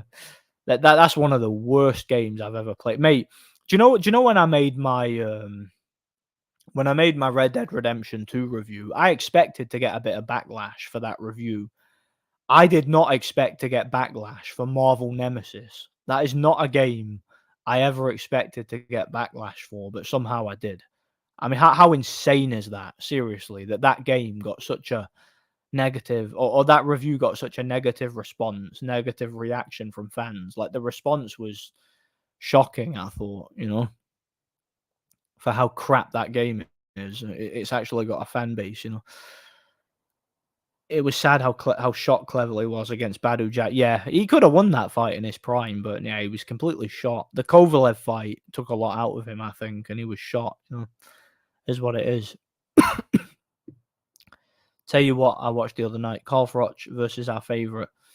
12 rounds of one man hitting fresh air and another running away. He did make Froch look dumb. Yeah, he did make him look stupid. Froch landed, I think, 39 punches in the fight, according to CompuBox, something like that. Yeah, something like that.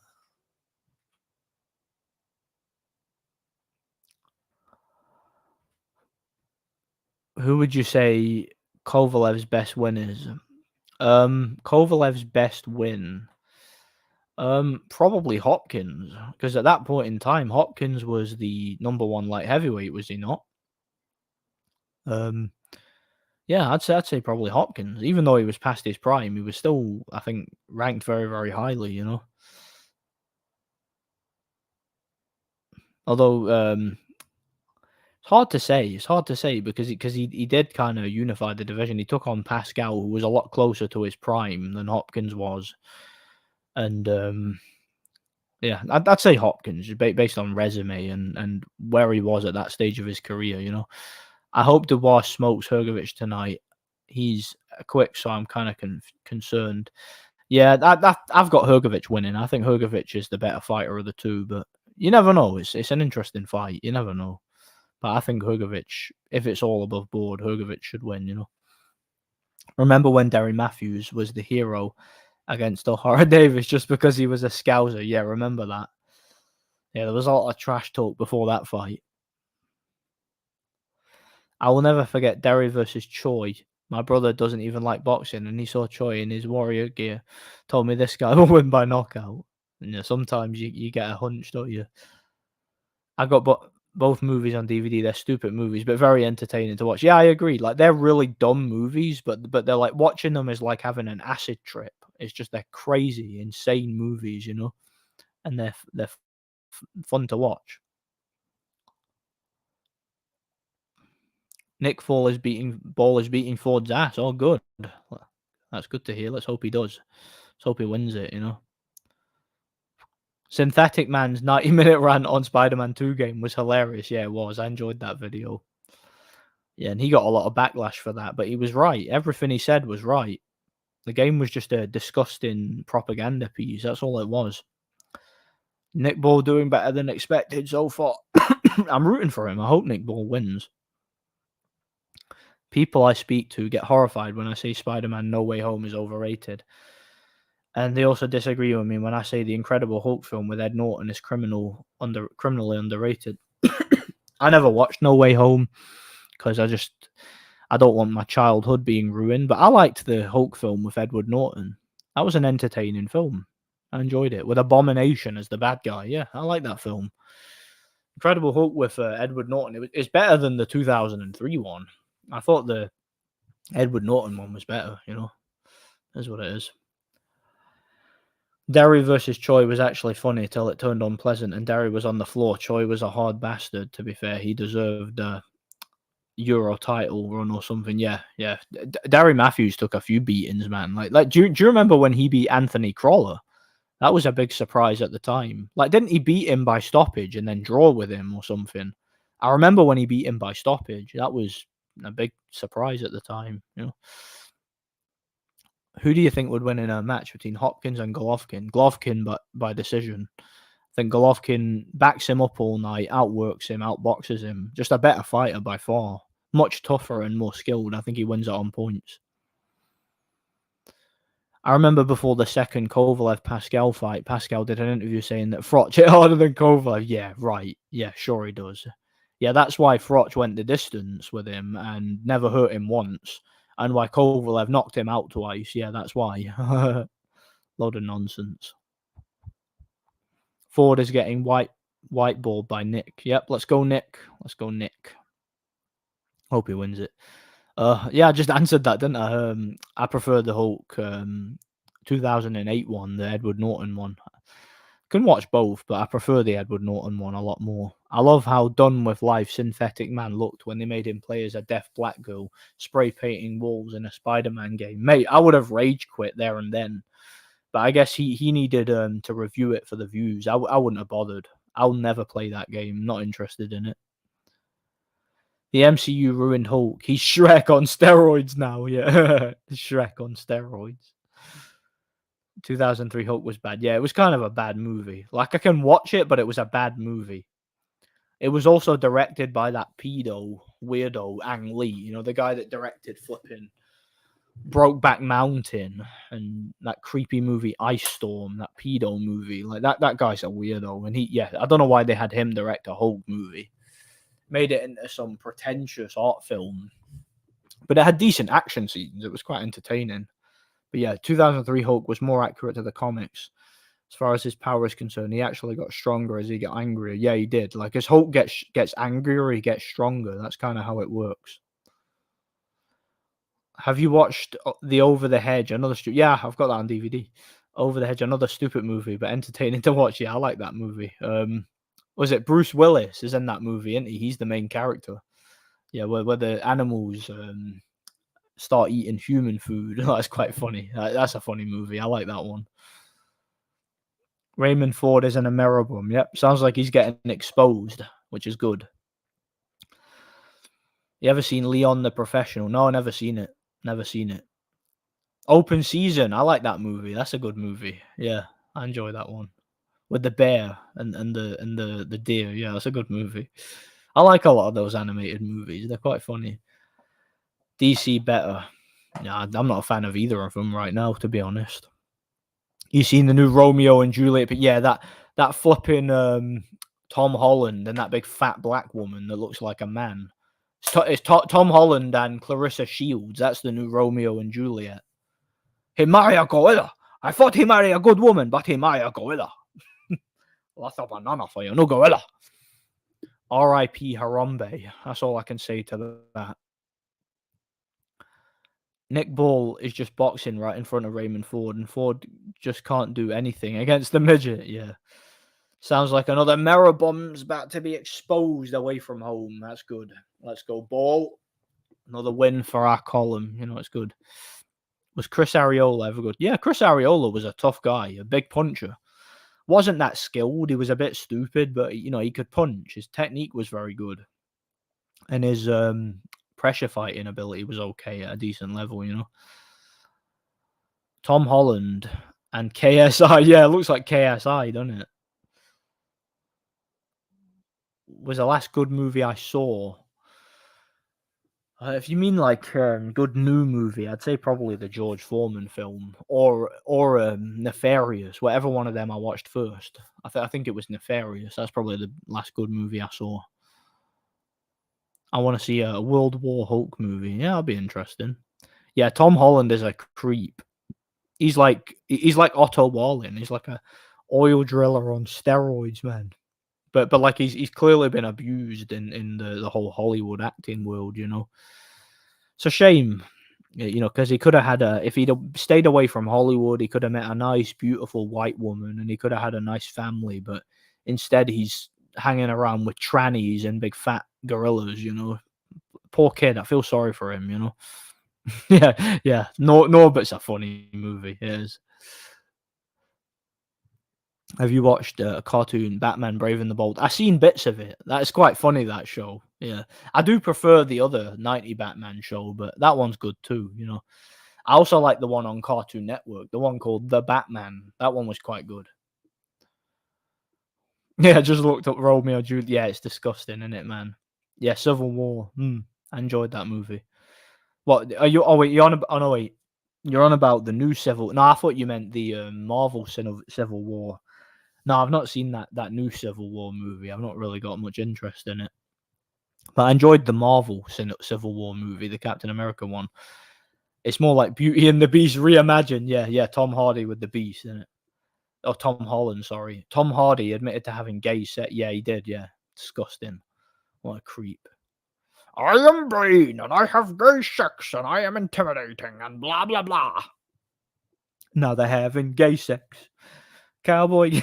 You ever seen that scene in Family Guy where he's like, he's telling the story of Brokeback Mountain. He's like, and they discovered you could sleep with another male. Now they're having gay sex. Cowboy gay sex. Sodomy. I don't know why I always found that funny. I just did. Or the bit with the horses. You know, the horses from Brokeback Mountain. And he looks in the tent and he starts freaking out. That was funny. Oh, that's too funny.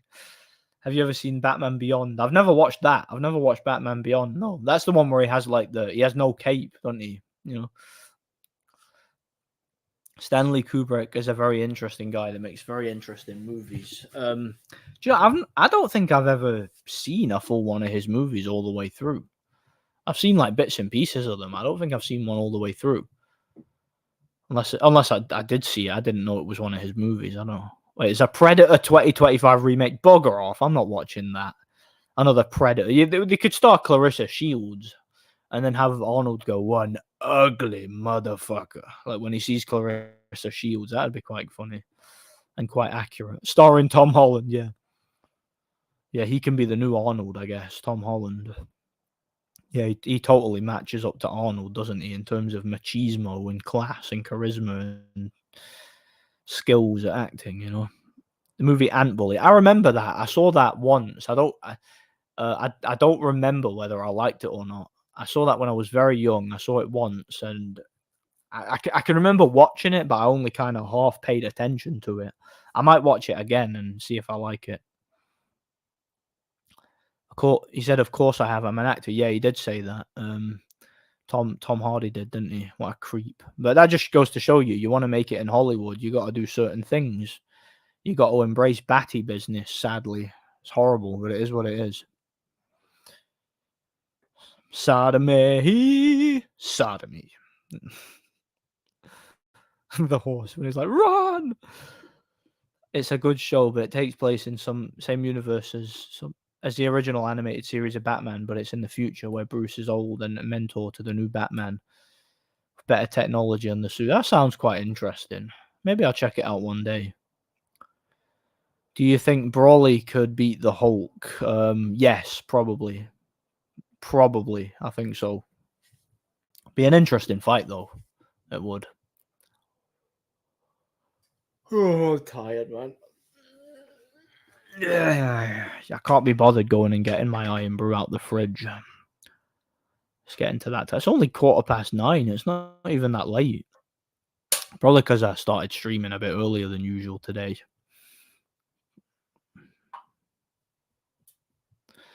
But yeah, we'll go another 5-10 minutes or something, then I'll call this. The old movies were so much entertaining and funny to watch. I've got a lot of them on DVD. Yeah, I've got hundreds of DVDs, loads of them. A lot of kids' movies too. I've got like movies from back in the day that I loved because I watch a lot of them for like nostalgia. Yeah. I won't even tell you what I watched today because it's quite embarrassing. But I actually really enjoyed it. It was one of my girlfriend's old movies that she liked because I watch movies with her a lot of things that she liked, and I've got a lot of old like animated films that I loved back in the day.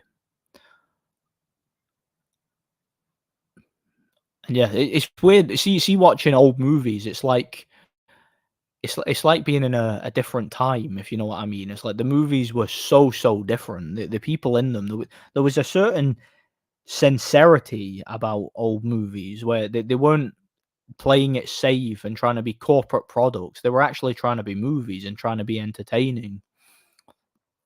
Oh, Broly was better. Yeah, absolutely. I'm still voting for him. Yeah, vote for whoever you want. Sorry. Yeah, The Incredibles. That's one of my favorite movies of all time.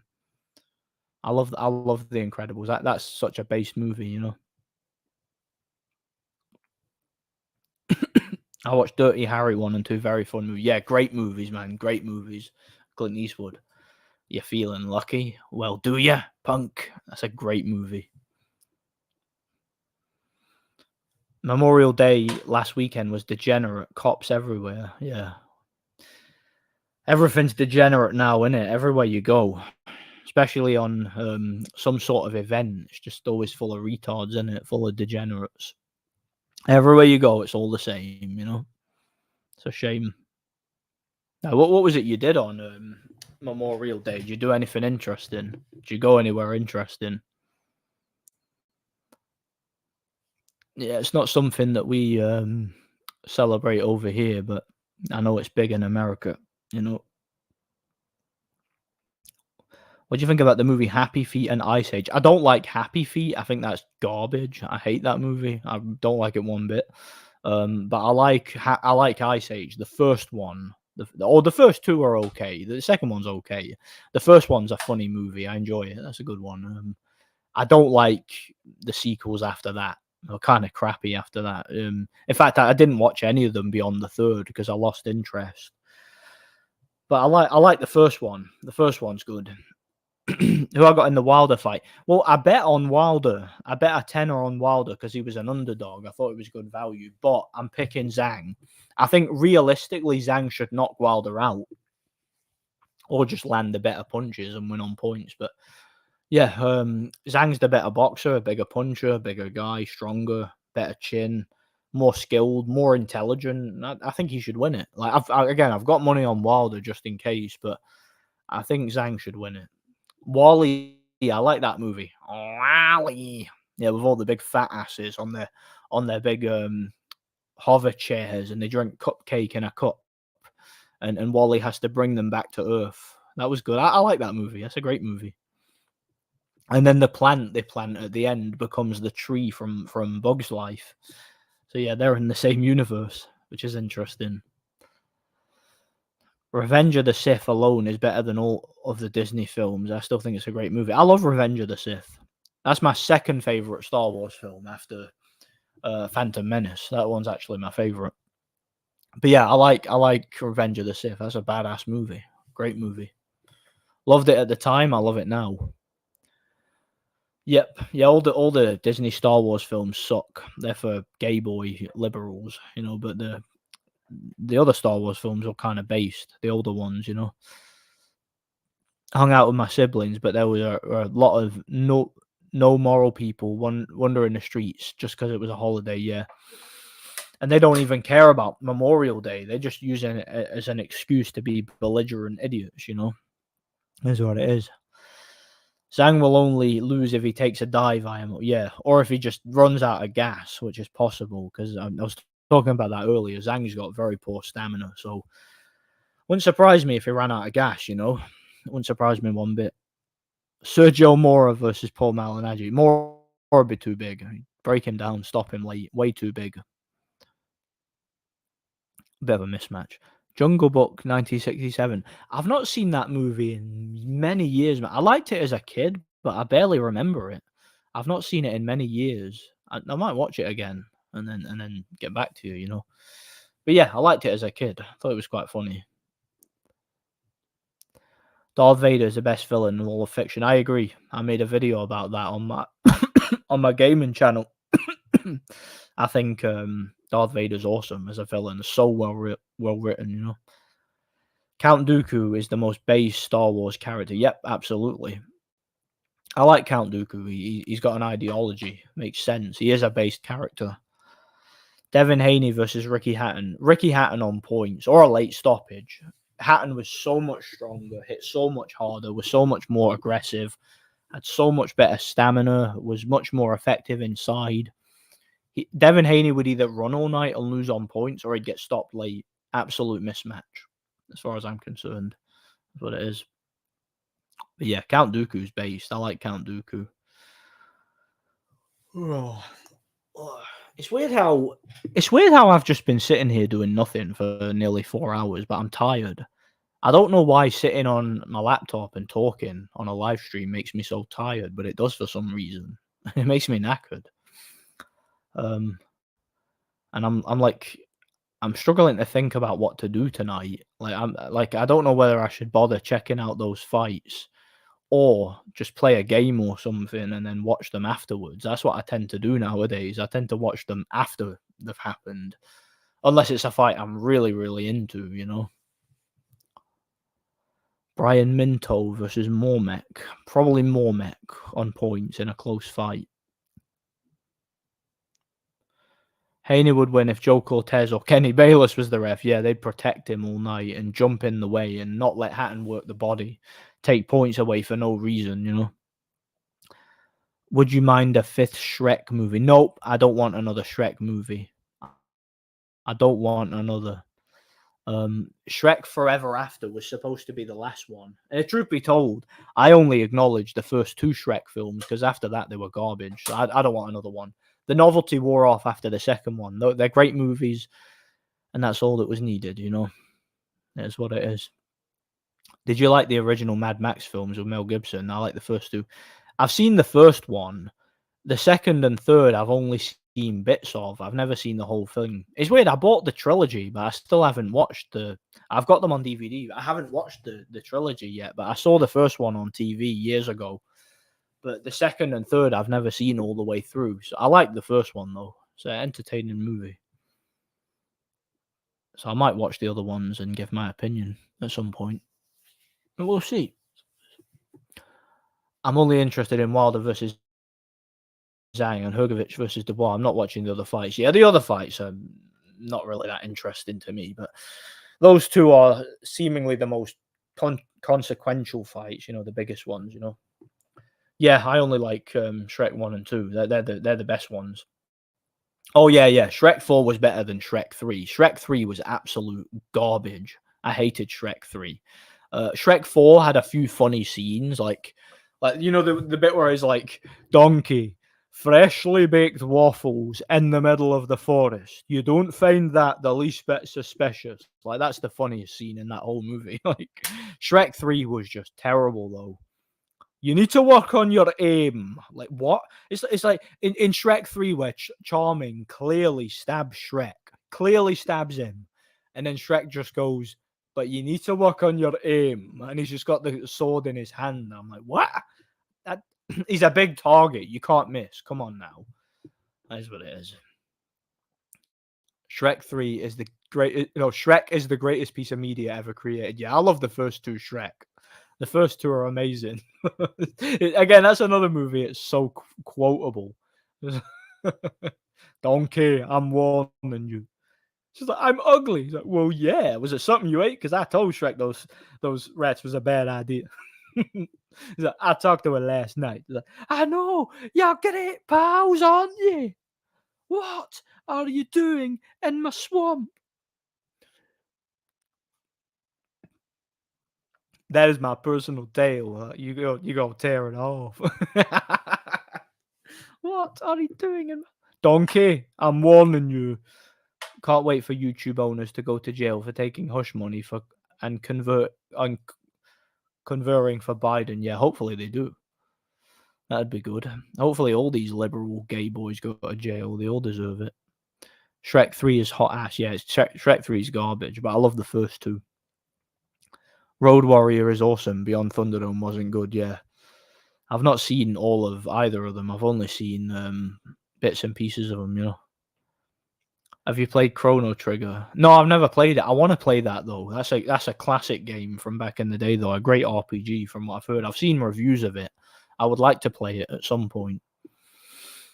Monsters vs Aliens. Yeah, I've seen that movie. That's one of them movies that's kind of meh. Like it's okay. I can watch it. I don't think it's a great movie, but it's okay. I can watch it. Oh, I love B Movie though. B Movie is a classic.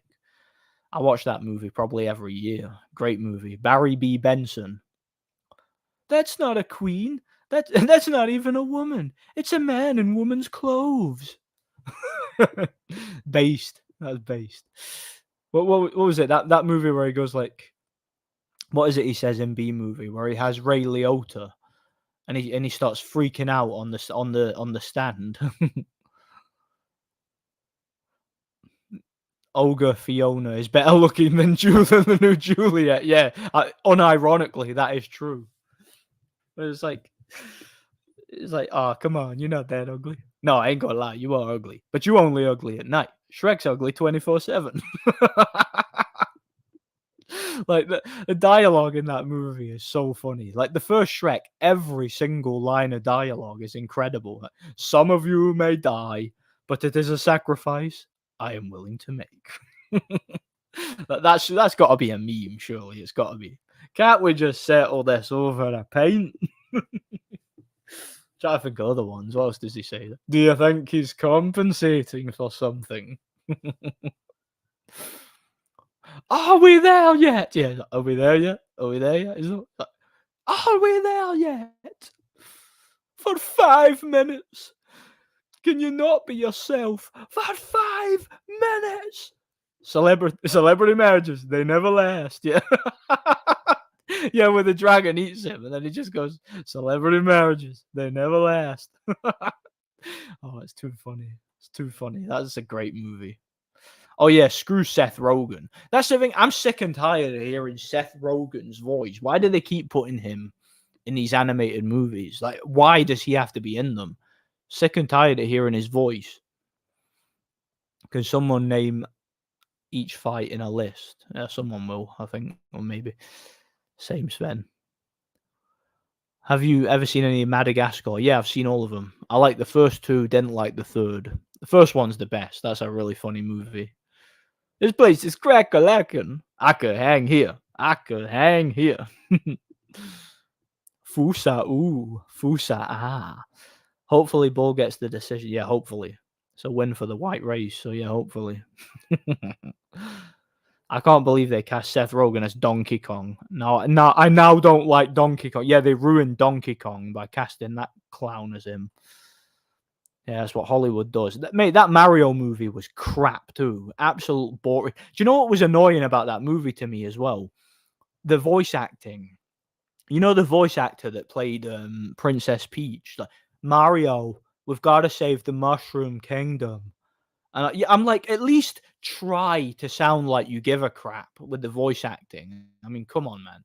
That movie was so boring. It's like Bowser wants to marry Princess Peach. I'm like, Bowser is a turtle. He's not even human. He's a different species. And he has a wife and kid.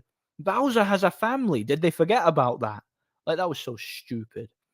Ted 2 has a great line where Ted says, there are no chicks with dicks, only guys with tits. Yeah.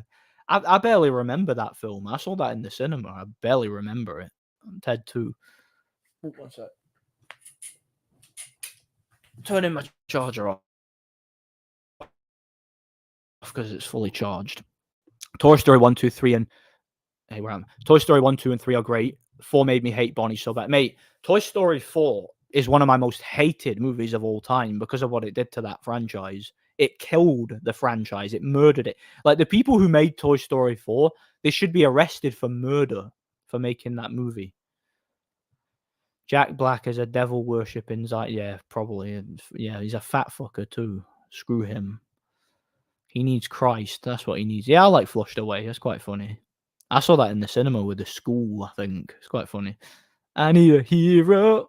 I'm holding up for a hero to the end of the night. Didn't they add that to the stupid Mario film as well? I remember that. They added that, and I'm like, that's Shrek 2 song. Don't take Shrek 2 song and put it in this piece of crap. I mean, come on, man.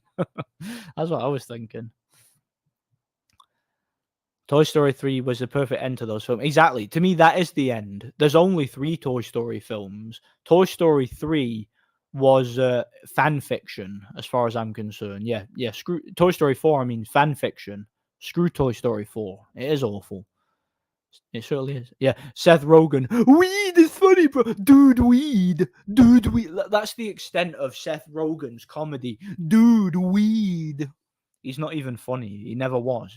I don't know how he's even famous. He's not even remotely funny. I like to move it. Yeah. I am King Juliet. When you move your body, you need to move it nice and sweet and sassy. Can't you see, Maurice? You have insulted the freaks. I must ask you, who the heck are you? That's another great quotable movie, isn't it? All hail the New York Giants. I've got a very nice crown. It's got a gecko on it. where he's like, whatever happened to the separation of the classes? When the guy grabs his feet and he's like, didn't I tell him about the feet? He's like, he did tell you about the feet.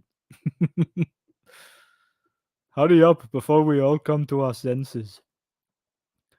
Best Seth Rogen movie is Arizona, where Donnie McBride kills him in the first 10 minutes. Well, that sounds good.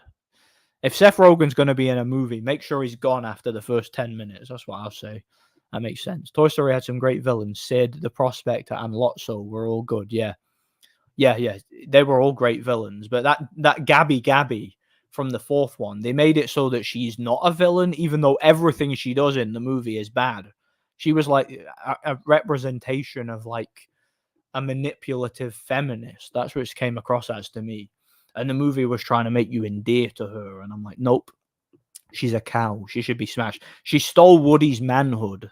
that bitch. She stole his voice box, and he should have taken it back off her and smashed her head in. That's what he should have done. But yeah, Sid, Prospector, and Lotso were actually interesting villains, and it's interesting because the Prospector and Lotso actually had an understandable ideology. Like Sid was just a crazy edgelord child who was just like every toy's worst nightmare because he didn't respect them and he would like smash them up and stuff, and that was quite funny. And but the Prospector, he had been basically traumatized by years and years of not fulfilling his purpose, being kept in the box and being a collector's item, and never having a child, and never having anybody who loved him or depended on him. And Lotso was kind of like a tyrannical dictator, who just ruled over the toys with an iron fist. And they both had like an interesting worldview that was shaped by their experiences and their trauma. But Gabby was just a manipulative bitch who deserved everything she got. She deserved to get smashed up. But unfortunately, the movie pretends that she did nothing wrong and that Woody's actually the bad guy for being a good father and wanting to take care of his kid and take care of his family. That's the bad. Like, that's what that movie was like to me. It was like a deconstruction of traditional family values. And that's what pissed me off about it and made me so annoyed, I play as Donkey Kong and Bowser in Smash Brothers. Now I don't play either. Yeah, because of that movie, you don't play either. Cancel culture. That's what that is. Arizona. The girl who plays Furiosa, the one who voices Princess Peach, I hate her also. Yeah, Mario, we gotta save the Mushroom Kingdom. No, Mario, I did that the first time I ever tried it because I'm better than you because you're Mario. Even though this movie's called Mario, I'm the real hero of the movie because you're a white male. That's all I got from that. And there was clowns on here, like that stupid. What was that? What was that cunt's name? The guy who used to be subscribed to me. He was calling himself the Iron Templar or whatever. He was like, "Oh, you need to watch the Mario." I think he's like an autistic Nintendo fan or something. He's like, "You need to watch the Mario movie. It's not woke. Nintendo didn't let them make it woke." And I'm like, the first like 20 minutes of the movie, and it's like, I'm Princess Peach. I can do everything because I'm a woman, and men can't do anything because they're men. That's literally what that movie was. It was like a feminist LARP fest. And you had this clown, this LARPy, like Hispanic, a Hispanic white supremacist clown who's into Asian ladyboys was on here saying that it wasn't woke. And yeah, what a clown, honestly. The girl who plays Furiosa. Yeah, I already read that, sorry. Not it where I've been saying that a lot lately to randos. You need Christ. That's what I think. You see, when I see like degenerates or like just idiots, I immediately think, I'm like, you need Jesus. That's what you need. You need Christ. You need Jesus. Monsters Inc. That's a good movie. I like the sequel too, Monsters University. I watched that not too long ago. They're great movies. Megamind is okay. Again, that's another one. It's like I can watch it, I can enjoy. I don't think it's a great movie, but I can watch it. It's entertaining, Movies that have sequels, the first movie is the best of all. Yeah, usually because the first one is what introduces the concept, so that's usually the more creative and the one that does more world building. I definitely think that, like, about Toy Story. I definitely do. The Zone is trying to paint a picture that Raymond Ford is winning, but he's lost every round except 7 and 8. Ford won maybe 3 rounds max. Yeah, hopefully Ball gets it then. Hopefully. Tom Hanks eats human meat and character deserved to get castrated. Yeah. Yeah, fuck Tom Hanks. Look, Woody, the character, is a as far as I'm concerned, he's a conservative character. He's an old school Western sheriff who looks after his people, his community, and looks after his son. He's a father. That's what he represents. Andy's father died of leukemia or whatever, according to the writer, and Woody was like his replacement father figure who took him on, and that's kind of what it represents. It's family values. But in the fourth one, it was a deconstruction of that family values. It destroyed it. It was cultural Marxist propaganda. What's next for my gaming channel? Marvel Ultimate Alliance 2. I explained in a community post. I was meant to have that up yesterday, but I lost all the footage due to my stupid hard drive just randomly decided to break. I was pissed off, man, and I considered scrapping the review, but hey, I've recorded the game now. I've completed it. I completed it yesterday, and I'm gonna redo the review and hopefully have it up by next Friday. So hopefully, if all goes to plan, God willing, next Friday I'll have Marvel Ultimate Alliance 2 review. And it'll probably be a long one too, maybe even longer than the first one. We'll see. The Planet of the Apes and the American Beauty parodies in Madagascar are hilarious. Yeah, they're funny. That's a funny movie. I really like that movie, particularly the first one. It's funny. I'm tired of modern media trying to redeem villains. That's why Lotso's such a good villain, because you can sympathize with him and his point of view, but it doesn't redeem him, and he stays a villain. Exactly. Lotso, it's tragic what happened to Lotso. He had a really, really sad backstory where you perfectly understand his motivation and you perfectly understand his ideology. Like, his ideology makes perfect sense from his point of view, but that doesn't change the fact that what he does is wrong.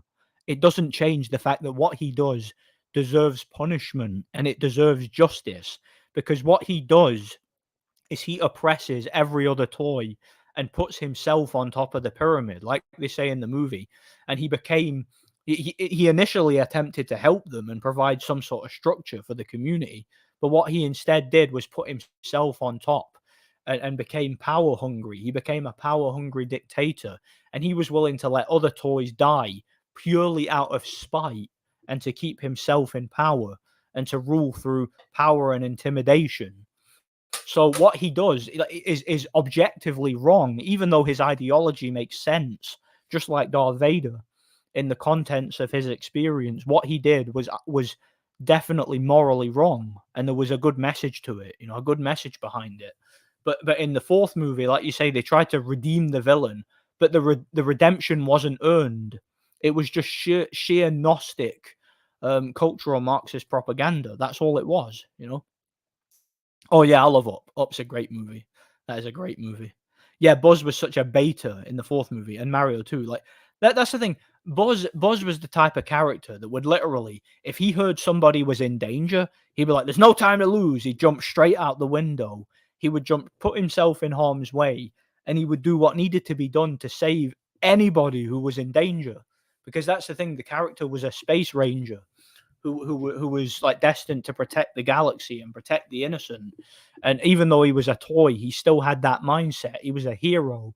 And Woody and him kind of clashed in the first movie because they're both alpha males. They're both leaders. Woody's the sheriff.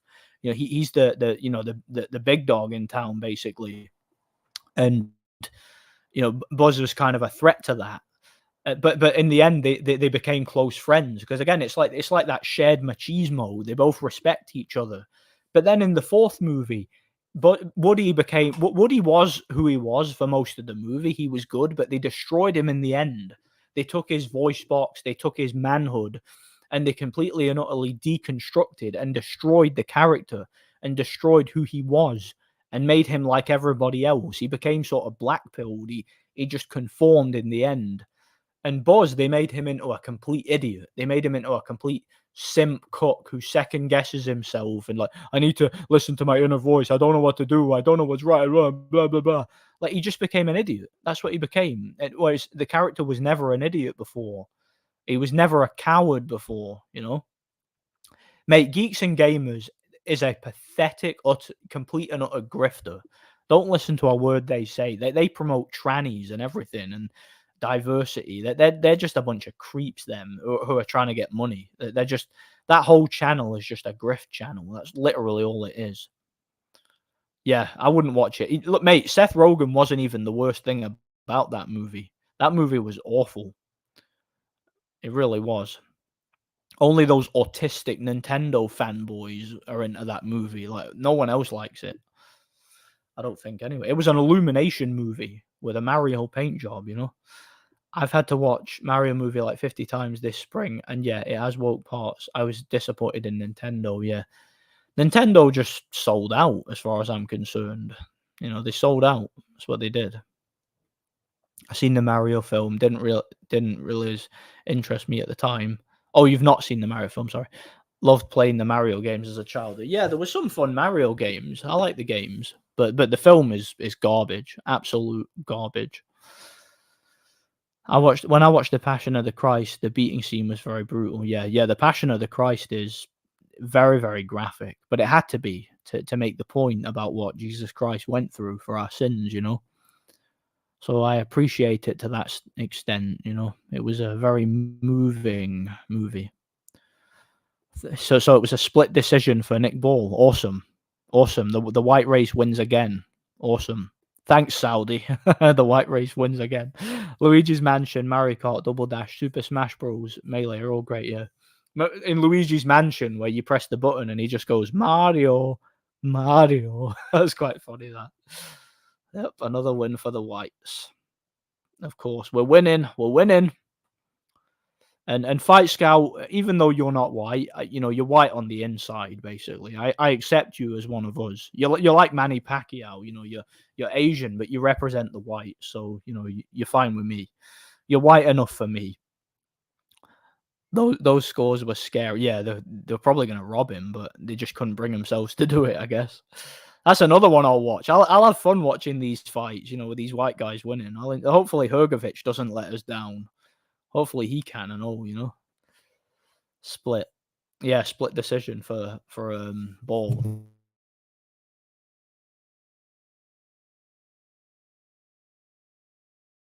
I'm glad that the white the that was almost a fraudulent slip there then, wasn't it? I was about to say I'm glad the right guy won, but I almost said I'm glad the white guy won. Kind of a fraudulent slip, but yeah, I guess both are true. I'm glad the right guy won. I want to see an independent Eastern European Ivan Drago prequel that's all subtitled. Yeah, Russian Drago movie. That'd be badass. Imagine that. Him growing up in Siberia, like fighting in the amateurs. That'd be awesome.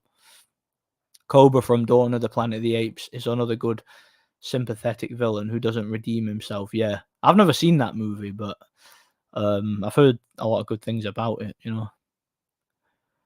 Alexander Povetkin and Nikolai Valoev can make cameos. That'd be awesome. Can you imagine that? Like have like Ryabinsky in it, have Troyanovsky, Denis Lebedev, Alexander Ustinov, all the Russian fighters. Have Ruslan Provodnikov, have a whole bunch like Kostazu, have a whole bunch of Russian fighters cameo in the movie. That'd be awesome. Women villains always get special treatment, like what Harley Quinn did to Arkham Batman. Yeah, I will never play that game ever. To me, it doesn't exist. I'll never play it ever. I know what it's about. I know what happens on it. No interest in it. Despicable Me, I saw it as a teenager. I barely remember it. It was kind of forgettable. I mean, I can remember somewhat liking it, but kind of just thinking it was just meh, kind of forgettable. If they make another Friday the 13th movie, they should get Valoev to play Jason. Yeah, he would be the perfect Jason. He would be the most terrifying Jason. You imagine that? Oh yeah, if Zhang KO's Wilder, that'd be awesome. People are raving about these Saudi cards, but to me, the Russian cards were better. Yeah, the Russian cards were a lot better. A lot better. They always had better fights, better matchups, Fights were always real as well. Well, most, except for the Mickey Rourke one, The worst card ever for the Black Race. Oh, that's good, isn't it? Anyway, on that note, I'm getting quite tired now, so I'm going to call this one. We've been going for over 4 hours. It's been fun. It's been an interesting stream. Thanks for everybody who stopped by. God bless each and every one of you. Good luck to Mr. Hrgovic tonight. Hopefully he keeps our winning streak going.